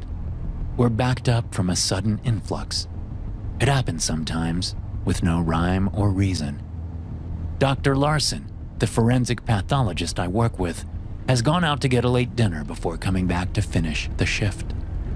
I still have to prepare the next body, but I've worked with Lloyd Larson for years, so I know he'll be gone long enough for me to enjoy a cup of coffee before I open up the next body. As an autopsy technician, I do the grunt work, while most of Dr. Larson's day is spent writing reports or talking to law enforcement. Honestly, I wouldn't have it any other way. I couldn't bear sitting at a desk for half the day. Once I get the cleaned body into its assigned drawer in the cooler, I remove all my safety gear, wash my hands, and head into the office section of the morgue, where we have a small kitchenette on one side of the room. Just as I'm pouring my coffee into my cup, a buzz sounds from the intake door. I stop pouring and drop my head, closing my eyes. Not another one. Sighing, I put the pot and cup down and then head through the autopsy suite to the door that leads to the private garage. There's a screen fixed to the wall there, which shows the camera feed from outside the garage. An ambulance is backed up to the closed bay door, and 2 cops stand next to it. I watch as one of them leans on the buzzer. Please let this not be a rush job, I say to the ceiling. I want to see my wife at some point in the next 12 hours. Pushing through the wide double doors and into the garage, I head to the button and open the roll-up garage door.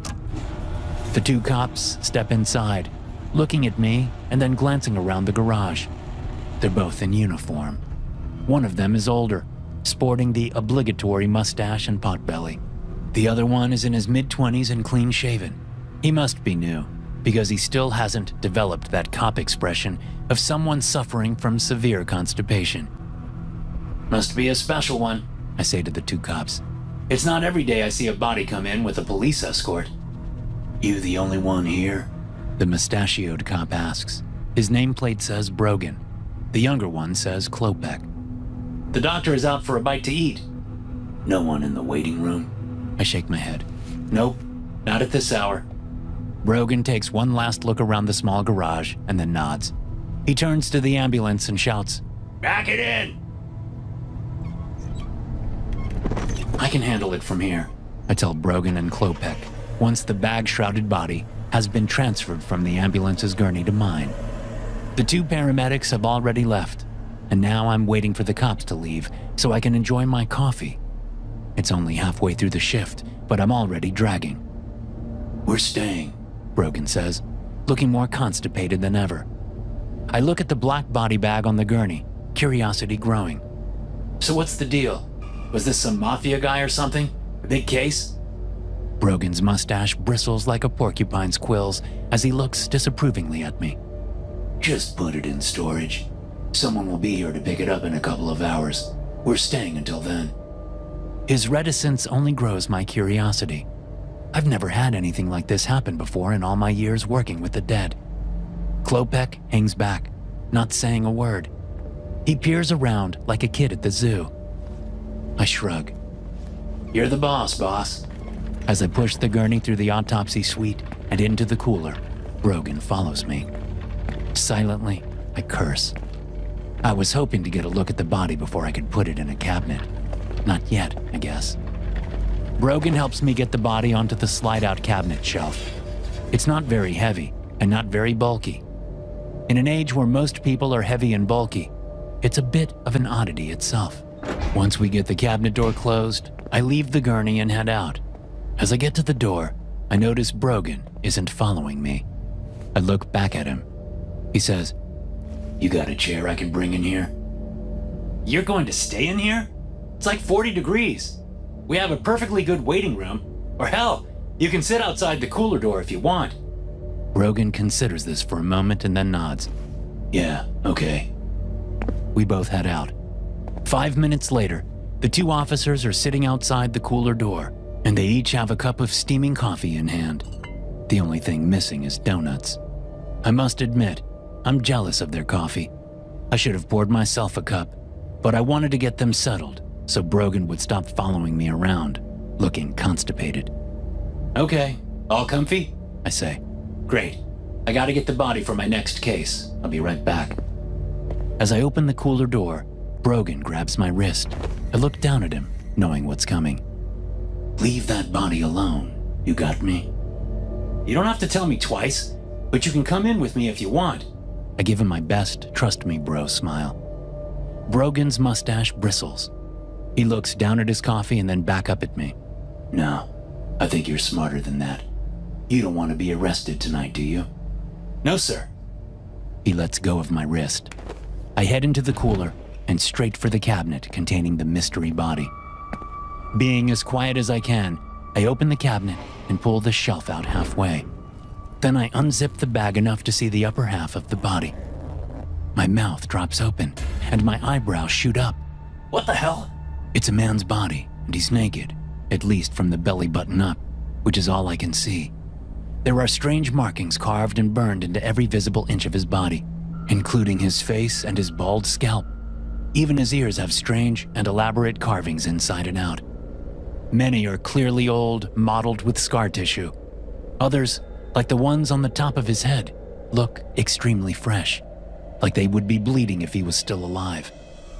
Unable to help myself, I pull the shelf out all the way and unzip the bag to its limit. His entire body has these markings on it, including his genitals. A chill sweeps across me, and not just from the cooler. The fact that someone would do that to themselves gives me the creeps. I suddenly regret looking at the body. As I'm pulling the zipper back up, the lights shut off, plunging me into darkness. I can hear the two officers speaking hurriedly to each other, which must mean the lights out there are off too. I've paused in zipping the bag up, and the knuckles of my gloved right hand are just above the man's stomach as I blink in the darkness, completely blind. Something pushes up from the dead man's stomach, pressing his skin against my knuckles. Crying out in fear, I yank my hand away and backpedal, bumping into the gurney I brought in earlier. Scrambling around the gurney, I find my way to the cooler door and shove it open, getting a flashlight beam to the face as I step out. I raise a hand to block the beam, able to make out Brogan holding the flashlight. Where's the breaker box? I don't know, I say. We have maintenance guys to do that kind of stuff. Behind Brogan, the younger cop, Klopek, shines his flashlight around the autopsy suite.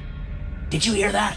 He asks, pointing the light at the door to the waiting area, which is only accessible by an interior hospital hallway. Brogan turns to shine the light that way. What? Something in there, a noise. I've already convinced myself that I imagined something pushing up from the dead man's stomach, but a ghost of the sensation lingers on my gloved hand. I must have pressed my fingers down into his flesh without knowing I was doing it. Let's check it out, Brogan says, drawing his gun. He turns to me while keeping his flashlight shining on the door. Don't move. Stay right there. I stare at his pistol. What's going on? Just stay here and don't move. As Brogan walks away, he uses his flashlight hand to depress the transmit button on the radio, clipped to his left shoulder. He requests backup, but as he waits for an answer, there's only static. He tries again. Same thing. Shit, he says, turning to me again. Call 911. As I reach into my pocket, Brogan and Klopek move to the door. A cool sensation on my back reminds me I didn't close the door to the cooler. Pulling out my phone and turning around, I press my thumb to the sensor on the screen, but it doesn't unlock because I still have my gloves on. A shuffling sound from inside the cooler tightens the skin on the back of my neck. With the flashlights on the other side of the autopsy suite, I can't see inside the cavernous cooler. Holding my phone out, I press the side button, awakening the device and casting weak blue light into the cooler and onto the carved-up face of the man standing just inside the cooler door. His eyes, white with swirls of red, stare at me. I jerk, an involuntary spasm from sheer terror. I drop my phone and use both hands to slam the door on the man. At the exact same time, after some whispered conferring, the two cops rush into the waiting room with guns drawn. Spinning around, I shout gibberish, trying to tell them what I've just seen, but it's too late. I'm just in time to see through the open door as Klopek's flashlight falls on a man with a horribly disfigured and impossibly white face. This man, wearing tight-fitting black clothes and holding a strange weapon in one hand, lurches at the young police officer. The officer shouts and fires on him, but as he does, his flashlight travels farther into the room to reveal 3 more identical men. All share the same disfigured white faces, and all with the same strange bladed weapons. Brogan, who went into the room right after Klopek, also fires his weapon. The flashlights whip around chaotically as the 2 officers fire. One of the figures tackles Klopek to the floor, and the cop's flashlight goes out. Now, there's only the light from Brogan's, which is deeper in the room. The firing stops, and Brogan walks backward out of the room, still pointing his gun and flashlight. I get another glimpse of Klopek, lying on the floor with his back to me, a pool of blood expanding around him. There's no sign of the figure who attacked him. I move over to Brogan, thinking only of us getting out of here. But as I reach him and come around to his front, I see that he has been slashed to ribbons. Intestines hang from a gash in his stomach. He looks at me, a world of pain on his face, before collapsing to the floor. The flashlight still in his hand shines toward the waiting room. Movement in the doorway catches my attention, and I turn as 2 of those figures lurch toward me. Now that they're closer, I can see that their faces aren't faces at all. They're wearing plastic white masks that look to have been melted onto them. I can see nasty burns where the torch, or whatever was used, was left on too long and melted the plastic away to burn the skin. I can also see that the weapons they carry are like brass knuckles, but with 3 5-inch blades sticking out from the front. Reaching down, I grabbed Brogan's gun out of his hand and pointed at them, only realizing after I pull the trigger that the gun is empty.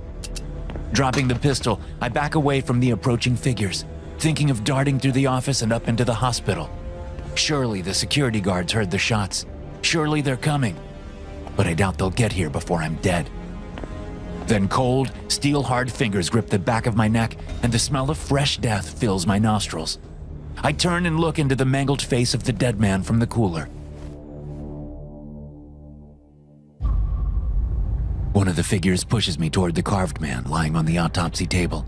2 others, who came in after the skirmish with the 2 police officers, hold flashlights on the dead man.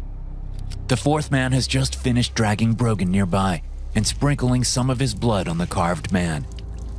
I watched the blood disappear into the carvings, soaking it up like a sponge.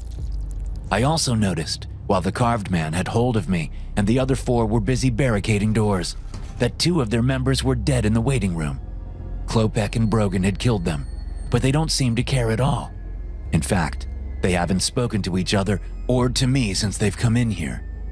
Again, the man shoves me toward the occupied autopsy table.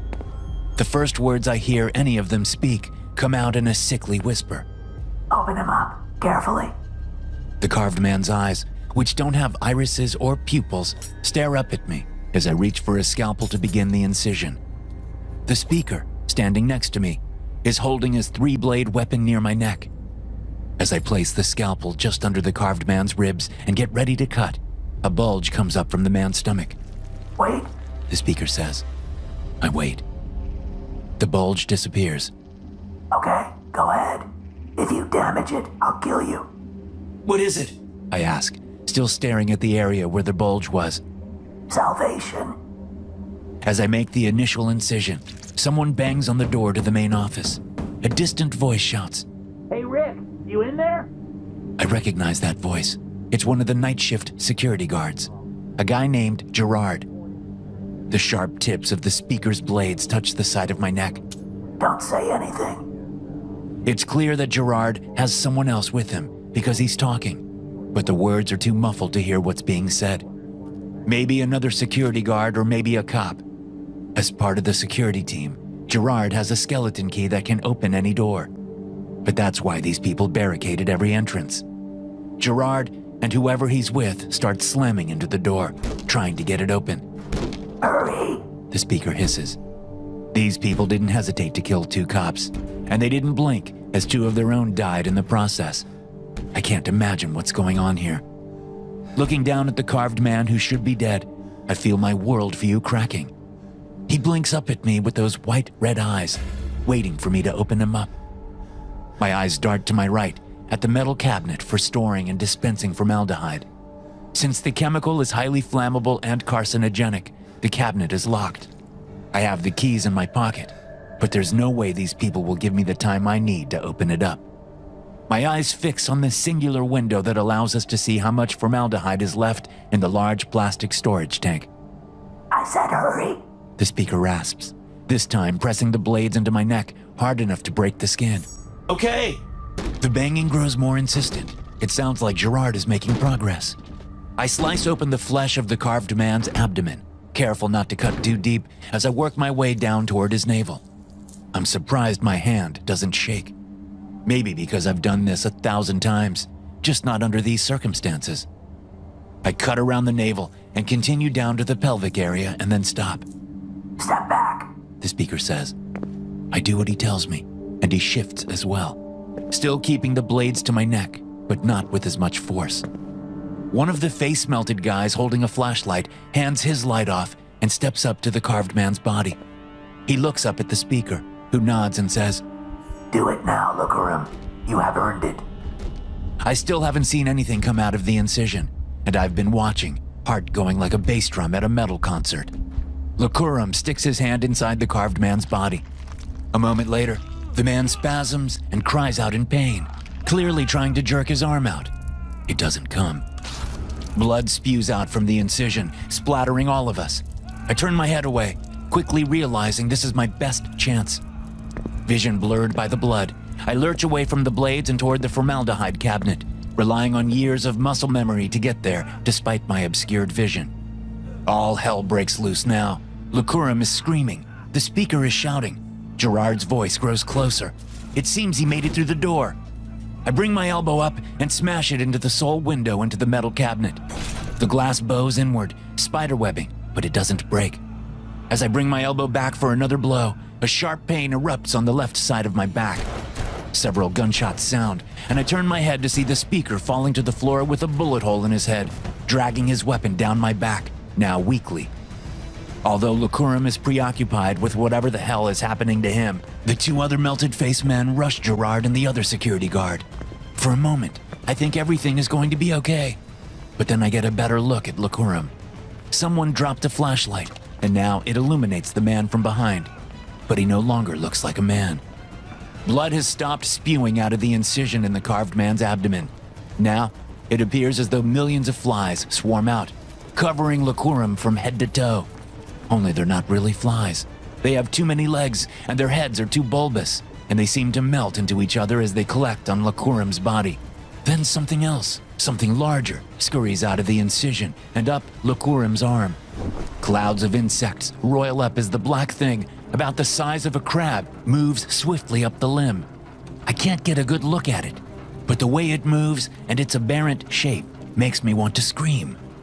As the thing forces its way into Lucurum's mouth, snapping the ligaments of his jaw and ripping his skin in the process, I turn back to the formaldehyde cabinet and smash the window in with my elbow.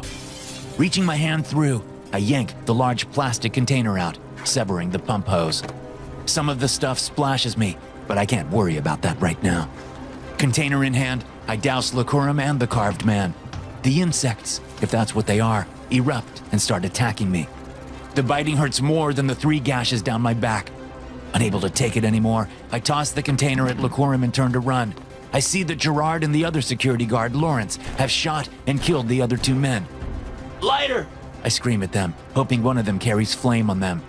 Lawrence pulls a Zippo out and hands it to me. "Run!" I tell them as I flip it open and ignite the flame. My arm immediately catches fire from the formaldehyde, but I expected it to happen. I throw the lighter, and it lands on the carved man's body. A whoosh sounds as flames erupt and quickly engulf both bodies. The insects frenzy, flying around the fire as if trying to help. With flames engulfing my arm and licking up toward my face, I turn and run, hoping I've done enough. I see that Gerard and Lawrence have waited for me, and we all run together. As we go, I pull my lab coat off and toss it down, thankful that it was the only thing on fire. We make it out to the hallway, but we don't stop there. We keep going until we're outside the hospital. The fire alarm starts buzzing soon after, and that's when I remember the fire suppression system. The sprinklers that will douse the fire. Lawrence, Gerard, and I share a look, and then turn our frightened gazes back to the hospital. A dark figure appears in the hallway we just ran through. A cloud of insects buzzes around it. It's much larger than Lucurum was, maybe 10 feet tall now, and only humanoid in the broadest sense. I think we should run, Gerard says. I don't get paid enough for something like this. Me neither, I say. Nope. Lawrence quips. Once more, we all share a look. I nod at them in thanks. Then we all run in opposite directions, headed for our cars. As I screech out of the parking lot, I see emergency vehicles approaching, sirens screaming and lights blaring. Following along are 6 black, unmarked SUVs. The cavalry has arrived. I've done my part. I sigh and lean back in my seat, wincing as the gashes touch the seat back. I know I need stitches. Looks like I'm going to another hospital. Shit. Then I look on the bright side. At least they'll have coffee.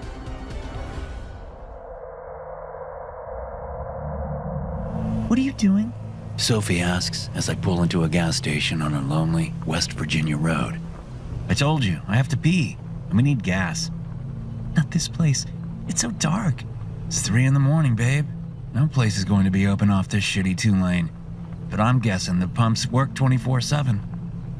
Sophie stares out the window at the dark gas station structure as I pull alongside a pump. Please, Mason, let's keep going. I don't like this place. After only 6 months of dating, I'm starting to have doubts about this girl. Nothing is ever good enough for her. She's much more high maintenance than she let on at first. Whether she hid that side of her on purpose or not doesn't really matter. What matters is that it's 3 a.m.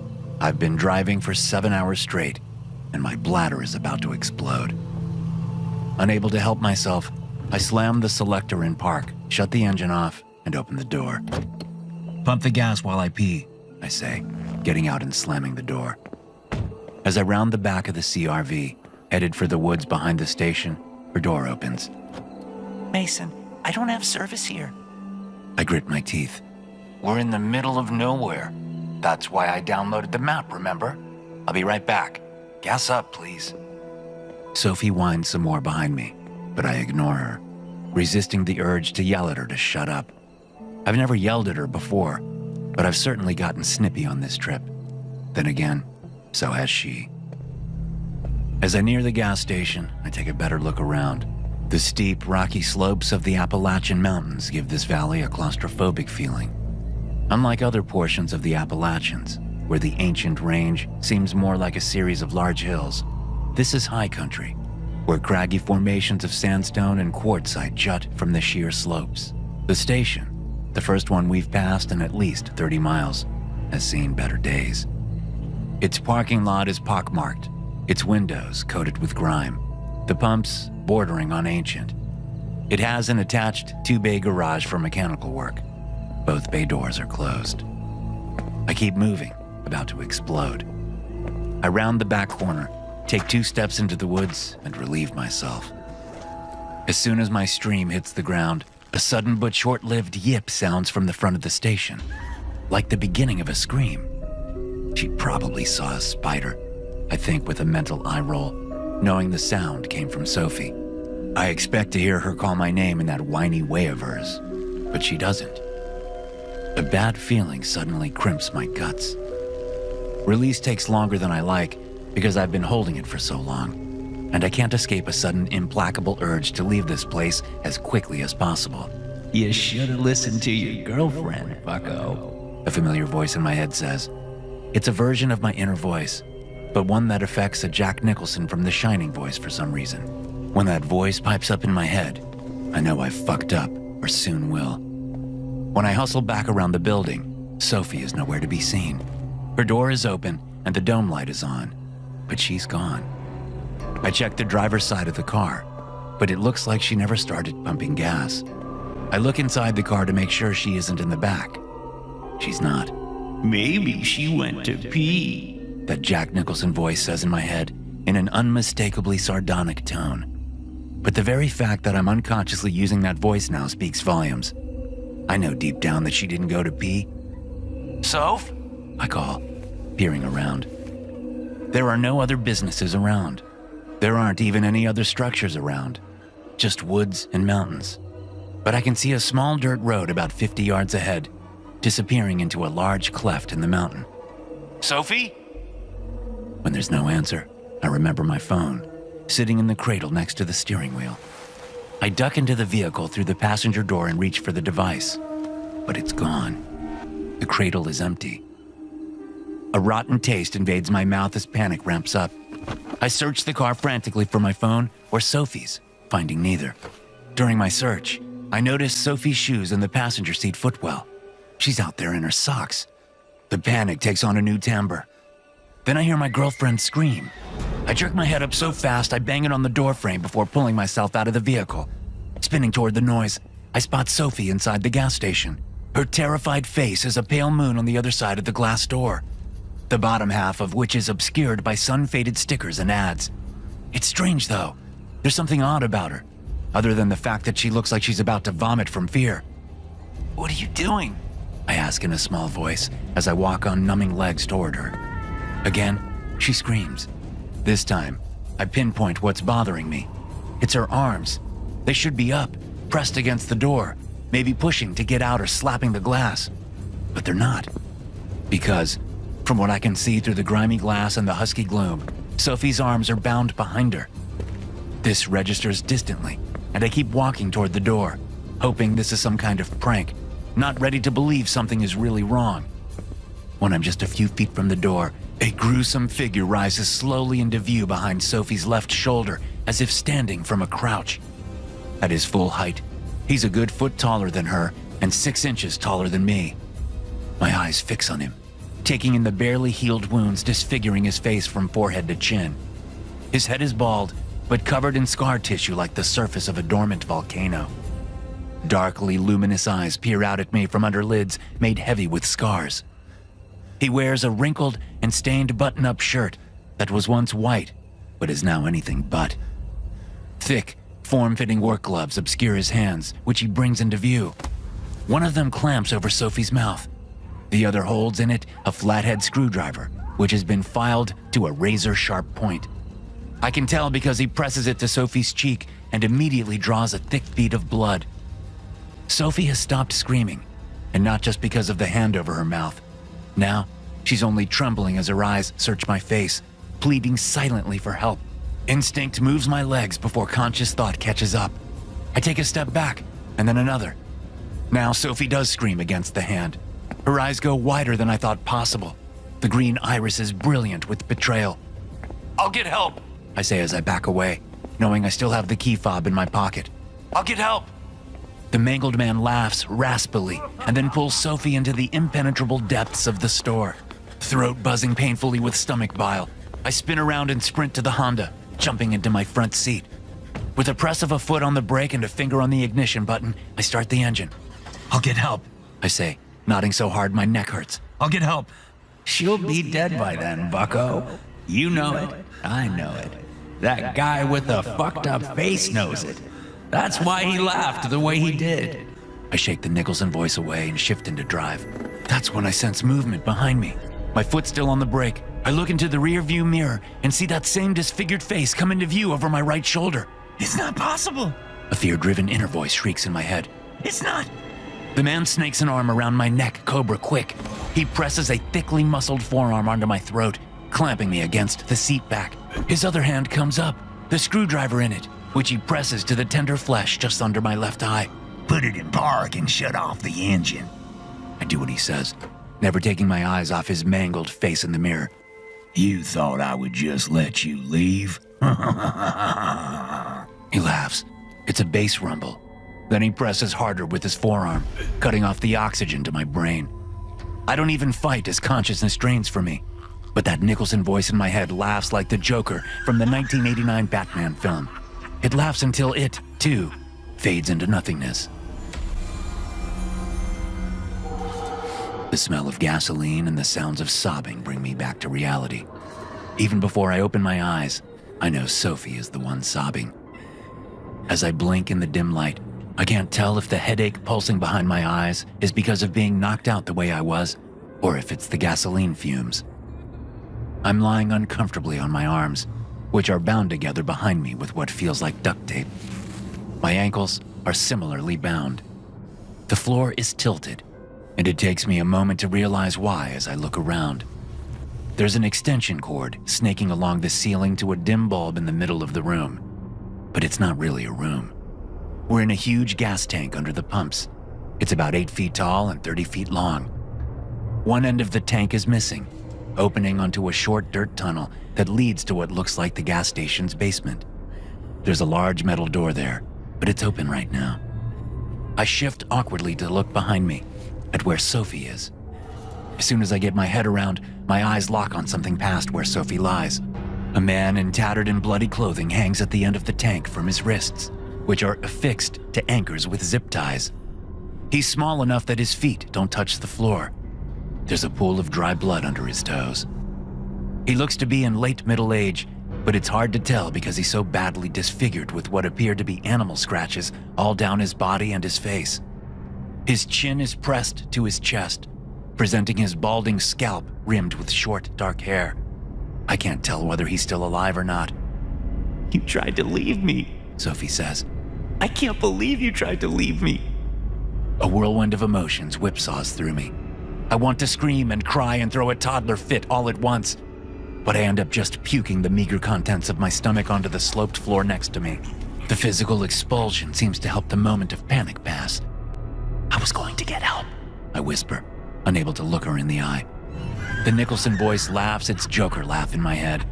We need to get out of here. You will, A raspy voice erupts from the stubby tunnel. when we're done with you. I whip my head that way to see the mangled man striding into the tank. The light glints off something in his right hand as he nears me, but I can't tell what. Please, I say, sitting up. Let me go.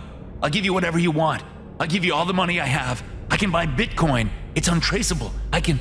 He whips his right hand at my face in an open palm slap. But the pain that erupts in my left cheek is not commensurate with the slap. It's a pain so deep and sickening that I lose myself in it for a long moment. When I look back, I'm gasping and dripping hot blood onto the tank's floor. Although I don't recall doing it, I'm now lying on my stomach. I meet Sophie's gaze. She's crying now as she looks at me, but she shifts her attention to the mangled man, who has his back to us while he addresses the man hanging at the end of the tank. As he raises his right hand, I see why the slap hurts so bad. The glove he wears isn't a normal glove. The palm and insides of the fingers are lined with metal spikes about half an inch long. I continue dripping blood from my ruined cheek, but I keep my gaze fixed on the two men at the end of the tank.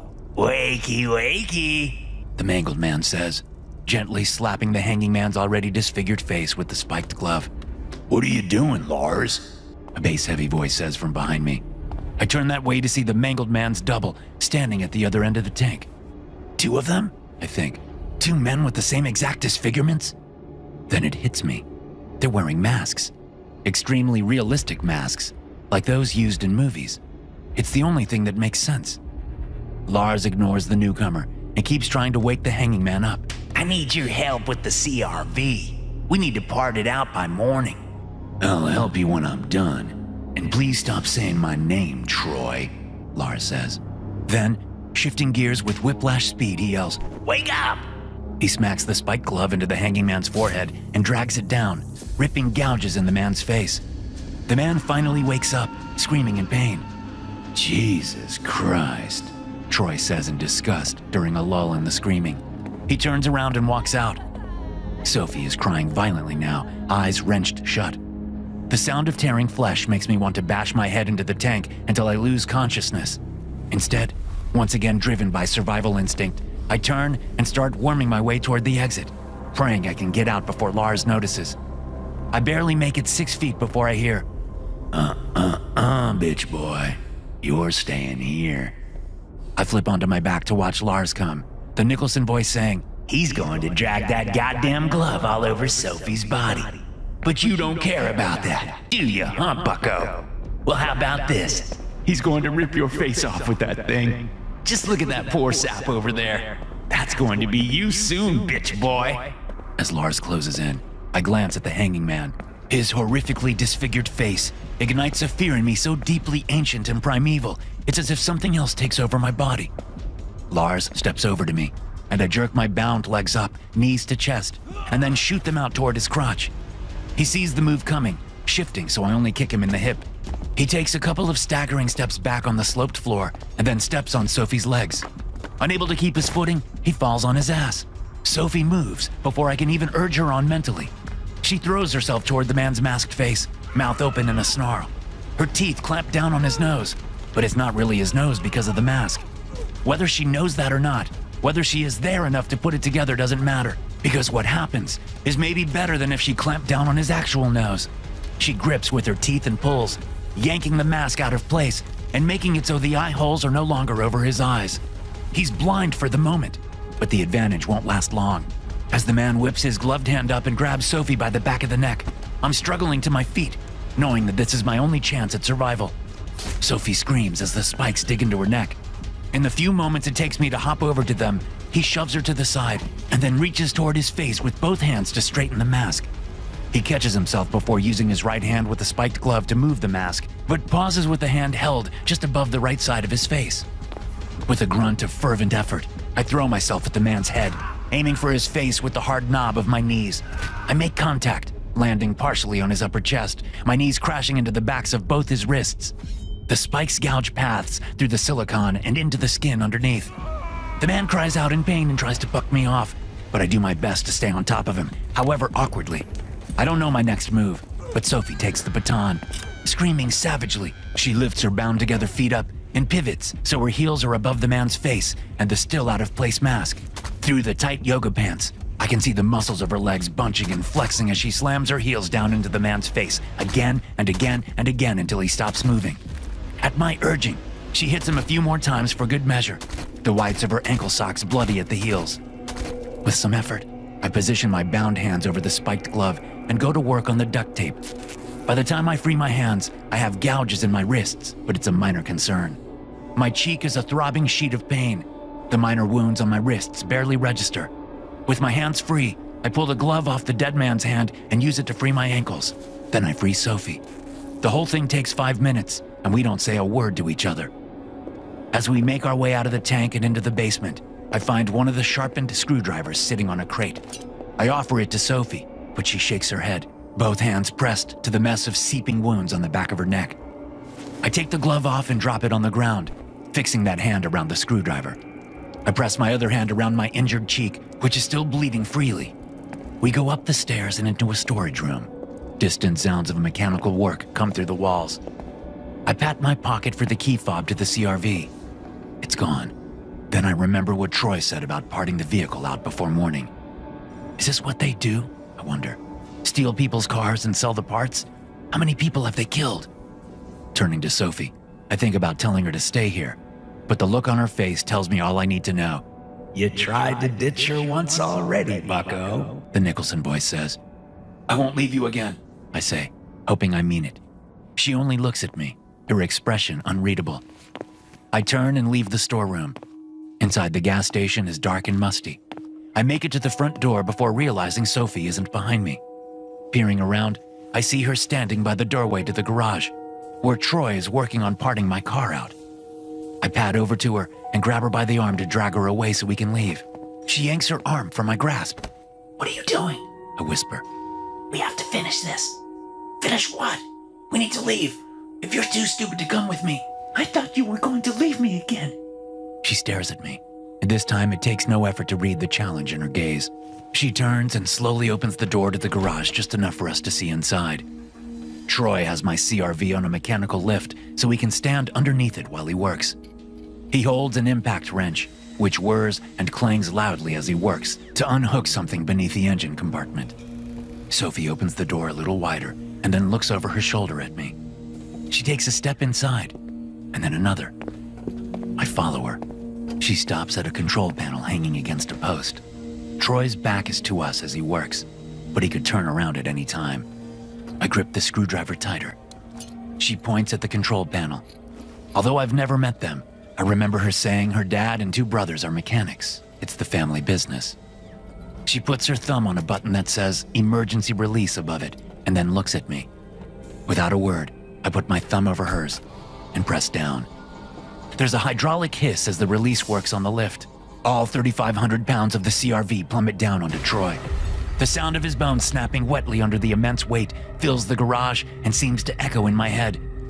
We stand there, thumbs still on the button, and watch as blood expands from underneath the vehicle. It's Sophie who speaks first. I'm breaking up with you. Well, that's all I have to show you. I'll give you 2 some time to look around and discuss it yourselves. Just holler if you need me. Smiling, I turn to leave the young couple in the living room. They're first-time home buyers. I've been selling houses for long enough to spot them a mile away. What about the cellar? The young man asks. He's wearing khaki shorts and a turquoise polo shirt. His words make my stomach cramp. Cellar? I say, still smiling. I don't believe this house has a cellar. The man and his wife look at each other. They seem like nice enough people. He's handsome, she's pretty. They probably have a couple of kids. Just the thought of children running around this house makes me want to scream. The man, Mr. Greer, returns his gaze to me, a smirk on his face like he knows I'm lying. I don't think I'm that obvious, am I? I found an old listing for this house on the Wayback Machine, Mr. Greer replies. It says there's a cellar, and my father told me that looking at the cellar is a good way to see if the house has good bones. Right, I say. Good bones. Well, if there's a cellar, I don't know about it, and I certainly haven't seen any entrance. I can call the office and see what we can dig up. How about that? That would be great. Okay, excuse me. I leave them in the living room and head upstairs to use the bathroom and pretend to call the office. After doing my business, I sit on the toilet with the lid closed and try to focus. The walls creak and swell around me. Echoing screams issue from inside the drains. To my left, a rotten human arm snakes out of the bathtub and grips the rim. The arm belongs to a putrescent corpse, which sits up in the tub filled with viscous black liquid. The bathroom reeks, the putrid stench threatening to expel the contents of my stomach. The corpse's face squirms with maggots, as its lidless, shriveled eyes stare at me above a lipless mouth full of snaggly teeth. I shut my eyes and clamp palms over my ears. "It's not time," I mutter. "It's not time. It's not time." Slowly, the stench fades. I ease my hands away from my ears. The screams from the sink and tub drains have disappeared. Opening one eye, I see that the corpse has gone too. A scream careens through the house, prompting me to whip my head toward the closed door. This scream doesn't come from the drain. It came from the cellar. I lurch up from the toilet. Seconds later, I'm entering the kitchen. The pantry door is open, and beyond that, the false wall at the back of the storage room that leads to the cellar yawns like a freshly dug grave. How did they know? "No!" I shout, running down the short flight of creaky wooden steps and into the cellar, which is lit by a single bare bulb hanging from the middle of the low ceiling. Help me! Mrs. Greer screams. She's kneeling on the floor next to Mr. Greer, or what's left of him. There's a giant mouth in the packed dirt floor, matching the one I saw on the corpse in the bedroom, except this one's large enough to fit a person inside it. The cinder block-sized rotting teeth are clamped around Mr. Greer's waist, his legs inside the mouth. He's conscious, but his face is that of a man trying very hard to keep from passing out. Mrs. Greer has him by one arm, trying to drag him out of the huge mouth. I freeze at the foot of the stairs, crouching so I don't hit my head on the exposed beams. Finally, unable to hold it in any longer, Mr. Greer screams just as the teeth crunch through his body, cutting him in half at the waist. Mrs. Greer, still pulling her husband's arm, falls backward, dragging the top half of Mr. Greer with her. His intestines string out behind him. I turn and rush back up the stairs, chased by Mrs. Greer's terrified screams. I slam the disguise door at the top of the stairs and put my back against it, sliding down to sit as sobs work their way up from the depths of my body. Mrs. Greer's screams continue for a few interminable moments until a sickening crunch cuts them off. "Show her to me," I say, hands gripping the hair at my temples. "I want to see her." The pantry door slams, plunging me into darkness. A moment later, a soft glow illuminates the space, and I see her standing there in front of me, smiling. "Please, let me see her again," I say to the house, looking at the ceiling in the living room. "Just for a minute, just one more time, and then I'll bring you more food." A knock at the front door causes me to jump. Grumbling, I trudge over and open the door. As soon as I see the two people on the front porch, I know I'm in trouble. One is a man dressed in a gray suit with an oversized jacket to help obscure the gun he carries on one hip. The woman wears her pistol in a shoulder holster. I can see the butt of it poking out from under her windbreaker.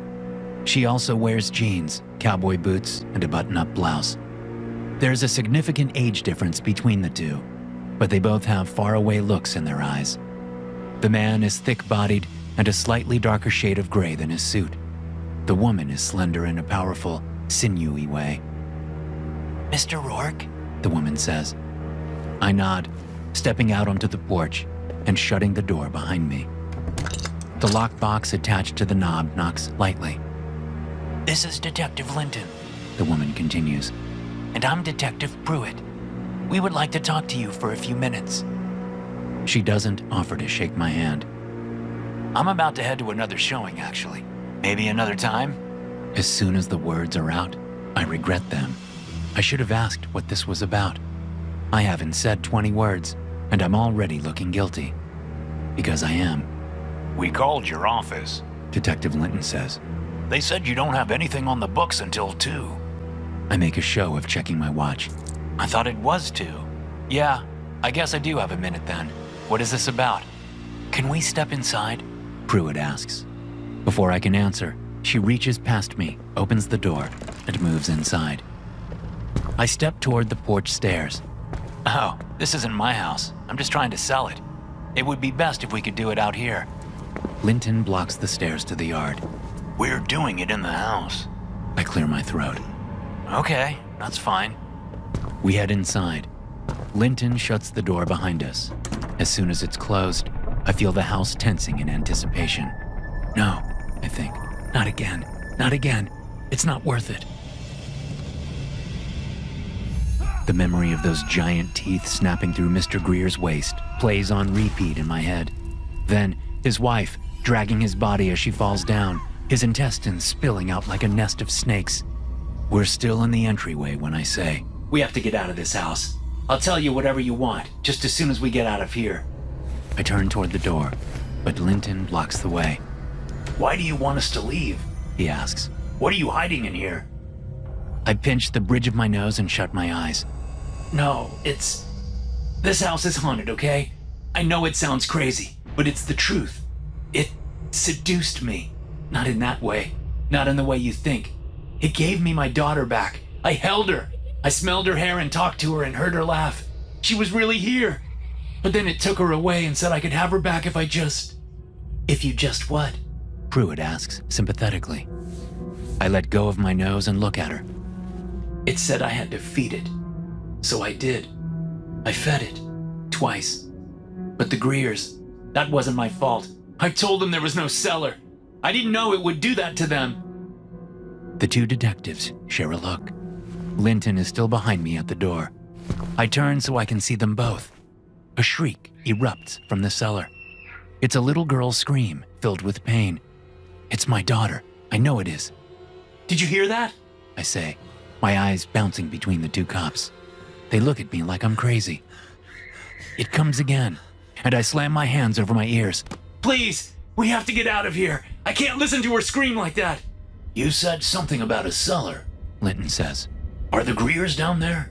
Is that where you left them? I lunge for the door, but Linton moves faster than I would have thought possible for someone his age and size. The next thing I know, I'm on the floor, cold metal cuffs securing my wrists behind my back. Where's the cellar, Mr. Rourke? Linton says, kneeling on my back. I shake my head. We have to leave. Take a look around, Linton tells his partner. No, please. I buried them in the woods. I'll show you. I'll take you there now. They don't buy it. I hear Pruitt's footsteps heading toward the kitchen. It's in the pantry. She calls back a moment later. The door's already open. I'm going down. No! I shriek. Linton pushes my face to the hardwood floor. Shut up! I wait for Pruitt to scream, for the sounds of her bones snapping, her flesh being torn off. But it doesn't come. Instead, after a few minutes, she comes walking back into the living room, a revolted look on her face as she glares at me. This guy is something else. You'll want to see this, she says. Bring him. Together, they pull me up and walk me into the kitchen. I plead the whole way. When I stiffen my legs to stop us, Linton punches me in the kidney. As we get into the cellar, I glimpse the Greers. They're bound in duct tape, lying face up in pools of dried blood. They've each been stabbed repeatedly in the chest, neck, and face. A kitchen knife is still sticking out of Mr. Greer's cheek. I shake my head, staring at them. Then something inside me shatters, and I drop to my knees at the bottom of the stairs. I did it! I sob. I did it! I killed them! And 2 homeless people from downtown! I brought them here and killed them! What a sad sack of shit. Linton says. Call forensics and get a team down here. Yeah, on it. In the corner of the room, Mr. Greer gasps as he sits up. What the fuck? Linton yells. Pruitt takes in a sharp breath. Arrgh! Mr. Greer cries. Help me! You gotta help me! Fuck! He tried to kill us! Linton rushes over to him, bent over to keep from hitting his head on the low ceiling. Stay calm. We'll get you some help. Pruitt, call an ambulance. The duct tape seems to fall away, as if it's little more than toilet paper when Mr. Greer brings a hand up and grips the knife sticking out of his cheek. No! Linton says as he approaches the man, hunching beneath the low ceiling. Leave it in! Greer pulls it out anyway and looks at it like he's never seen a knife before. Linton gets to his knees next to the man, his hands out, but not touching the guy as he looks him over. How are you not bleeding? He whispers. How are you not? Greer says, right before dragging the knife across Linton's throat. Pruitt shouts something incomprehensible as blood fountains out of her partner's neck. She drops her cell phone, the ambulance call now low in priority, and pulls her pistol from a shoulder holster. Meanwhile, Mrs. Greer sits up, grinning, her own duct tape falling away. Linton collapses to the floor, gripping his throat and gagging as he dies. Mr. Greer gets to his feet, knife still in hand, and marches toward us. Pruitt fires her pistol, hitting the man in the chest twice before I lurch at her, slamming into her side with my shoulder. She crashes hard into a support beam and falls to the floor, losing her weapon. With Mr. Greer closing in and Mrs. Greer not far behind, Pruitt does the sensible thing and tries to run. Having recovered from my collision with her, I back away, hands still cuffed behind my back. The detective turns toward the stairs and starts running. But as she does, the cellar stretches out around her, turning into an impossibly long hall with a treadmill-like floor that keeps her moving in place no matter how much she pumps her legs. This transformation makes me nauseous. Everything seems to be stretched in every direction, almost like looking through a fisheye lens, but 100 times more disorienting. The Greers don't have the same problem. They approach her at an easy, undead shuffle. As Pruitt turns to face them, she looks at me. The terrible regret is plain on her face. It gives me a sick satisfaction as I think, I told you so. The cellar comes back to its normal dimensions as Pruitt stops running and squares off against the Greers, hands up and ready to fight. The hard-packed dirt around her feet parts as decaying hands jut out of the earth, gripping her by the ankles. She screams and looks down just as the two homeless men I fed the house emerge to their waists, their rotting faces squirming with maggots as they grip her legs. The Greers approach, and as they do, I see a giant mouth opening under Linton's body in the corner. The crunch of his bones creates a resonant undertone to Pruitt's sounds of distress as the mouth chews him. We're going to take our time with you, Mr. Greer says, grinning at Pruitt. I helped you! I shout. I brought them here! Now give me my daughter back! You tried to warn them. Mr. Greer says, looking at me. No! It was all an act.